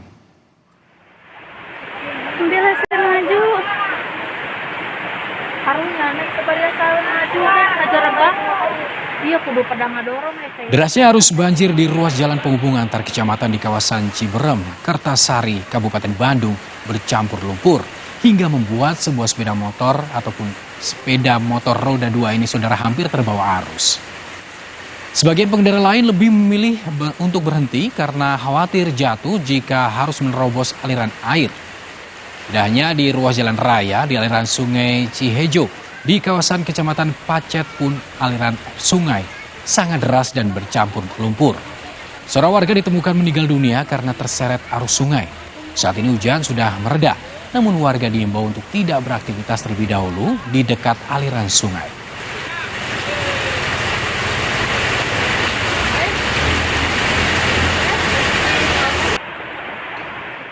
Tebing setinggi 15 meter di Lumajang, Jawa Timur longsor pada Selasa siang.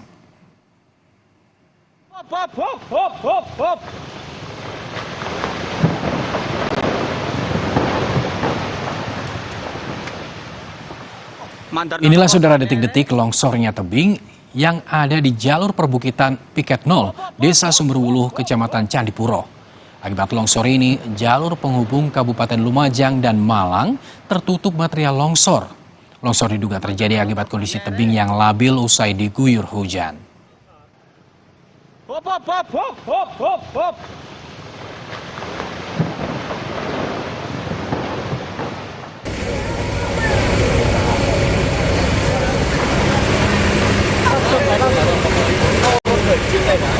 Akibat longsor, banyak kendaraan yang terjebak dan harus menunggu proses pembersihan material longsor.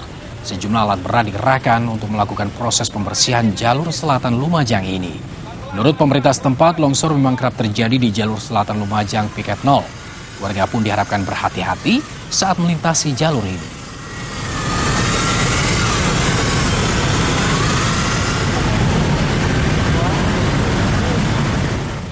Selanjutnya, saudara, diduga menjadi pelaku tabrak lari di gerbang tol Binjai. Seorang oknum polisi akan diperiksa di Polda Sumatera Utara.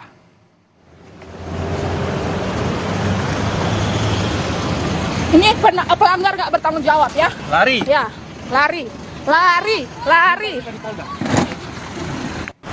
Bang, tolong bang. Kalian jangan diam aja. Kasus ini bermula dari korban yang kehabisan saldo uang elektronik saat hendak keluar tol melalui gerbang tol Binjai, kemudian ditabrak mobil pelaku yang berada di belakangnya. Pelaku yang diketahui berpangkat AKP diduga merasa kesal karena terlalu lama menunggu korban. Saat ini korban sudah membuat laporan dan polisi masih melakukan pemeriksaan sejumlah saksi. Hari ini rencananya dilakukan pemeriksaan hari Selasa ya. Dilakukan pemeriksaan terhadap AKP HS dan para saksi-saksi yang lain. Terkait dengan kasus ini, karena mungkin kita tahu ini hanya kesalahpahaman di jalan, kami mengharapkan juga mungkin ada etikat baik dari kedua belah pihak nanti untuk bisa saling memaklumi, saling memahami, dan kalau ada baiknya bisa mereka berdamai. Kita beralih ke informasi politik, saudara. Usai gugatan ditolak seluruhnya oleh Mahkamah Konstitusi, DPP PD Perjuangan akan tetap memperjuangkan hasil pemilu 2024 melalui Pengadilan Tata Usaha Negara atau PT-UN. Hal tersebut disampaikan oleh Sekjen PDIP Hasto Kristianto di hadapan kader di kantor DPP PD Perjuangan di Jalan Diponegoro Menteng, Jakarta Pusat. Meski menghormati putusan MK, Hasto menganggap Mahkamah Konstitusi telah gagal menjalankan fungsinya sebagai benteng konstitusi dan demokrasi. PDIP pun mengaku akan tetap maju memperjuangkan hasil pemilu 2024 melalui Pengadilan Tata Usaha Negara atau PT-UN. Di dalam menjalankan fungsinya sebagai benteng konstitusi dan benteng demokrasi, namun mengingat sifat keputusannya yang bersifat final dan mengikat, maka PD Perjuangan menghormati keputusan MK dan akan terus berjuang di dalam menjaga konstitusi, memperjuangkan demokrasi, pelaksanaan pemilu yang demokratis, jujur, dan adil, serta berjuang untuk menggunakan setiap ruang hukum termasuk melalui PT-UN. Tanggapi putusan Mahkamah Konstitusi, Presiden Joko Widodo sebut segala tuduhan kepada pemerintah termasuk politisasi bansos tak terbukti. Hal ini disampaikan Jokowi saat kunjungan kerjanya di Mamuju, Sulawesi Barat. Jokowi bilang pemerintah menghormati putusan MK karena telah mengikat. Menurut Jokowi, putusan tersebut sekaligus mematahkan tuduhan kepada pemerintah soal dugaan kecurangan, intervensi aparat, hingga politisasi bansos. Yang saya hormati Pak Menteri PUPR. Ya, pemerintah menghormati putusan MK yang final dan mengikat, dan pertimbangan hukum dari putusan MK yang juga menyatakan bahwa tuduhan-tuduhan kepada pemerintah seperti kecurangan, intervensi aparat, kemudian apalagi politisasi bansos, kemudian mobilisasi aparat, ketidaknetralan kepala daerah telah dinyatakan tidak terbukti. Ini yang penting bagi pemerintah ini. Sementara itu, Presiden terpilih Prabowo Subianto bersyukur atas putusan sengketa Pilpres di Mahkamah Konstitusi. Prabowo berterima kasih kepada seluruh pihak dan segera mempersiapkan langkah selanjutnya setelah penetapan KPU Rabu besok. Kita sekarang bersyukur proses di Mahkamah Konstitusi sudah selesai dan kita sekarang tentunya lakukan persiapan untuk menghadapi masa depan. Saya kira itu dari saya. Ya, kalau nggak salah hari Rabu kita akan ke KPU. Saya kira itu saja. Terima kasih semua masyarakat. Terima kasih dukungannya. Terima kasih kepada Mahkamah Konstitusi yang sudah menjalankan tugas yang berat. Saya kira itu saja. Terima kasih kepada semua unsur, semua pihak yang telah bekerja keras. Saya kira itu ya. Terima kasih ya. Saya terima kasih saudara-saudara dengan sabar. Okay. Saudara, setelah sebelumnya mengunjungi DPP Nasdem dan PKB, hari ini Anies Mohaimin datang ke kantor DPP PKS. Anies pun berbicara terkait rekonsiliasi. Kedatangan Anies dan Mohaimin disambut Presiden dan Sekjen PKS. Anies menyatakan tugasnya dalam koalisi perubahan telah selesai. Terkait rekonsiliasi dengan Prabowo, Anies menjawab jika ada waktunya siap untuk bertemu dan bertukar pikiran. Menurut Anies, saat kampanye Prabowo jadi lawan. Namun dalam demokrasi, Prabowo menjadi kawan. Jadi ketika proses kampanye, ketika proses pemilu, memang posisinya posisi lawan. Tapi sesungguhnya kita adalah teman dalam demokrasi. Apabila datang waktunya, tentu saja kita siap untuk selalu berdiskusi, tukar pikiran, bertemu, dan tidak pernah sedikit pun ada bayangan bahwa ini adalah sebuah kontestasi yang tidak ada ujungnya. Ada ujungnya. Kemarin putusan MK kita hormati, itu ada ujungnya. Selanjutnya kita terus bangun sama-sama. Saudara, Timnas U23 memastikan diri lolos ke perempat final Piala Asia. Lolosnya Garuda Muda ke perempat final Piala Asia U23 ini sekaligus menjadi sejarah bagi tim Indonesia. Ulasannya usai jeda.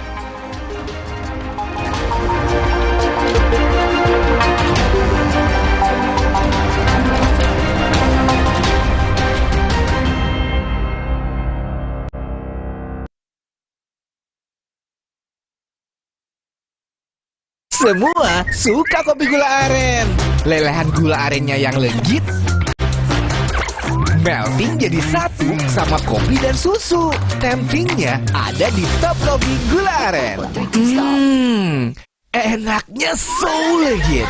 Ngumpul jadi makin asik. Hari gini masih pada order? Come on, Top Coffee Gula Aren aja. Kopinya ngehits, gula arennya legit. Try it. Beli 2, ekstra 1. Dari Wings Food. Well, I've got a car. We've gone so far, exploring the unknown with every mind. Ship it up, ship it up. Let's enjoy the ride, make the moment fly. Yeah!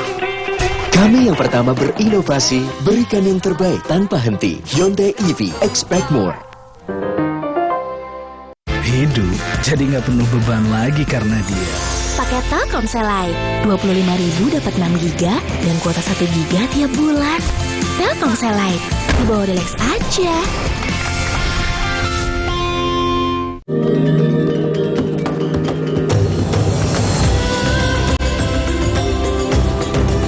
Every day for 20 years, we have been helping keep Indonesians healthy and happy. Helping Indonesians for a prosperous Indonesia to help strengthen your immune system. Drink UC 1000 vitamin with 1000 milligrams of vitamin C. Healthy inside, fresh outside. Shopee! Yuk pakai SP Letter. Beli sekarang, bayarnya nanti. Yuk pakai SP Letter. Gratis ongkir se-Indonesia. Belinya sekarang, bayarnya nanti. Ayam, nggak usah takut, kan ada Agoda. Agoda. Bisa liburan murah di banyak hotel. Wah, diskonnya sampai 60%. Cuma di Agoda, booking sekarang. Mau simpan makanan sebanyak ini? Masih muat? Muat. Polytron Flex Up 5-in-1 Cooling System. Lebih banyak muatnya. Nitip muat nggak? Yang mana? OTW. Bosan? Sekarang waktunya GTW. Garansi tepat waktu dari Shopee. Beli semua di Shopee. Garansi tepat waktu. Mah kambuh, bikin dada sesek, perut melintir. Untung sekarang ada SMA. Diformulasi oleh Sido Muncul dengan bahan herbal. Aman diminum kapan aja. Nggak takut mah lagi. Minum SMA, herbalnya lambung. Semua suka kopi gula aren. Lelehan gula arennya yang legit melting jadi satu sama kopi dan susu. Temptingnya ada di Top Kopi Gula Aren. Enaknya so legit. Ngumpul jadi makin asik. Hari gini masih pada order? Come on, Top Coffee Gula Aren aja. Kopinya ngehits, gula arennya legit. Try it. Beli 2, ekstra 1. Dari Wingswood.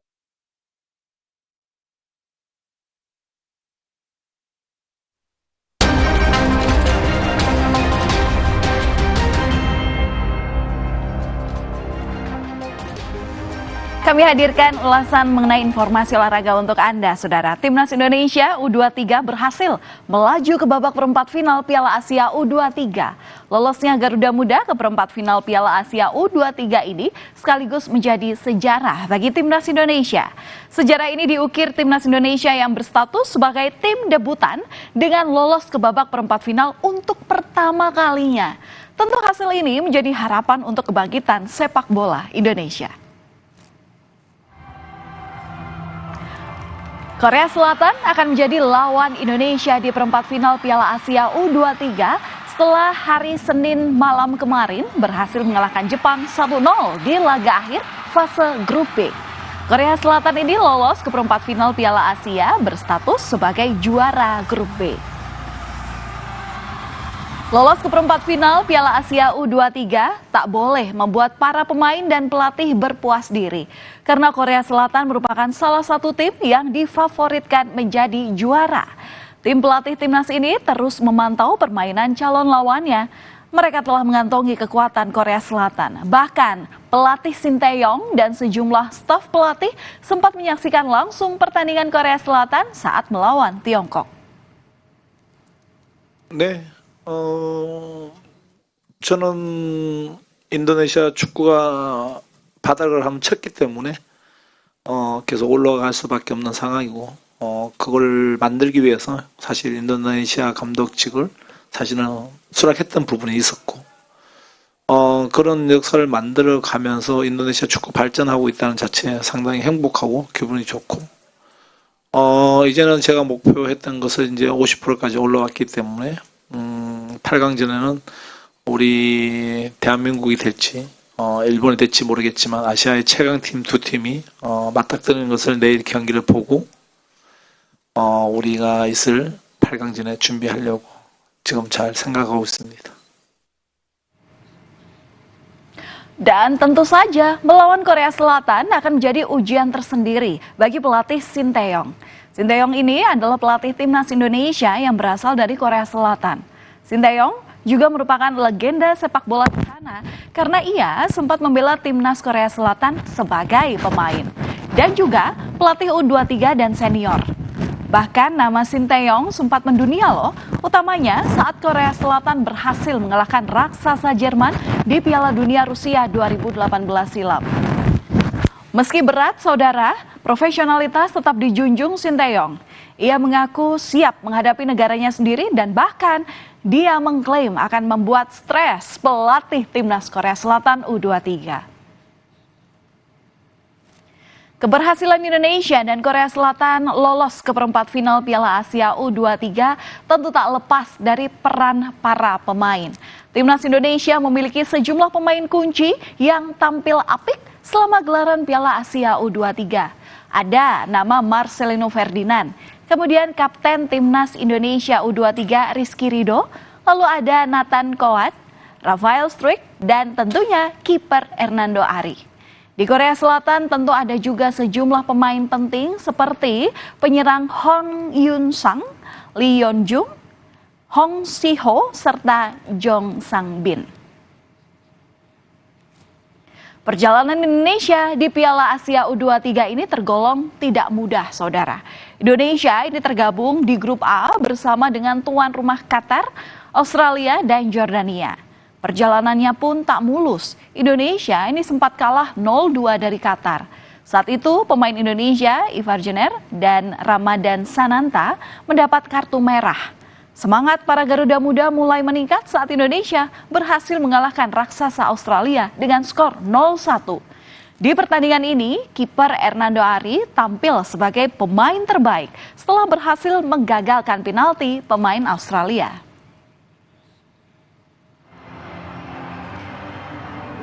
Dan di pertandingan versus Jordania, Garuda Muda tampil sangat perkasa. Sejak menit awal, Indonesia ini tampil impresif. Di laga inilah, Indonesia menang dengan skor 4-1. 3 dari 4 gol Indonesia dicetak melalui skema yang apik.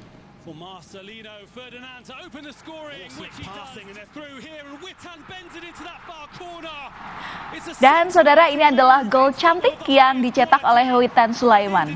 Gol ini terjadi melalui skema yang apik antara Marcelino Ferdinand, Rizky Ridho, dan Witan Sulaiman. Umpan Rizky Ridho berhasil dieksekusi sempurna oleh Witan Sulaiman.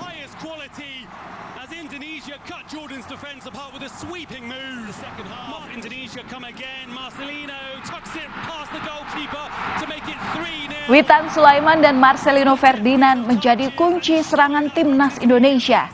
Kerjasama 1-2 antara Witan dan Marcelino berhasil merobek gawang Jordania.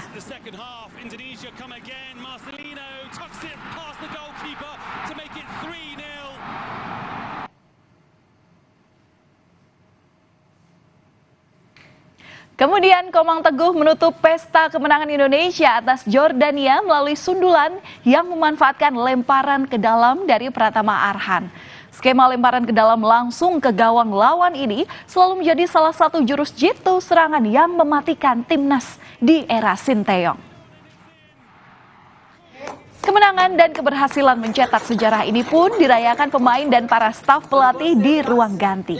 Bahkan Ketua Umum PSSI Erick Thohir pun ikut bersama pemain bersorak-sorak dalam merayakan kemenangan ini. Para pemain mengucapkan terima kasih kepada supporter yang telah memberikan doa dan dukungannya kepada Timnas Indonesia U23.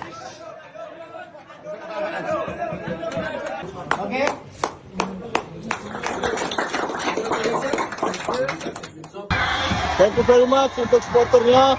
Indonesia telah mendoakan kita lolos ke quarter final.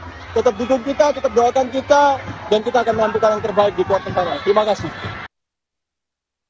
Terima kasih kita hari ini menangkan pertandingan dan kita menuju ke 8 besar.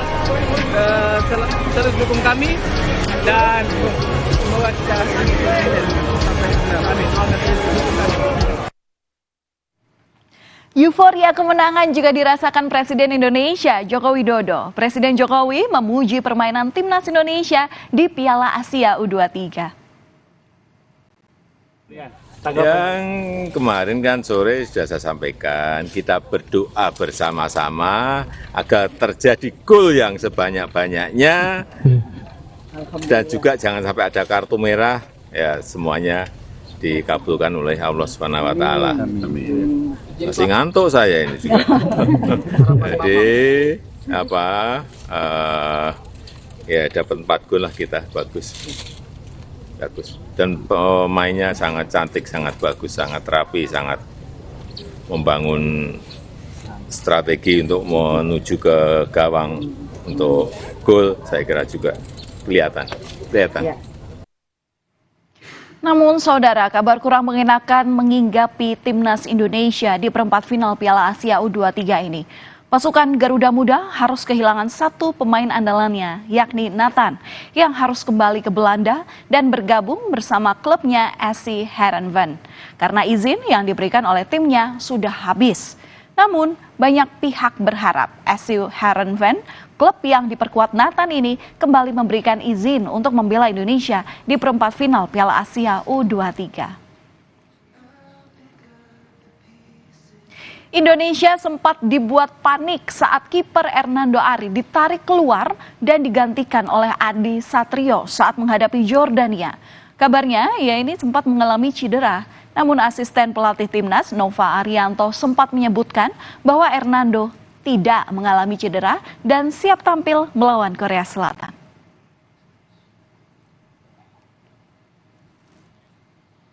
Saudara, keberhasilan timnas Indonesia U23 untuk lolos ke perempat final Piala Asia U23 tentu menjadi angin segar bagi pelatih Sinteyong. Karena sebelumnya Ketua Umum PSSI bilang bahwa diperpanjang atau tidaknya kontrak Sinteyong ini akan ditentukan dengan hasil di Piala Asia dan Piala Asia U23. Dan kini target itu terpenuhi setelah meloloskan timnas senior ke-16 besar Piala Asia 2023 dan membawa timnas U23 ke perempat final Piala Asia U23. Ketua Umum PSSI Erick Thohir yang mendatangi ruang ganti pemain timnas sempat memberikan kode terkait masa depan Sinteyong.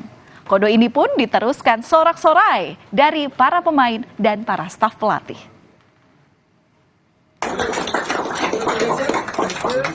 So coach, stay with us.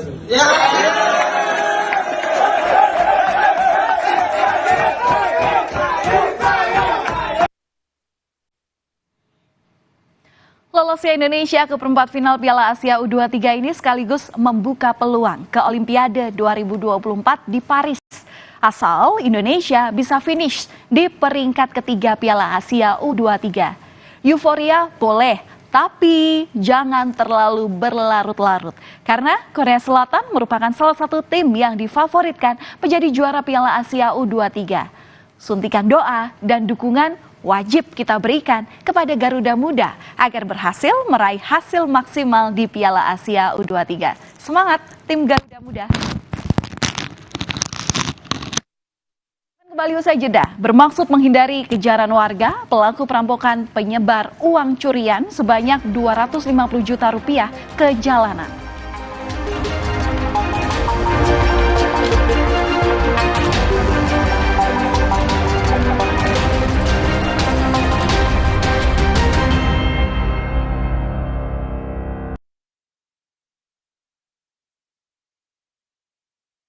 Semua suka kopi gula aren. Lelehan gula arennya yang legit ada di Top Kopi Gula Aren.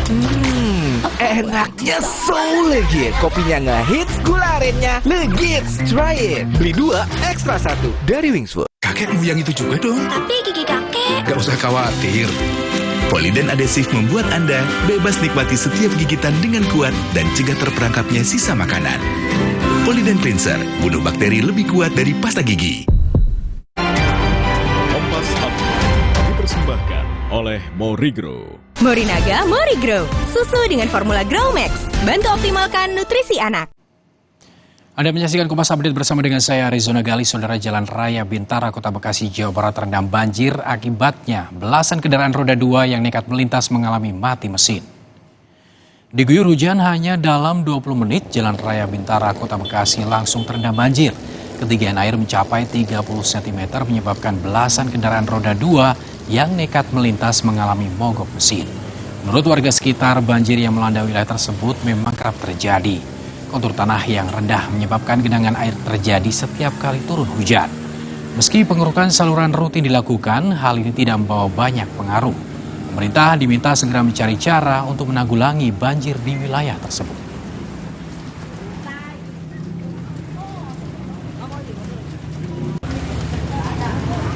Demikian Kompas Update, saya Arizona Gali, sampai jumpa. Kompas Update dipersembahkan oleh Bye tulang kaku, bye-bye faktor U. Entrasol, baru Morinaga Morigro. Kasih makan anak masih pakai drama. Beri dia Morinaga Morigro. Susu dengan formula Grow Max, bantu tingkatkan nafsu makan dan penuhi nutrisi untuk pertumbuhannya. Morinaga Morigro. Tulang kaku kayak robot, faktor utuh. Minum Entrasol. Ekstrak buah zaitunnya bantu penyerapan kalsium lebih cepat pada tulang. Apa? Bye tulang kaku, bye-bye faktor U. Entrasol. Yang penting buatku, Samsung untuk latihan kekuatan. Dan orange water atau lemon water agar pulih lebih cepat.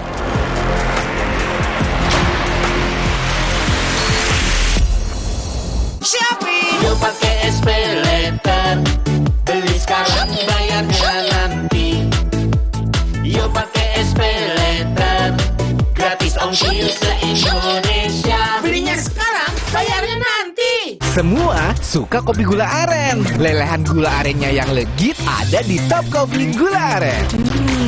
Enaknya so legit. Kopinya ngehits, gula arennya legit. Try it. Beli 2, ekstra 1 dari Wingsfood. Mah kambuh, bikin dada sesek, perut melintir. Untung sekarang ada SMA, diformulasi oleh Sido Muncul dengan bahan herbal. Aman diminum kapan aja, nggak takut mah lagi. Minum SMA, herbalnya lambung. Dari tangisan pertama hingga dewasa, seringkali kita meninggalkan jejak yang tidak bermanfaat. Dari jejak karbon rumah tangga, jejak karbon kendaraan, hingga jejak limbah plastik. Kini, saatnya bertanya, jejak apa yang akan kita cipta? Langkahkan diri untuk lakukan kebaikan kecil, namun ciptakan dampak besar.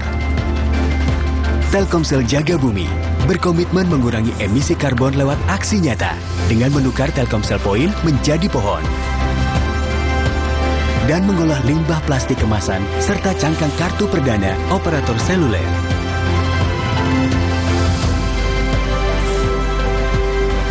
Karena menjaga kelestarian bumi adalah semangat kami. Semangat Indonesia. Bersama Telkomsel Jaga Bumi.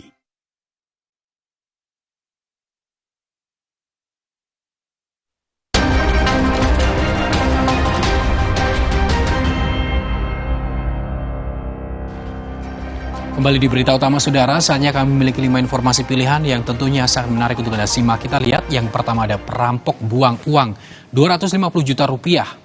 Saudara, aksi perampokan dengan pecahkan kaca mobil berhasil digagalkan warga Kabupaten Muaro Jambi. Bahkan untuk menghindari kejaran warga, pelaku sempat menyebar uang sebanyak 250 juta rupiah hasil curian ke jalan. Selamatkan duitnya. Duitnya selamatkan deh. Ya duit, bantu Bu. Bantu Bu. Itu mobil itu. Mobil itu, tangkap. Video amatir ini merekam detik-detik penangkapan pelaku perampokan dengan cara pecah kaca mobil. Berlokasi di Jalan Lintas Jambi, Desa Baru, Kecamatan Marosebo, Kabupaten Muaro Jambi. Aksi pelaku berhasil digagalkan warga. Dibantu. Untuk menghindari kejaran warga, pelaku bahkan nekat menyebar uang hasil perampokan sebanyak 250 juta ke jalan. Dari mana Bang? Dari mana? Dari bank Bang. Waduh, diintai mungkin ada yang ngintai tuh. Namun karena kondisi siang bolong dan ramai warga, pelaku pun berhasil diamankan. Aksi perampokan ini terjadi usai korban mengambil uang sebesar 250 juta rupiah di kota Jambi. Saat ingin pulang ke rumah, korban yang mengendarai mobil mampir ke warung makan. Beruntung warga yang berada di lokasi mencurigai gerak-gerik pelaku saat memecah kaca mobil, hingga akhirnya aksi perampokan digagalkan. Uang daripada korban ini ditaruh di bawah jok, kemudian korban makan. Pada saat korban makan, pelaku beraksi. Kebetulan korban melihat aksi pelaku. Memang sudah dari awal korban mencurigai pelaku ini mepet terus pada saat di bank. Disitulah teriak rampok. Pada saat teriak rampok, kebetulan anggota kita di situ dan ikut melakukan menangkap daripada pelaku tersebut. Dan saat ini pelaku berhasil diamankan ke Polsek Marosebo. Saat ini pelaku ditahan di Polsek Marosebo untuk menjalani pemeriksaan. Langsung dibawa ruang reksa. Pasalnya pelaku tak sendiri, namun bersama rekannya yang berhasil kabur saat akan ditangkap. Uang tunai serta mobil korban kini menjadi barang bukti. Untuk mempertanggungjawabkan perbuatannya, pelaku dikenakan pasal 365 KUHP ayat 1 tentang pencurian dan kekerasan dengan ancaman 12 tahun penjara. Jumadi, Kompas TV, Jambi. Melawan ya? Tidak, bergelut artinya berkelahi ya? Berikutnya, saudara, di balik tewasnya wanita di ruko. Saudara, misteri kematian perempuan dalam kondisi hamil di ruko Kelapa Gading, Jakarta Utara akhirnya berhasil diungkap oleh polisi. Kasus pembunuhan ini terungkap usai pelaku yang kabur ke Lampung ditangkap.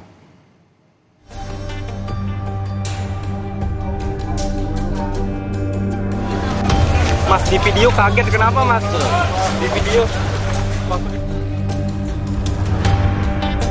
Mapolsek Kelapa Gading berhasil menangkap pelaku pembunuhan seorang perempuan yang jenazahnya ditemukan bersimbah darah di sebuah ruko di Kelapa Gading, Jakarta Utara, Sabtu 20 April.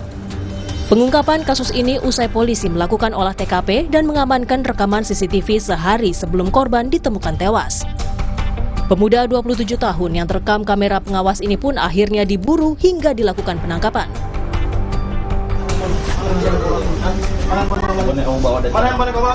Tak butuh waktu lama, pelaku yang bersembunyi di rumah orang tuanya di daerah Teluk Betung Timur, Lampung, digerebek tim unit reskrim Polsek Kelapa Gading.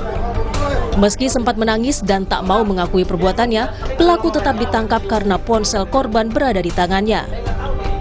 Dari penyelidikan sementara, pelaku dan korban ternyata memiliki hubungan dekat.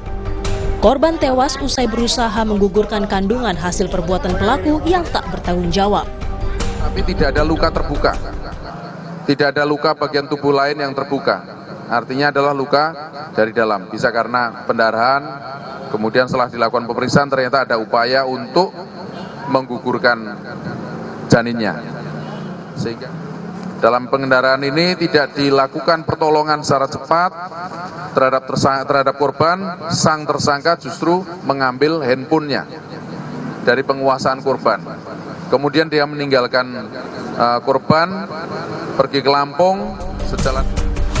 Pelaku mengaku sudah berhubungan dengan korban selama 3 tahun.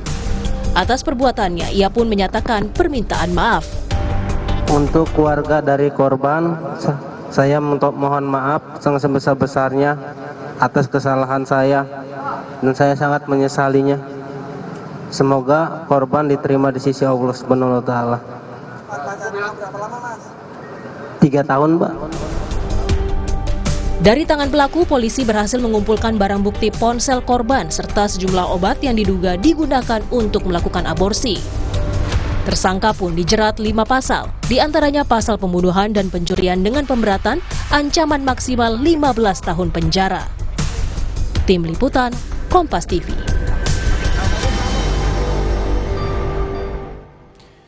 Selanjutnya, saudara, sekeluarga terlibat bisnis narkoba.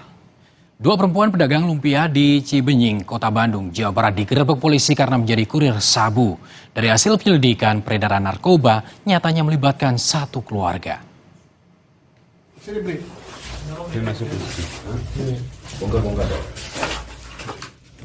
Dua perempuan pedagang lumpia di Cibenying, Kota Bandung digerebek di rumahnya. Keduanya ditangkap usai menjadi kurir narkoba jenis sabu. Dari kedua tersangka, petugas menyita barang bukti narkoba jenis sabu-sabu seberat 60 gram. Ironisnya, bandar narkoba adalah sang suami dari salah satu tersangka yang berhasil kabur. Dari penangkapan ini, polisi turut membawa adik sang bandar yang juga dilibatkan dalam peredaran narkoba. Ngajak ibu, tugas ibu apa? Disuruh baru kita kerjakan, gitu ya. Ibu tidak menyadari atau bagaimana menyadari itu salah, tapi ya gimana ya? Oh, enggak lah, ya. Gitu. Dikasih berapa itu ongkosnya? Ini aja kan. Ya, rumah tangga lah gitu ya. Enggak dikasih upah gitu. Oh iya, oke. Kalau Mbak, adanya ya? Adanya, terakhir. Titipan, nyimpan berapa banyak? 40 gram. Oh, 40 gram ya. Bukan. Gimana? Kok bisa mau? Saya panik, Pak, itu. Panik, oh iya. Dalam pengungkapan narkoba, Sat Narkoba Polrestabes Bandung telah menangkap total 41 tersangka. 3 minggu ya setelah Hari Raya Idul Fitri, kita memiliki 30 perkara, 30 kasus, 30 laporan polisi dengan 41 tersangka yang terdiri dari 39 laki-laki dan 2 orang perempuan. Adapun dari ke-30 perkara ini kita mengungkap narkotika sebanyak 22 kasus, sedangkan untuk narkotika daun ganja sebanyak 4 kasus, dan narkotika tembakau sintetis sebanyak 2 kasus, obat keras terbatas 2 kasus. Dari total 41 tersangka, ada 30 perkara peredaran berbagai jenis narkoba, mulai dari ganja, tembakau sintetis hingga sabu. Para tersangka dikenai pasal tentang narkotika dengan ancaman minimal 6 tahun dan maksimal 20 tahun penjara, serta denda paling sedikit 1 miliar dan paling banyak 10 miliar rupiah. Abdul Rohim, Kompas TV Bandung, Jawa Barat.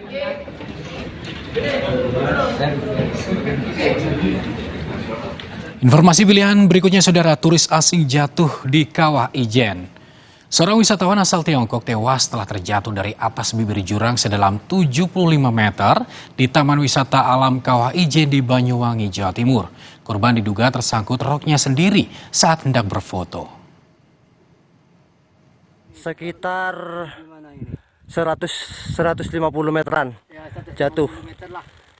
Seorang turis asal Tiongkok ditemukan tewas di dasar jurang sedalam 75 meter saat berwisata di Taman Wisata Alam Kawah Ijen, Banyuwangi. Tim SAR membutuhkan 2 jam lamanya untuk mengevakuasi jasad korban ke atas bibir kawah. Sabtu lalu, korban mendaki Gunung Ijen bersama suaminya. Di puncak kawah, korban dan suaminya sempat asyik bersuah foto. Ingin berfoto sendirian, korban berjalan mundur mendekati bibir kawah. Namun kaki korban tersangkut rok panjang yang dipakainya dan jatuh ke jurang. Jasad korban kemudian dibawa ke RSUD Blambangan, Banyuwangi. Korban akhirnya dibawa ke RSUD Sanglah dan Pasar untuk dibawa pulang ke negaranya.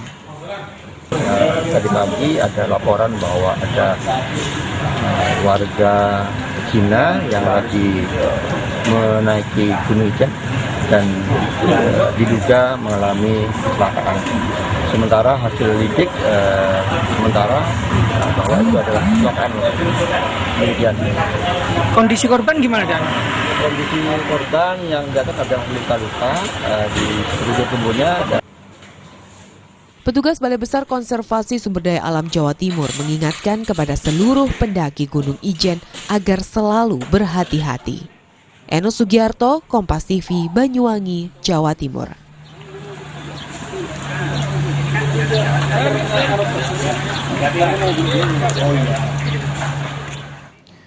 Terakhir, saudara, dilecehkan, YRT siram air keras.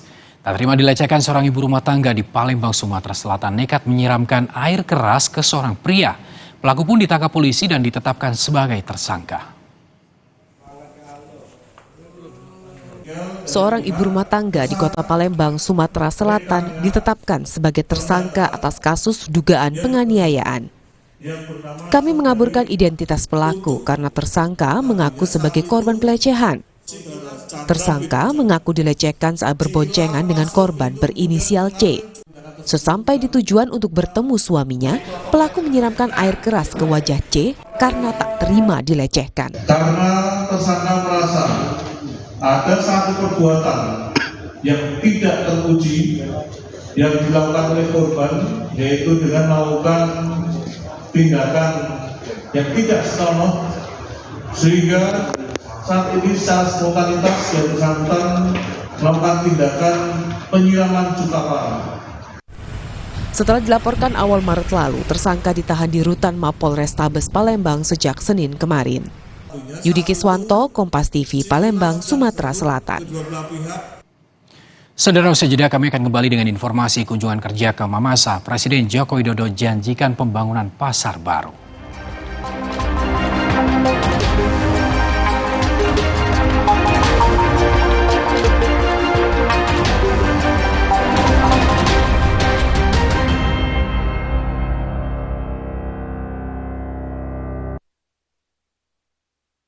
Mau simpan makanan sebanyak ini? Masih muat? Muat! Polytron Flex Up 5-in-1 Cooling System. Lebih banyak muatnya. Nitip muat nggak? Ibu memang selalu ingin yang terbaik buat aku.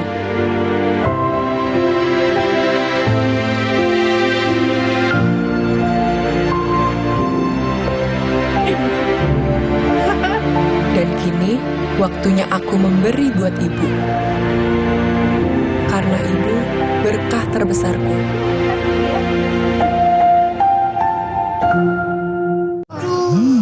Sakit kepala? Minum Paramex. Andalan nih. Paramex cepat kerjanya, gak pakai lama. Cepat redakan sakit kepala, aman sesuai dosis anjuran untuk redakan nyeri. Sakit kepala, Paramex obatnya. Produksi Konimex. Kalau sakit hati, aduh, Nyeri otot. Segera minum Paramex nyeri otot. Redakan nyeri otot, sendi, dan pegal linu. nyeri otot, Paramex nyeri otot. Produksi Konimex. Yang penting buatku, Samsung untuk latihan kekuatan. Dan orange water atau lemon water agar pulih lebih cepat.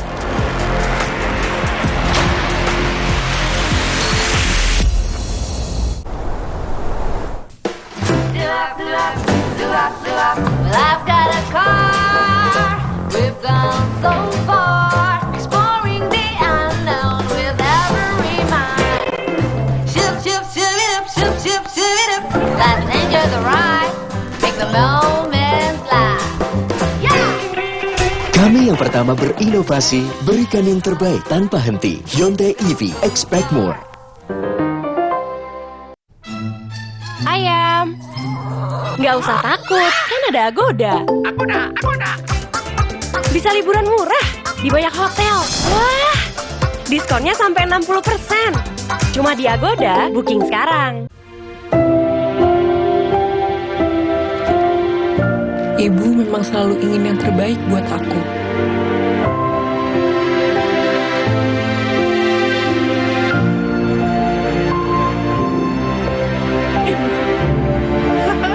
Dan kini, waktunya aku memberi buat ibu. Karena ibu berkah terbesarku.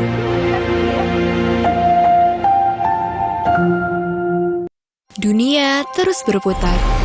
Begitu banyak hal yang berakhir, namun banyak juga yang kembali dalam bentuk baru, memberi harapan baru. Seperti botol plastikmu yang dapat menjadi barang baru lagi melalui gerakan ekonomi sirkular nasional Le Mineral. Kini, plastik tidak lagi menjadi sampah, namun terus berputar dengan dipilah dan didaur ulang menjadi baru. Semua bisa mengambil peran penting dalam perputaran itu dari hulu ke hilir. Mulai dari kamu yang memilah sampah dari rumah, pemulung yang mengumpulkannya, hingga pekerja pabrik yang mendaur ulang. Bersama gerakan ekonomi sirkular nasional Le Mineral, mari jadikan botol plastikmu jadi baru lagi.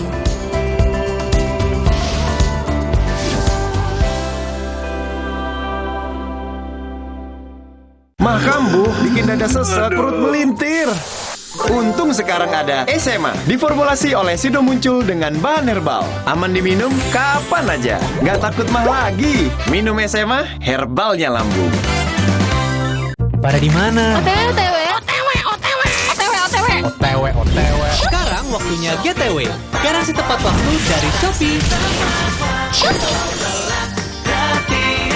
Beli semua di Shopee, garansi tepat waktu.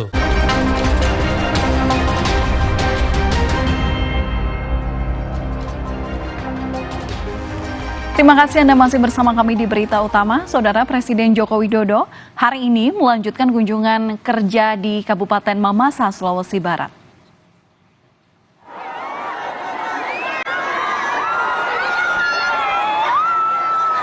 Setibanya di Mamasa, Jokowi langsung mengunjungi Pasar Tumpah di tengah kota. Pasar Tumpah di sekitaran Taman Kota Mamasa ini menjadi lokasi pasar yang biasa dikunjungi warga Mamasa. Lantaran pasar rakyat yang dibangun jauh dari pusat kota Mamasa. Presiden Jokowi pun berdialog dengan para pedagang di Pasar Tumpah dan menyatakan segera membangun pasar baru yang mudah diakses warga. Para pedagang nantinya diharapkan tak lagi berjualan di sekitaran Taman Kota Mamasa. Kita buatin pasar, kita bangun. Tapi saya tadi tanya ke Bupati, lokasinya memang yang harus berdekatan dengan dan di sini. Tidak bisa dipindah jauh dari sini. Karena konsumennya ada di sekitar lokasi ini. Bagian bangun bagian kita pusat. Kita lah Bupati dan nanti. Kita ke sorotan lain, Ketua Bidang Kehormatan DPP PDI Perjuangan Komarudin Watubun menegaskan Presiden Jokowi dan Wakil Presiden terpilih Gibran Rakabuming Raka sudah bukan kader PDIP. Komarudin bilang Jokowi sudah bukan kader PDIP karena sudah mendukung pasangan Prabowo Gibran di Pilpres 2024. Padahal PDIP mengusung pasangan Ganjar Mahfud. Komarudin juga menyatakan Gibran sudah tidak lagi menjadi kader PDIP sejak memutuskan menjadi calon wakil presiden. Membela pernyataan Sekjen PDIP Hasto Kristianto, Komarudin mengingatkan Gibran agar tidak berbohong karena menyatakan ingin tetap berada di PDIP tetapi ternyata maju ke Pilpres. Gibran itu bukan kader partai lagi, saya sudah bilang sejak diambil putusan itu diulang-ulang bagaimana. Termasuk yang Pak Jokowi, karena tadi kan sempat dibilang yang soal cawe-cawe presiden itu sempat ditegaskan lagi di dissenting opinion, berarti ini sudah menyelenceng dari partai gitu. Orang sudah di sebelah sana bagaimana mau bilang bagian masih dari PDI Perjuangan kok yang benar saja. Menanggapi pernyataan Ketua Bidang Kehormatan DPP PDIP Komarudin Watubun yang menyebut bahwa ia bukan lagi kader PDIP, Wakil Presiden terpilih Gibran Rakabuming Raka mengaku tak masalah. Soal ada kesan dipecat oleh PDIP, Gibran bilang nggak apa-apa dipecat. Sementara mengenai respon Presiden Jokowi usai disebut bukan lagi kader PDIP, Gibran minta ditanyakan langsung ke Jokowi. Ya udah nggak apa-apa.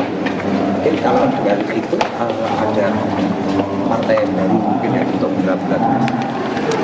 Belum ada pembahasan ke situ ya. Tunggu aja nanti. Bapak juga belum membahas soal itu juga. Saya tidak tahu ya. Tanyakan ke beliau sendiri. Tapi tanggapan Mas Gibran bahwa ini kan semacam kayak dipecat dari partai gitu. Sempat ada rasa kecewa gitu mungkin. Enggak apa-apa, dipecat ya enggak apa-apa. Ya, makasih. Mas, besok kalau setelah penetapan itu nanti untuk prioritas. Saudara, kita ke informasi lainnya. Prabowo Subianto dan Gibran Rakabuming Raka akan ditetapkan menjadi presiden dan wakil presiden terpilih oleh Komisi Pemilihan Umum di hari Rabu besok. KPU telah mengundang pihak-pihak terkait mulai dari partai politik hingga pemerintah untuk menghadiri penetapan presiden dan wakil presiden terpilih di kantor KPU pada Rabu pagi. KPU juga mengundang Paslon 01 Anies Baswedan dan Muhaimin Iskandar serta Paslon 03 Ganjar Pranowo dan Mahfud MD. Namun KPU belum dapat memastikan kehadiran Paslon Anies Muhaimin dan juga Ganjar Mahfud. Yang jelas kita kirim undangannya ke tiga paslon soal apakah mereka beliau akan hadir secara langsung sendiri-sendiri itu nanti. Sejauh ini kan semalam Prabowo mengatakan akan hadir bersama Gibran. Kalau dari capres yang lainnya, kita belum dapat konfirmasi. Yang jelas kita undang semua tim paslon, baik paslon 1, paslon 2, paslon 3, kita undang semua. Kita masih akan bertemu usai jeda di berita utama dengan informasi mengenai 2 helikopter milik Angkatan Tentara Malaysia bertabrakan dan jatuh di pangkalan Tentara Laut di Raja Malaysia hingga menewaskan 10 anggota tentara.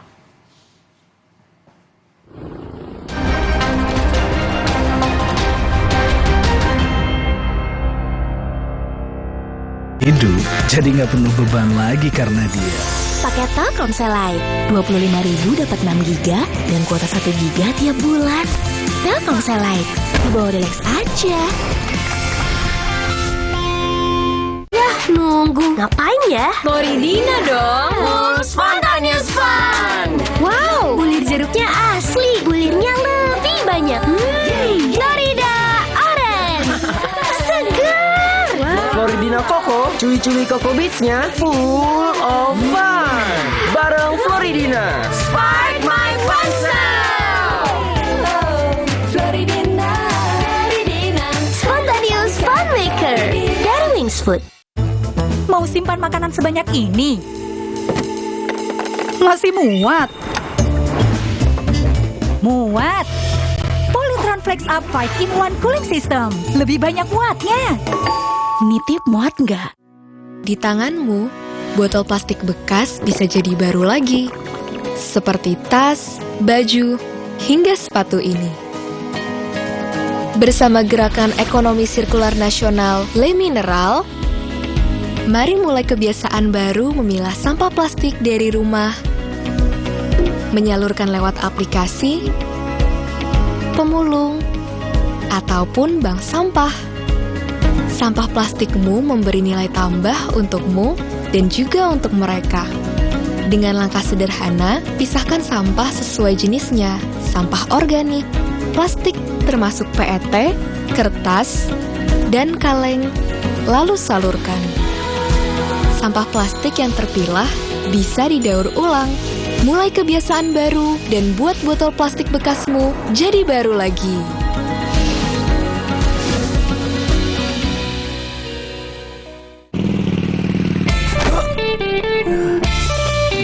Dulu, aku percaya hidup itu penuh beban.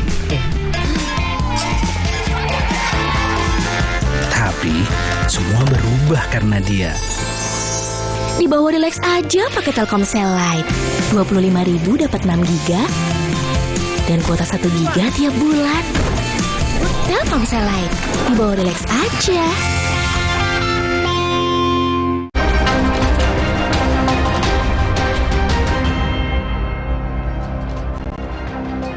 Saudara, 2 helikopter milik Angkatan Tentara Malaysia bertabrakan dan jatuh di pangkalan tentara laut di Raja Malaysia. 10 anggota tentara tewas dalam kecelakaan ini.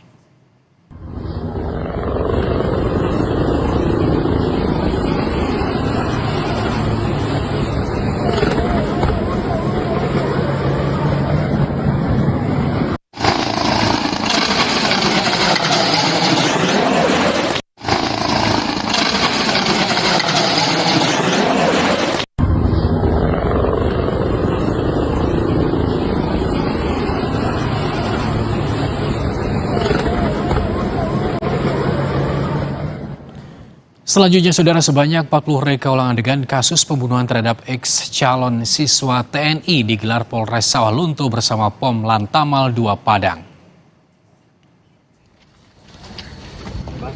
Reka ulang ini dimulai dari perencanaan yang dilakukan Serda Pom Adan Arial Marsal hingga proses eksekusi yang dilakukan bersama rekannya Muhammad Alfian Adrian. Dari reka ulang yang dilakukan, terungkap korban dibunuh dengan cara ditikam sebanyak 3 kali di kawasan menuju wisata Danau Biru, Kecamatan Talawi, Kota Sawah Lunto. Usai menghabisi korban, pelaku kemudian mengambil barang-barang korban. Dalam kasus ini, pelaku terancam dijerat hukuman maksimal 20 tahun atau seumur hidup dan hukuman mati. Oke. Reka yang kita laksanakan mulai dari persiapan, dari perencanaan sampai eksekusi, sampai pembuangan barang bukti. Ancaman pidananya maksimal 20 tahun dan seumur hidup atau hukuman mati. Akibat diguyur hujan deras, jalan Trans Papua yang menghubungkan wilayah Nabire dengan Kabupaten Dogiai terputus tertutup longsor hingga sepanjang 50 meter dan dalam 50 meter. Ya, ini Longsor ini terjadi akibat hujan deras yang menerjang Kabupaten Nabire, Papua Tengah pada Senin sore. Selain memutus jalan Trans Nabire Paniai, longsor juga menutup badan jalan sehingga tak bisa dilalui oleh kendaraan. Saat ini pemerintah Provinsi Papua Tengah berupaya melakukan perbaikan jalan agar kembali normal. Pasalnya jalan Trans Nabire merupakan satu-satunya jalur yang digunakan menuju Dogiai, Deyai, dan Paniai.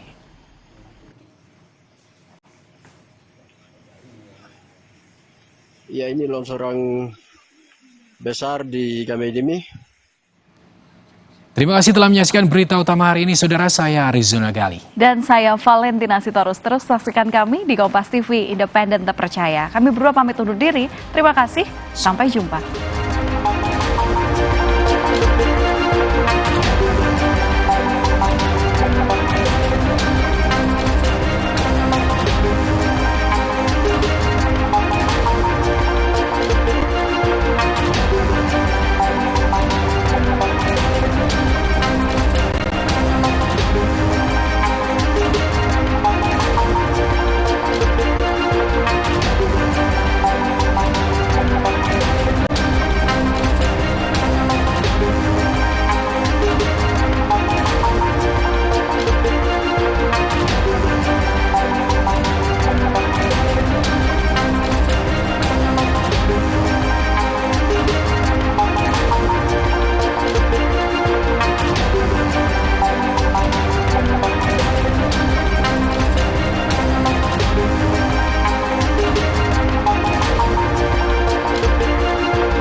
Terima kasih.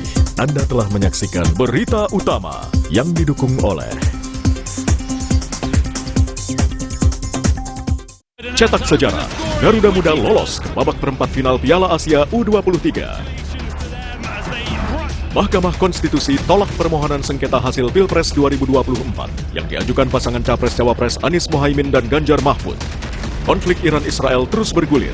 Israel luncurkan rudal serangan balasan ke wilayah Iran. Selengkapnya dalam laporan khusus. Malam ini pukul 9:30 di Kompas TV. Sesaat lagi Anda akan menyaksikan Kompas Malam yang didukung oleh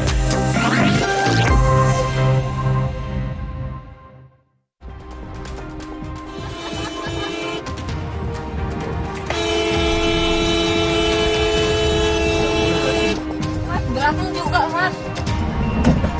Mas. Tolong.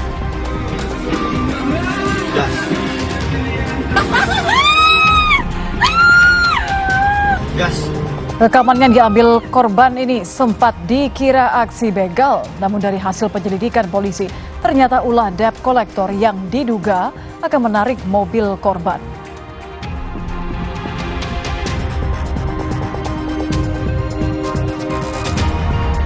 Dua helikopter militer Malaysia bertabrakan dan jatuh saat latihan pada hari Selasa. 10 awak helikopter Angkatan Laut tewas dalam insiden ini.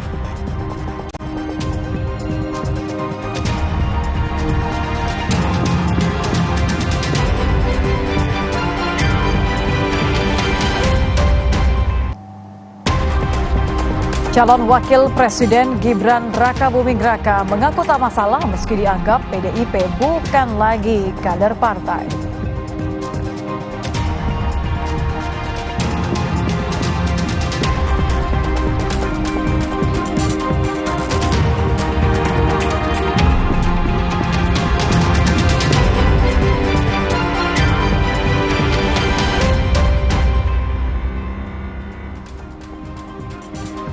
Halo saudara, selamat malam. Bagaimana kabar Anda? Semoga selalu sehat. Selain 3 informasi utama tadi, Kompas Malam telah menyiapkan sejumlah sorotan pilihan khusus untuk Anda. Selengkapnya bersama saya, Nitya Anissa. Hanya di Kompas TV, independen terpercaya. Informasi pertama di Kompas Malam, saudara. Seorang emak-emak terekam mengendarai sepeda motor melawan arus di ruas jalan raya di Malang, Jawa Timur. Tidak hanya itu, emak-emak tersebut juga membawa serta anak dalam boncengannya dan tidak memakai helm.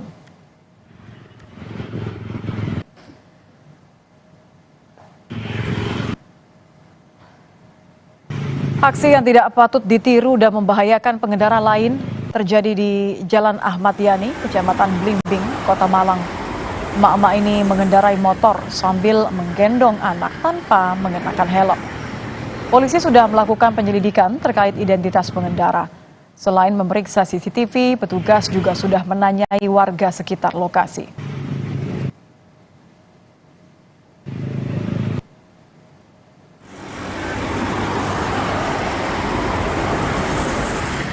Saudara, sebuah mobil pameran di Mall kawasan Kelapa Gading, Jakarta Utara menabrak tembok. Dalam video yang tersebar di media sosial itu, usai menabrak tembok, seorang bocah laki-laki terlihat dikeluarkan dari tempat kemudi.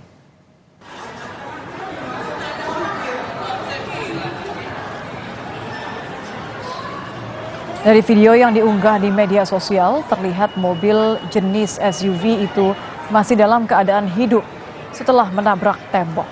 Mobil melaju karena seorang anak bermain di jok kemudi mobil. Diduga bocah tersebut menginjak gas sehingga mobil melaju hingga menabrak tembok. Beruntung saat mobil melaju tidak ada pengunjung yang tertabrak. Kini kasus telah diselesaikan secara kekeluargaan. Manajemen pengelola sudah ada kesepakatan dan sudah ada musyawarah.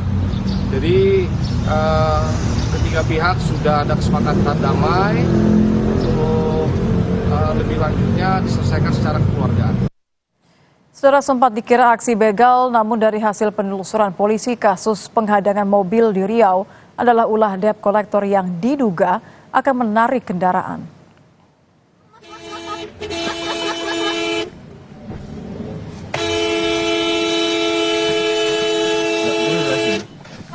Dalam video amatir yang direkam korban, tampak beberapa orang menggunakan mobil dan motor berupaya menghentikan kendaraan korban di Jalan Yos Sudarso, Kecamatan Rumbai, Pekanbaru pada Senin dini hari.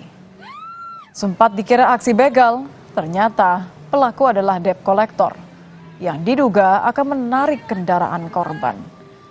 Polisi sempat menangkap 2 pelaku, namun setelah berkoordinasi dengan korban, kasus ini akhirnya berujung damai. Memang benar, yang bersangkutan memang mitra leasing, ya. Namun yang bersangkutan pada saat bertugas tidak dilengkapi surat tugasnya, ya. Jadi karena korban juga tidak membuat laporan, maka kami lakukan pembinaan dengan membuat surat pernyataan tidak mengulangi perbuatan yang sama dan mengklarifikasi serta melakukan permohonan maaf terhadap korban. Kita ke informasi lainnya, Saudara. Seorang oknum polisi viral setelah videonya beredar. Ia menabrakkan mobilnya ke mobil lain di gerbang tol Binjai beberapa hari lalu. Ini pelanggar nggak bertanggung jawab ya? Lari? Ya, lari. Kasus bermula dari korban yang kehabisan saldo uang elektronik saat hendak keluar tol melalui gerbang tol Binjai. Saat itulah aksi anarkistis terjadi. Mobil korban ditabrak mobil pelaku yang berada di belakangnya. Pelaku yang diketahui berpangkat AKP diduga merasa kesal karena terlalu lama menunggu korban. Korban pun sudah membuat laporan dan polisi masih memeriksa sejumlah saksi. Ini pelanggar nggak bertanggung jawab ya? Lari? Ya, lari. Kalau ibu mau perpanjang terserah. Bisa. Ibu bisa datang ke sini. Saya saksi ada. Iya. Saya saksi. Enggak, kami kan bagus-bagus. Saya kurang Ya, tadi satu. saya nampak Ya. yang ini. Ditabraknya dan memang sengaja, Bang. Sengaja. Polda Sumatera Utara akan memeriksa AKP HS, oknum polisi yang viral, usai menabrakkan mobilnya ke mobil lain di gerbang tol Binjai. Sebelumnya korban yakni SS sudah lebih dulu dimintai keterangan usai membuat laporan ke Bitpropam Polda Sumatera Utara. Awalnya korban dan AKP HS terlibat cekcok, sepakat bertemu di luar gerbang tol Binjai. Namun AKP HS malah memundurkan mobil dan menabrak bagian depan mobil korban. Enggak, kami kan bagus-bagus. Saya kurang satu. Ya. Hari ini rencananya dilakukan pemeriksaan hari Selasa ya. Dilakukan pemeriksaan terhadap AKP HS dan para saksi-saksi yang lain. Terkait dengan kasus ini, karena mungkin kita tahu ini hanya kesalahpahaman di jalan, kami mengharapkan juga mungkin ada etikat baik dari kedua belah pihak nanti untuk bisa saling memaklumi, saling memahami, dan kalau ada baiknya bisa mereka berdamai. Saudara, pengemudi bus Batik Solo Trans ditusuk oleh pemotor yang menghentikan bus. Detik-detik penusukan sopir bus tersebut terekam kamera pemantau pada bus. Penusukan yang dilakukan oleh pemotor terjadi di Jalan Ahmad Yani, Desa Makam Haji, Kecamatan Kartasura, Kabupaten Sukoharjo, Jawa Tengah pada 4 April lalu. Pelaku awalnya menghentikan paksa laju bus. Kemudian pelaku merogoh saku dalam jaketnya untuk mengambil sebilah pisau. Sempat terjadi adu mulut antara pelaku dan sopir, bahkan penumpang berupaya melerai pelaku dengan sopir. Dalam waktu yang cepat, pelaku menusuk pisau di bahu kiri korban. Pelaku pun langsung kabur dengan sepeda motornya.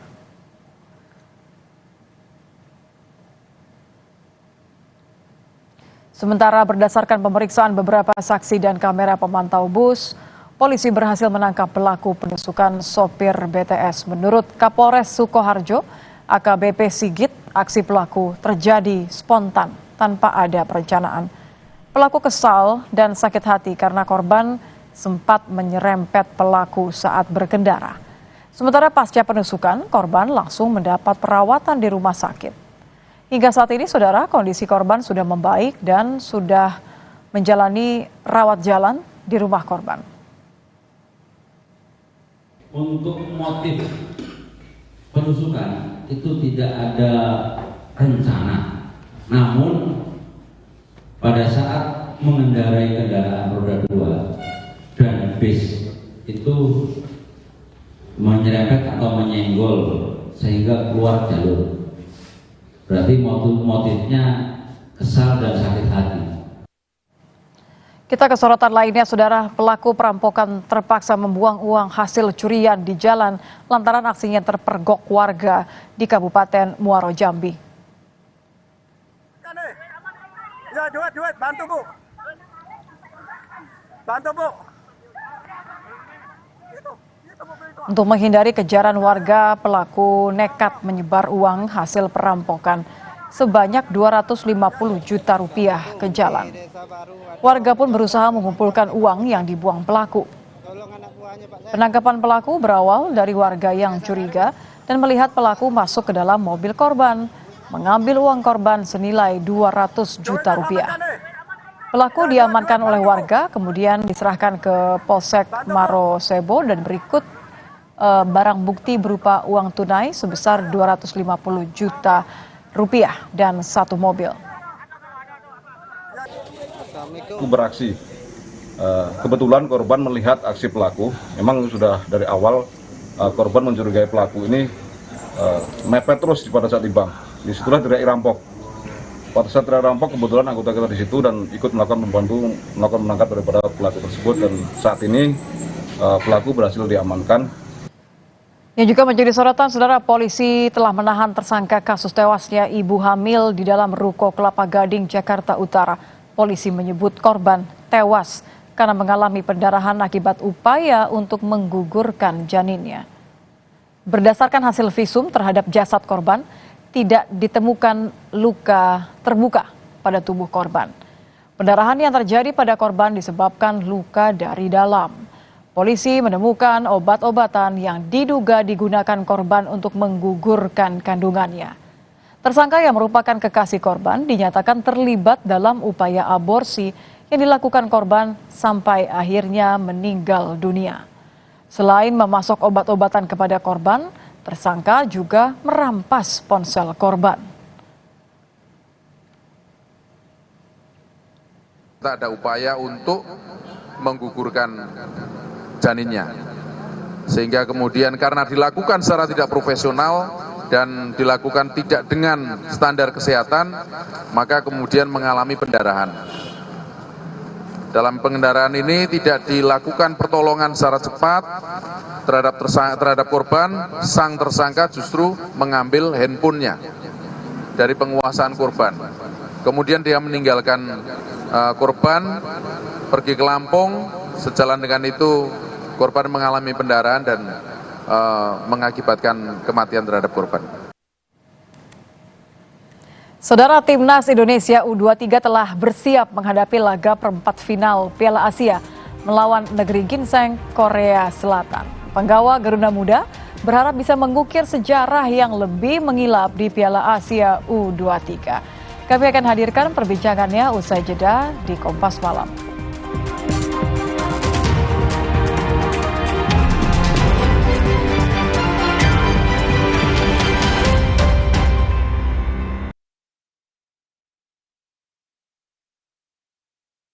Semua suka kopi gula aren. Lelehan gula arennya yang legit, melting jadi satu sama kopi dan susu. Temptingnya ada di Top Coffee Gula Aren. Enaknya so legit. Ngumpul jadi makin asik. Hari gini masih pada order? Come on, Top Coffee Gula Aren aja. Kopinya ngehits, gula arennya legit. Try it. Beli 2, ekstra 1. Dari Wings Food. Kata orang, gue itu si paling kerja, syuting seharian, tiba-tiba sakit kepala. Oskadon, oke buat sakit kepala. Bekerja aktif di pusatnya, dapat diminum sebelum makan, tanpa ngantuk. Oskadon, solusi oke, sakit kepala. Pancenoye.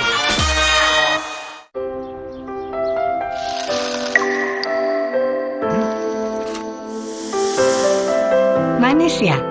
Pakai ini kok. Manisnya pas. Kayak kamu, Manisnya nggak bikin diabetes. Tropicana Slim. Dulu, aku percaya hidup itu penuh beban. Tapi, semua berubah karena dia. Di bawah Relax aja pakai Telkomsel Lite. 25.000 dapat 6 giga dan kuota 1 giga tiap bulan. Telkomsel Lite, di bawah Relax aja. Baru Morinaga Morigrow. Kasih makan anak masih pakai drama? Beri dia Morinaga Morigrow. Susu dengan formula Grow Max. Bantu tingkatkan nafsu makan dan penuhi nutrisi untuk pertumbuhannya. Morinaga Morigrow. Tulang kaku kayak robot. Faktor utuh. Minum Entrasol. Ekstrak buah zaitunnya bantu penyerapan kalsium lebih cepat pada tulang. Apa? Bye tulang kaku, bye-bye faktor U. Entrasol. Di tanganmu, botol plastik bekas bisa jadi baru lagi. Seperti tas, baju, hingga sepatu ini. Bersama Gerakan Ekonomi Sirkular Nasional Le Mineral, mari mulai kebiasaan baru memilah sampah plastik dari rumah, menyalurkan lewat aplikasi, pemulung, ataupun bank sampah. Sampah plastikmu memberi nilai tambah untukmu dan juga untuk mereka. Dengan langkah sederhana, pisahkan sampah sesuai jenisnya, sampah organik, plastik termasuk PET, kertas, dan kaleng, lalu salurkan. Sampah plastik yang terpilah bisa didaur ulang. Mulai kebiasaan baru dan buat botol plastik bekasmu jadi baru lagi.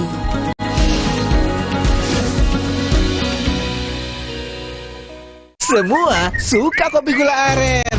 Lelehan gula arennya yang legit, melting jadi satu sama kopi dan susu. Temptingnya ada di Top Kopi Gula Aren.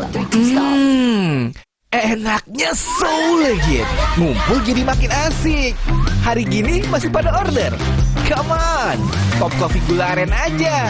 Kopinya ngehits, gula arennya legit. Try it. Beli 2, ekstra 1. Dari Wings Food.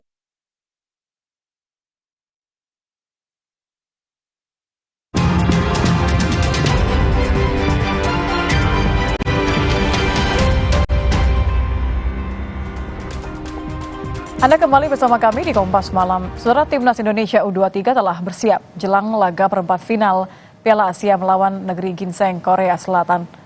Tim asuhan Shin Tae-yong hanya berlatih ringan pada hari ini, seperti latihan fisik. Sesekali Shin Tae-yong bersama pemain terlihat saling bercanda. Pemain tak tampak mengalami tekanan dan lebih rileks jelang laga melawan Korea Selatan.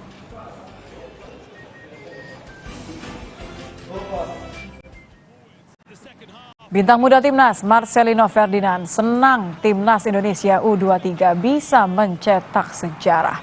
Marcelino juga berharap capaian Indonesia tak hanya sampai di sini dan berharap bisa terus menorehkan sejarah bagus lainnya. Keep going terus dan kita akan melanjutkan step by step dan kita akan mengambil yang terbaik. Terima kasih. Terima kasih. Terima kasih kita hari ini menangkan pertandingan dan kita menuju ke harapan besar. Terus dukung kami dan semoga kita Ya, usai menaklukkan Yordania 4-1 akhir pekan lalu, Timnas Garuda Muda akan melaju di babak perempat final melawan Korea Selatan. Jelang laga, saudara, masyarakat menaruh asa besar terhadap tim asuhan Shin Tae-yong. Menurut pendukung, adanya Shin Tae-yong di Timnas menjadi keuntungan untuk melawan Korea Selatan. Dan berikut harapan pendukung pada laga Timnas U23 lawan Korea Selatan. Tae-yong antara nasionalismenya dengan profesionalismenya ini akan dipertaruhkan ya dalam pertandingan nanti. Cuman aku sih yakin ya Shin Tae-yong pasti akan menyusun strategi yang jitu bagi Timnas Indonesia dalam melawan Korea Selatan. Dan bisa jadi Shin Tae-yong ini tahu titik kelemahan Timnas Korea Selatan dalam pertandingan nanti. Kayaknya akan tegang ya, soalnya kan Korsel kan udah masuk tim-tim Piala Dunia ya. Di sini kita juga belum pernah kan. Kayaknya akan tegang sih. Pelatihnya aja orang sana ya, pasti udah paham banget sama permainan tim-tim negeri, maksudnya asli sana ya kan, pasti udah paham. Sebenarnya menarik ya, karena untuk ke-8 besar ini kan kemarin kita diperkuat sama salah satu back dari Belanda juga ya, pemain naturalisasi namanya Nathan. Tapi untuk pertandingan selanjutnya Nathan harus kembali lagi balik ke klubnya karena kontraknya habis juga nih. Itu jadi catatan khusus juga nih buat Sinteyong nanti, buat gimana caranya nanti ngeramu strategi buat ngelawan Korea Selatan. Usai cetak sejarah lolos 8 besar Piala Asia U23, kini Indonesia kembali bersiap menghadapi Korea Selatan. Babak 8 besar nanti menjadi laga penuh emosional bagi Coach Shin. Di saat bangsa Indonesia menaruh harapan besar di pundaknya, di sisi lain, Sintayong harus berhadapan dengan negaranya.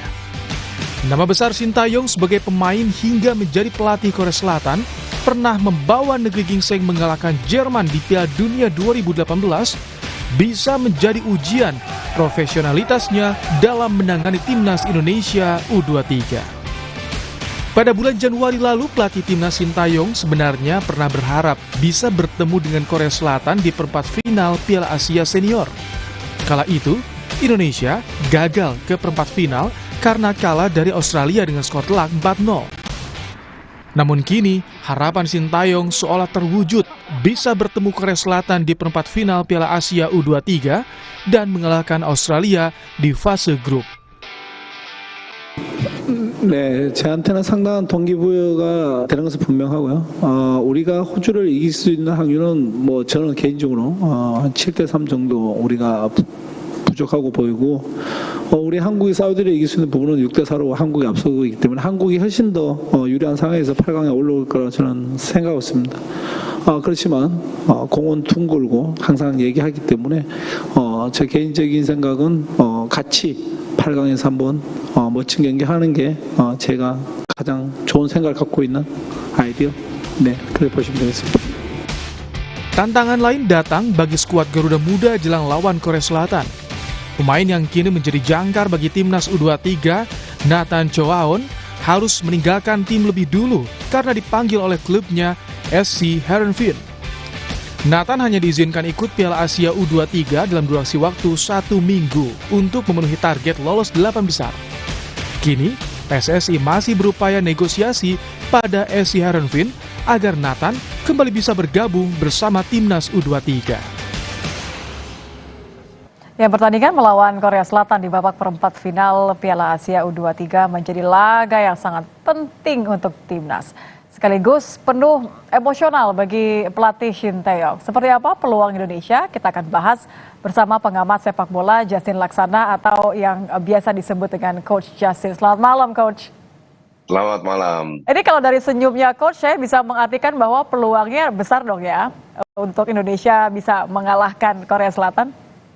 Gini ya, saya tadi lihat beberapa interview kan dengan fans. Itu ada satu hal yang mereka lupa, bahwa harus dibedakan antara tim utama dan tim junior. U23. Kalau kita bicara tim utama Jepang dan Korea, itu pemainnya semua itu main di Eropa. Jadi kalau lawan tim utama kita ya bisa dibilang kalah. Begitu pula juga lawan Australia. Tim utamanya Australia kita sempat kalah kan di Piala Asia. Buktinya U23 kita menang kok. Jordania tim utama itu finalis di Piala Asia. Kita juga bahkan kita injek-injek gitu Jordania. Kita obok-obok itu Jordania.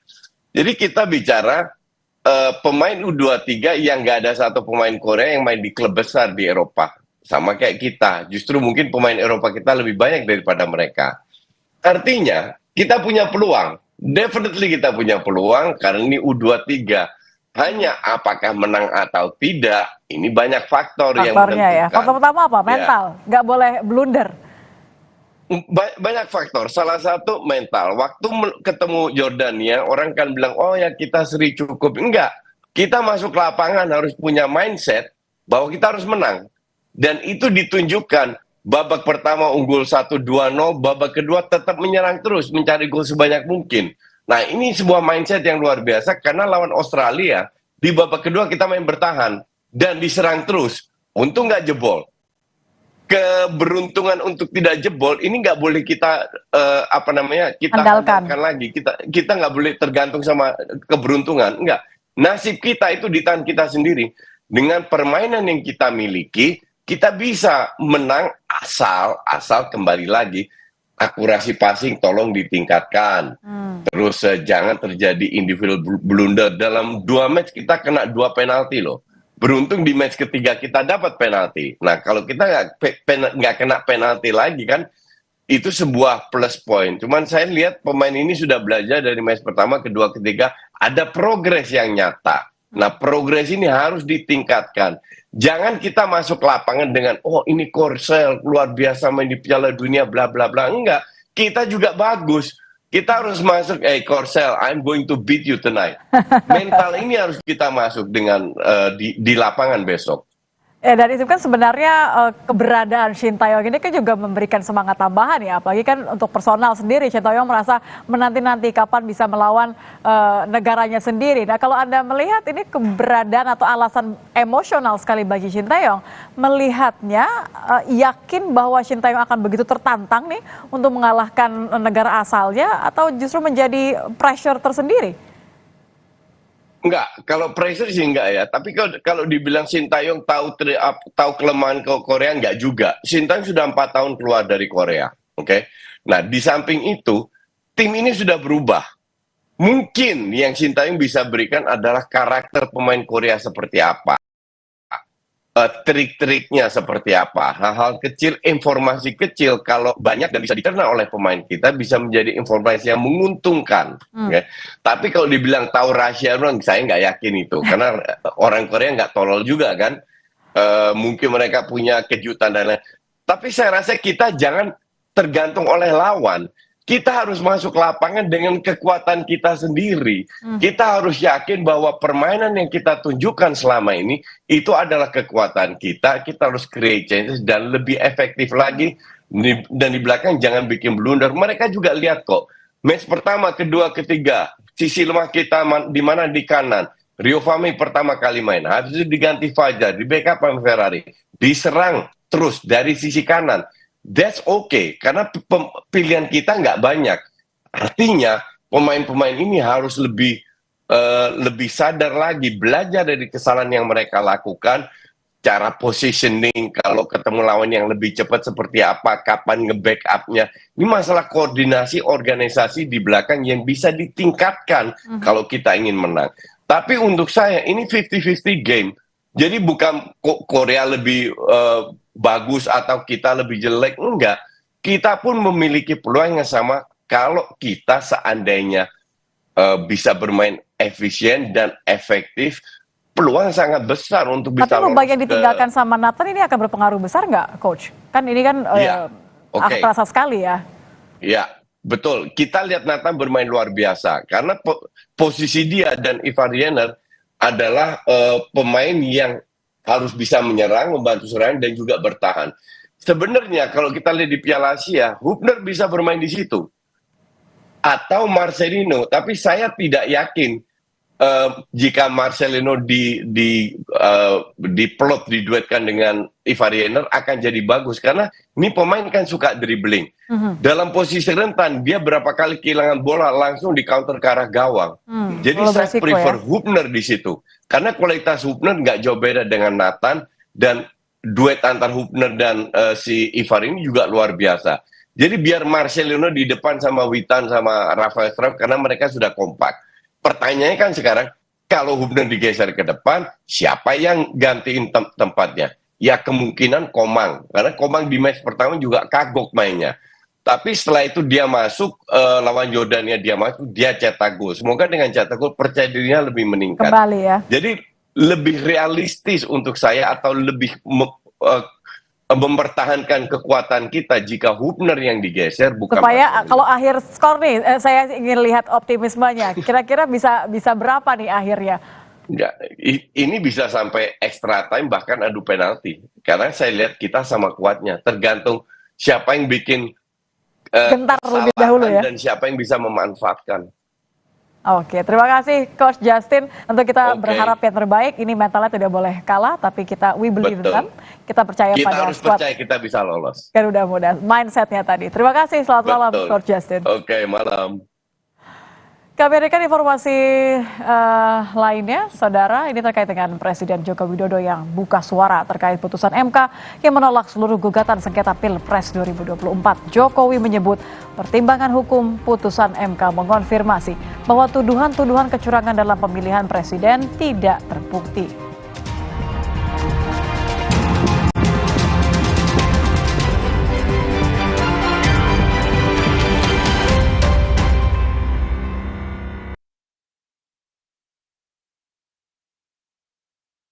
Semua suka kopi gula aren. Lelehan gula arennya yang legit ada di Top Kopi Gula Aren. Enaknya so legit. Kopinya ngehits, gula arennya legit. Try it. Beli 2, ekstra 1 dari Wingsfood. Baru Morinaga Morigrow. Kasih makan anak masih pakai drama. Beri dia Morinaga Morigrow. Susu dengan formula Grow Max. Bantu tingkatkan nafsu makan dan penuhi nutrisi untuk pertumbuhannya. Morinaga Morigrow. Tulang kaku kayak robot. Faktor utuh. Minum Entrasol. Ekstrak buah zaitunnya bantu penyerapan kalsium lebih cepat pada tulang. Apa? Bye tulang kaku, bye-bye faktor U. Entrasol. Kata Bu Guru, ilmu itu pelita dalam gelap. Jangan biarkan semangat mereka padam karena sekolah yang rusak. Rp1.000 yang mungkin kecil buatmu berarti besar untuk mereka. Dunia terus berputar. Begitu banyak hal yang berakhir, namun banyak juga yang kembali dalam bentuk baru, memberi harapan baru. Seperti botol plastikmu yang dapat menjadi barang baru lagi melalui gerakan ekonomi sirkular nasional Le Mineral. Kini, plastik tidak lagi menjadi sampah, namun terus berputar dengan dipilah dan didaur ulang menjadi baru. Semua bisa mengambil peran penting dalam perputaran itu dari hulu ke hilir. Mulai dari kamu yang memilah sampah dari rumah, pemulung yang mengumpulkannya, hingga pekerja pabrik yang mendaur ulang. Bersama gerakan ekonomi sirkular nasional Le Mineral, mari jadikan botol plastikmu jadi baru lagi.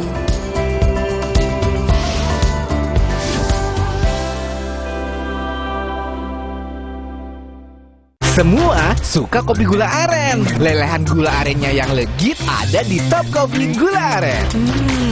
Enaknya so legit. Kopinya ngehits, gula arennya legit. Try it. Beli 2, ekstra 1 dari Wingsfood.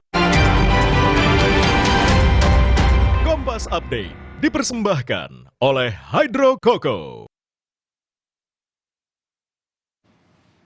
Anda menyaksikan Kompas Update pukul 9 malam, saya Valentina Sitorus. Hujan lebat yang terjadi di wilayah Kota Madiun dan sekitarnya membuat sungai meluap.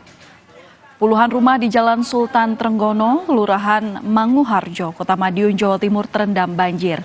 Relawan dan anggota TNI Polri membantu warga, terutama lansia, dan mengevakuasinya ke tempat yang lebih aman. Menurut warga, banjir ini sering terjadi, namun kali ini adalah yang terparah.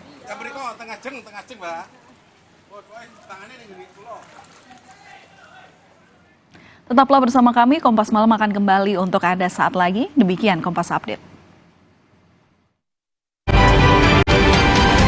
Kompas Update dipersembahkan oleh Bye tulang kaku, bye-bye faktor U. Entrasol. Woi, jaim dong. Jaim dong. Apa sih jaim-jaim? Jaga imun dengan Hydro Coco. Air kelapa asli, segar, dan sehat. Minum Hydro Coco setiap hari. Bantu jaga imun. Tulang kaku kayak robot. Faktor utuh. Minum Entrasol. Ekstrak buah zaitunnya bantu penyerapan kalsium lebih cepat pada tulang. Apa? Bye tulang kaku, bye-bye faktor U. Entrasol.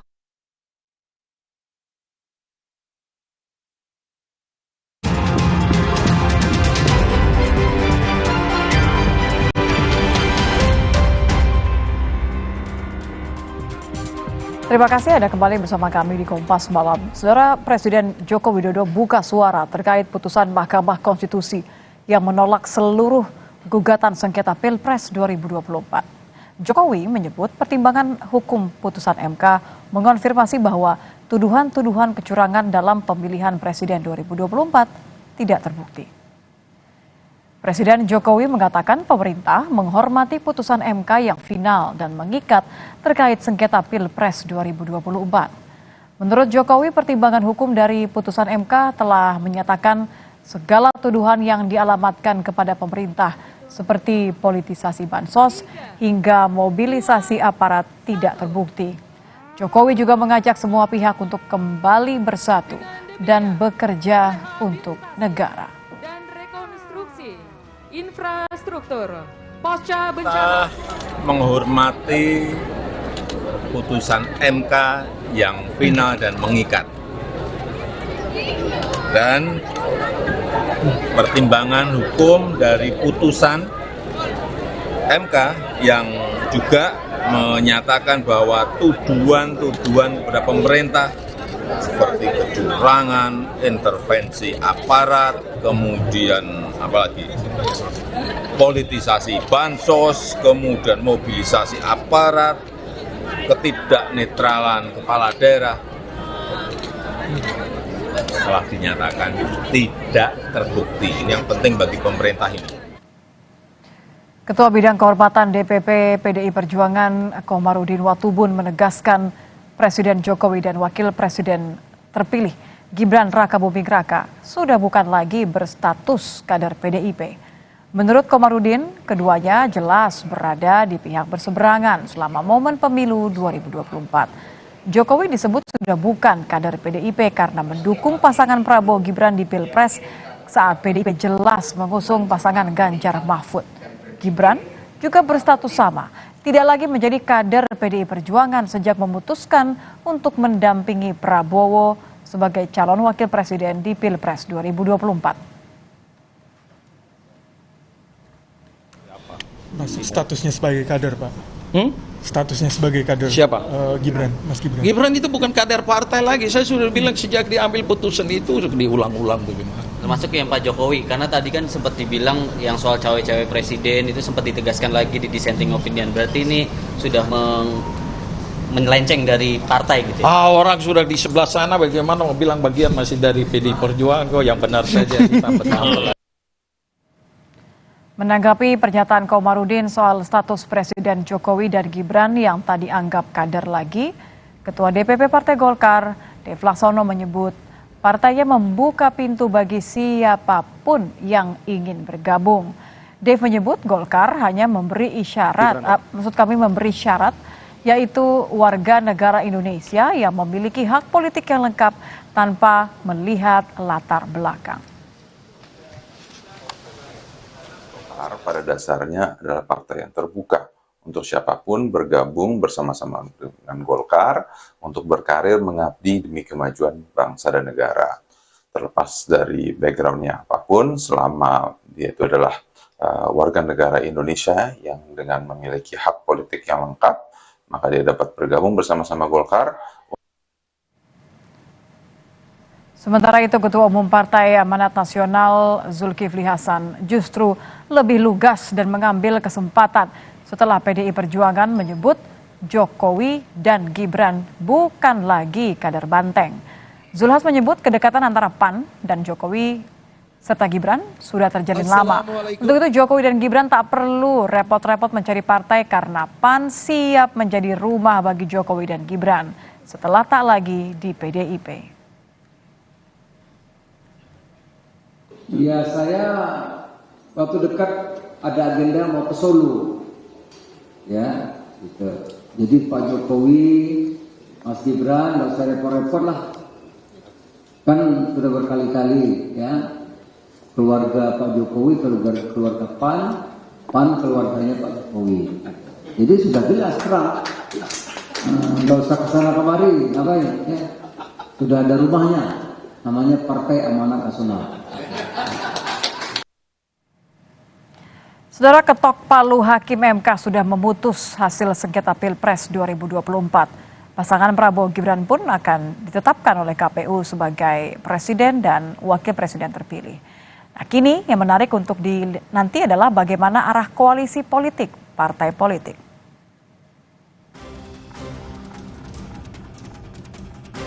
Koalisi partai politik pasca penetapan Prabowo Gibran jadi presiden dan wakil presiden terpilih menjadi menarik untuk disimak. Terlebih manuver politik antar sesama partai terus dilancarkan. Partai Nasdem misalnya, meski tidak memberi ketegasan, namun Ketua Umum Partai Nasdem Surya Paloh memberikan sinyal partainya bergabung dengan koalisi Prabowo Gibran. Jika ada opsi selain bergabung dengan koalisi Prabowo Gibran, Partai Nasdem akan mempertimbangkannya. Ada usulan lain selain merapat ke pemerintahan? Coba. Ada usulan? Kalau ada usulan boleh kita pertimbangkan juga. Itu yang pertama, kita bisa pertimbangkan itu. Kalau enggak ada usulan lain, ya apa sebenarnya yang lebih baik bagi Nasdem? Dengan spirit dan semangat seperti apa yang saya utarakan tadi. Itu satu. Teman koalisi Nasdem, yaitu PKB, juga tampaknya membuka diri kerjasama dengan partai lain. Ketum PKB Muhaimin Iskandar menyatakan, pasca putusan MK, koalisi perubahan bisa dikatakan telah selesai. Secara kerjasama PKB pun membuka diri untuk bekerjasama dengan partai manapun. Koalisi perubahan secara target, tujuan, dan fungsi sudah selesai. Tetapi secara kerjasama tentu PKB sangat berharap terus bisa bekerja sama dengan Nasdem, dengan PKS, dan tentu dengan partai-partai manapun. Sementara itu, Partai Gerindra membenarkan proses pertemuan antara Prabowo Subianto dan Megawati Soekarno Putri masih terus disiapkan. Sekjen Partai Gerindra, Ahmad Muzani, mengatakan saat ini rencana pertemuan masih dicarikan waktu yang tepat. Rekonsiliasi akan dilakukan termasuk dengan pimpinan partai politik ataupun dengan tokoh-tokoh yang bisa dianggap sebagai sebuah simbol bagi upaya untuk mempersatukan bangsa. Terhadap pertanyaan kapan bertemu dengan Ibu Mega, sekarang sedang mulai dicocokkan waktu-waktunya dan mudah-mudahan agenda ini tidak terlalu lama lagi akan disampaikan ke hadapan publik.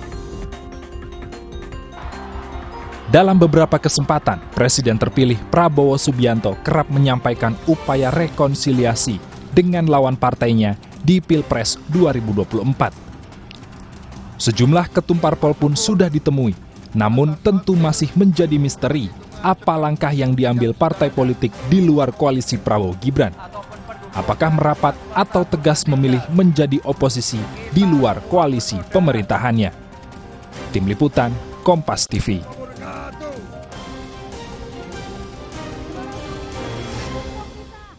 PDI Perjuangan menegaskan Presiden Jokowi dan Wakil Presiden terpilih Gibran Rakabuming Raka sudah bukan kader lagi. Gibran pun mengaku tak masalah. Selengkapnya kami bahas bersama Direktur Eksekutif Parameter Politik Adi Prayitno di Kompas Malam usai jeda.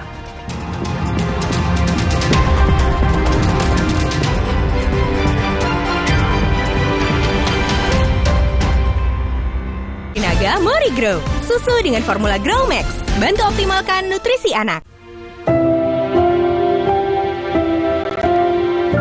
Ibu memang selalu ingin yang terbaik buat aku.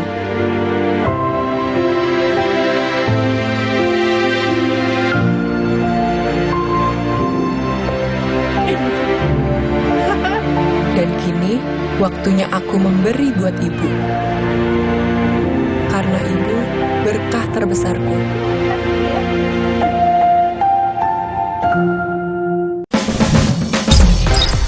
Kompas TV kini hadir di sejumlah layanan TV berlangganan. Nikmati program-program berkualitas Kompas TV di TV berlangganan pilihan Anda. Sekarang, Kompas TV, independen, terpercaya. Ibu memang selalu ingin yang terbaik buat aku.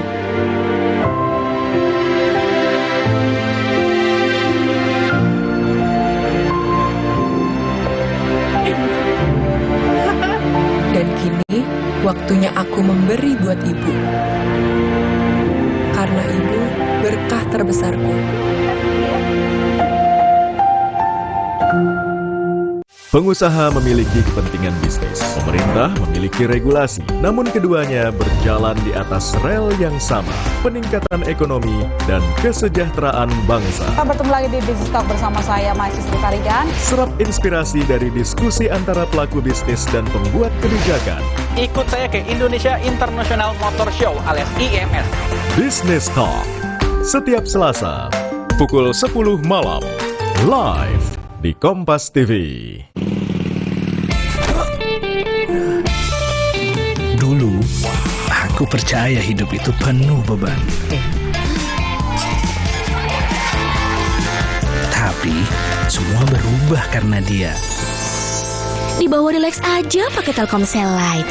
25.000 dapat 6 giga dan kuota 1 giga tiap bulan. Telkomsel Lite, di bawah Relax aja. Morinaga Morigrow, susu dengan formula Grow Max, bantu optimalkan nutrisi anak.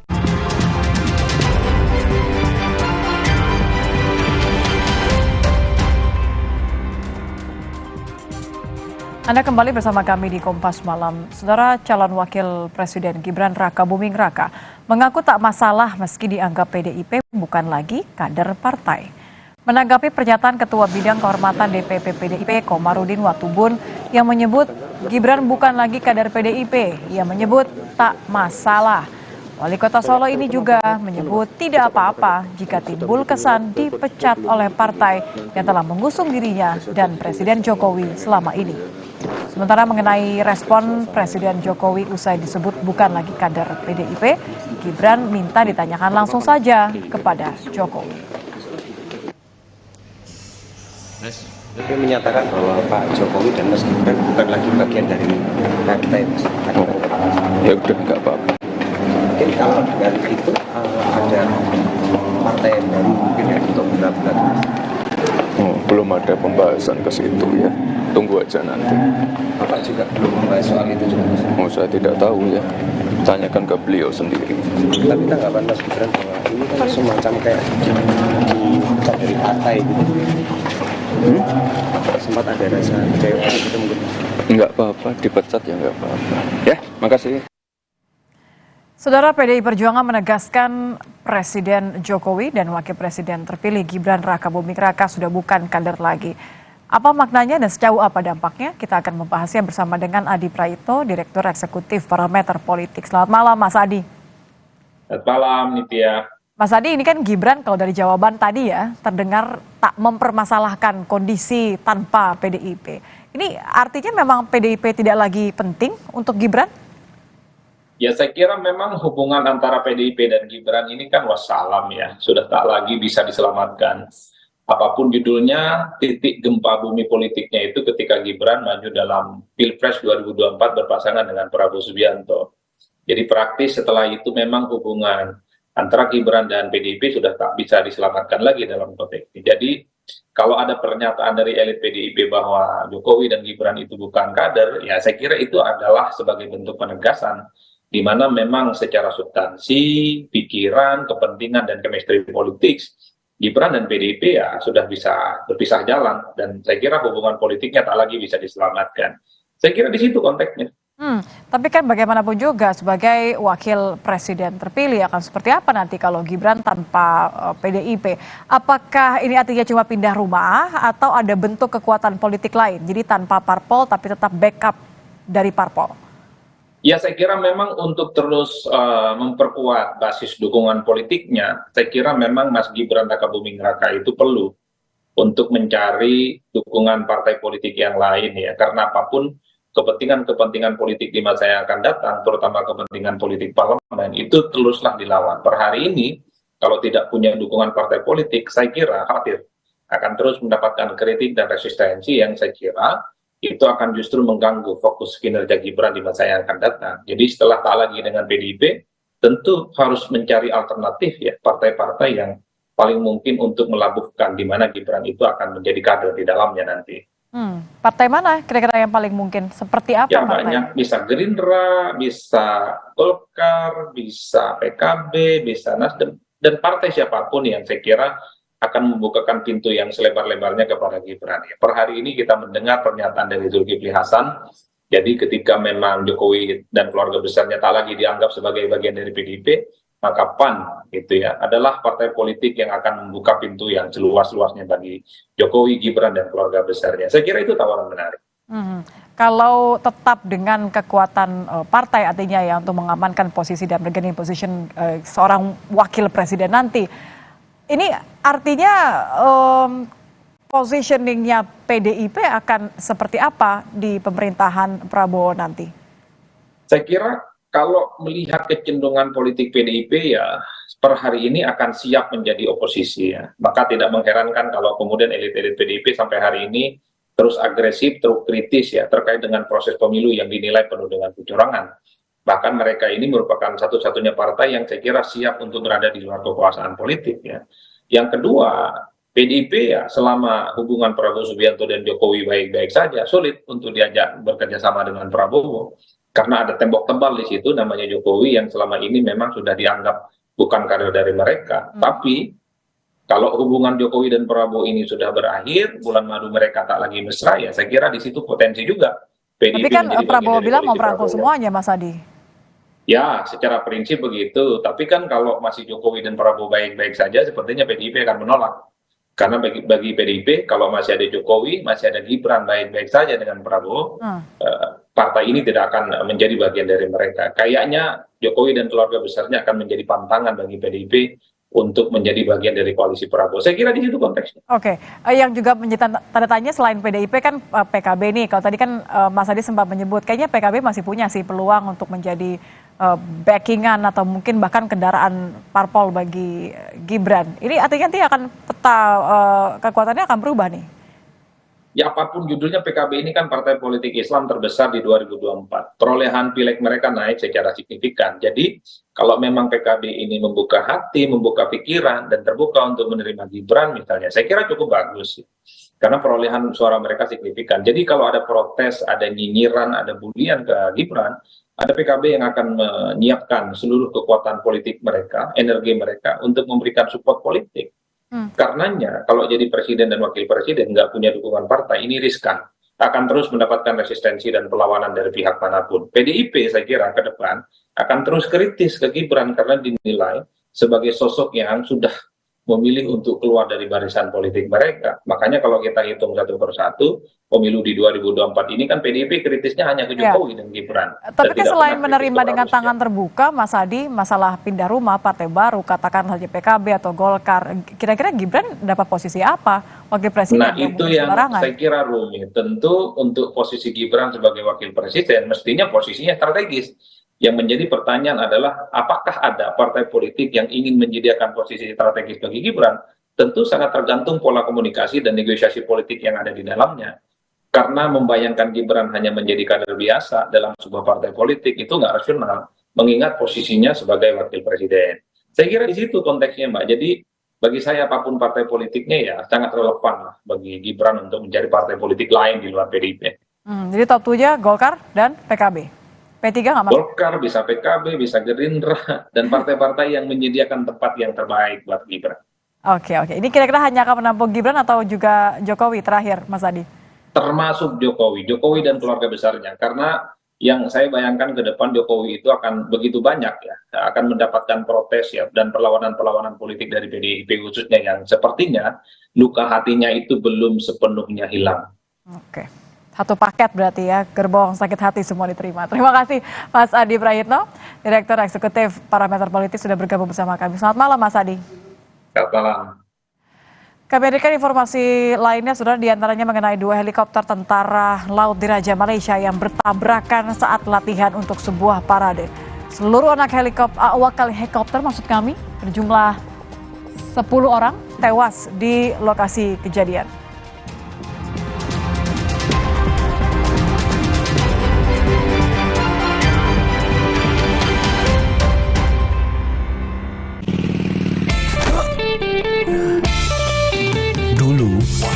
Aku percaya hidup itu penuh beban. Tapi semua berubah karena dia. Di bawah relax aja pakai Telkomsel Lite. 25.000 dapat 6 GB dan kuota 1 GB tiap bulan. Telkomsel Lite, dibawa relax aja. Yah, nunggu. Ngapain ya? Moridina dong. Spontaneous Fun. Wow, bulir jeruknya asli. Bulirnya lebih banyak. Florida Orange. Seger. Floridina Coco, cuy-cuy Coco Beats-nya full of fun. Bareng Floridina. Spark my fun sound. Floridina, Spontaneous Fun Maker dari Wings Food. Hidup jadi nggak penuh beban lagi karena dia. Pakai Telkomsel Lite, 25.000 dapat 6 GB dan kuota 1 GB tiap bulan. Telkomsel Lite, dibawa relax aja.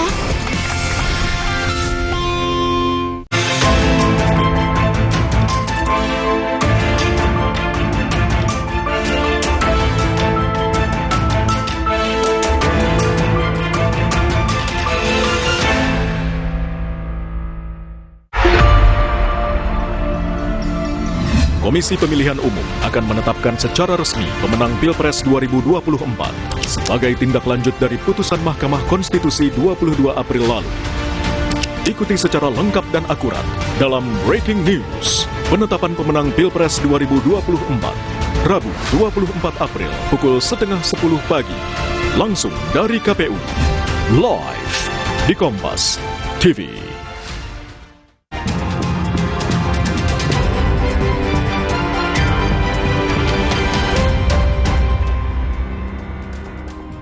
Dua helikopter tentara laut di Raja Malaysia bertabrakan di udara saat melakukan latihan untuk sebuah parade, saudara. Seluruh awak helikopter berjumlah 10 orang tewas di lokasi kejadian.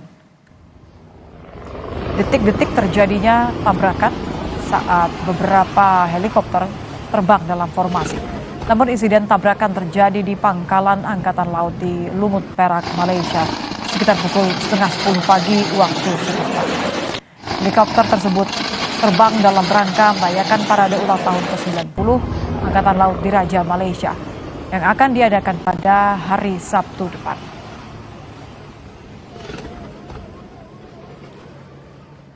Angkatan Laut Malaysia membenarkan dua helikopter militer bertabrakan dan jatuh saat sesi latihan hingga menewaskan 10 orang. Insiden tersebut terjadi saat latihan di negara bagian Perak Utara untuk perayaan ulang tahun ke-90 Angkatan Laut Malaysia. Saat ini jenazahnya telah dikirim ke rumah sakit untuk diidentifikasi. Dan pihak Angkatan Laut Malaysia akan menyelidiki penyebab kecelakaan tersebut.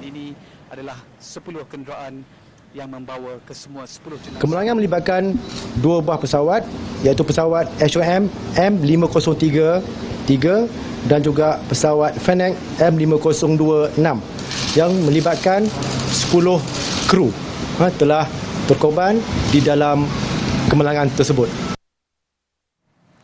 Kita ke informasi lainnya, saudara. Seorang bayi berusia 6 hari di kota Surabaya diduga dianiaya oleh ayah kandungnya sendiri.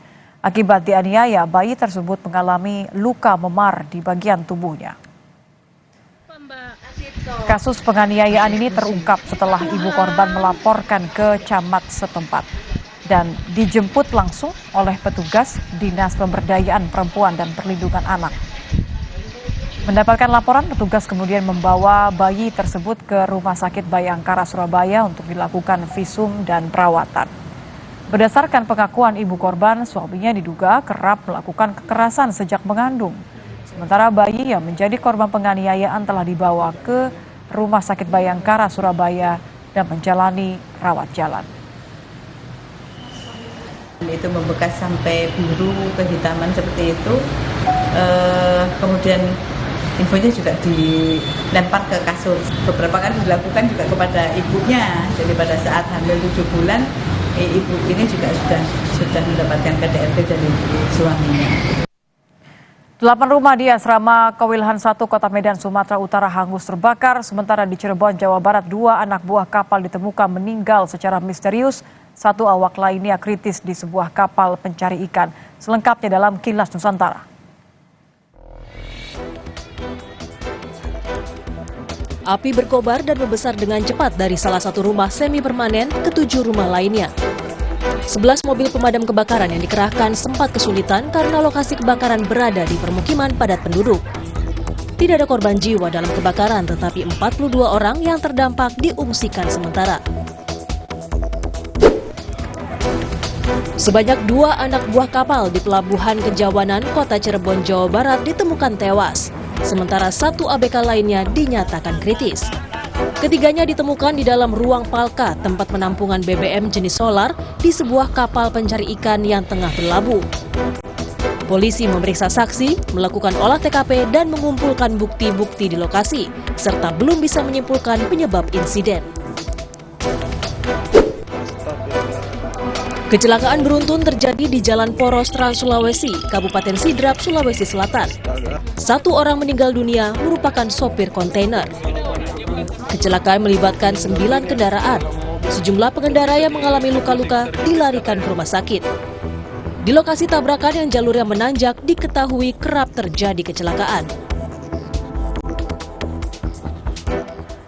Demikianlah Kompas Malam, saya Nitya Anissa. Terima kasih. Sampai jumpa.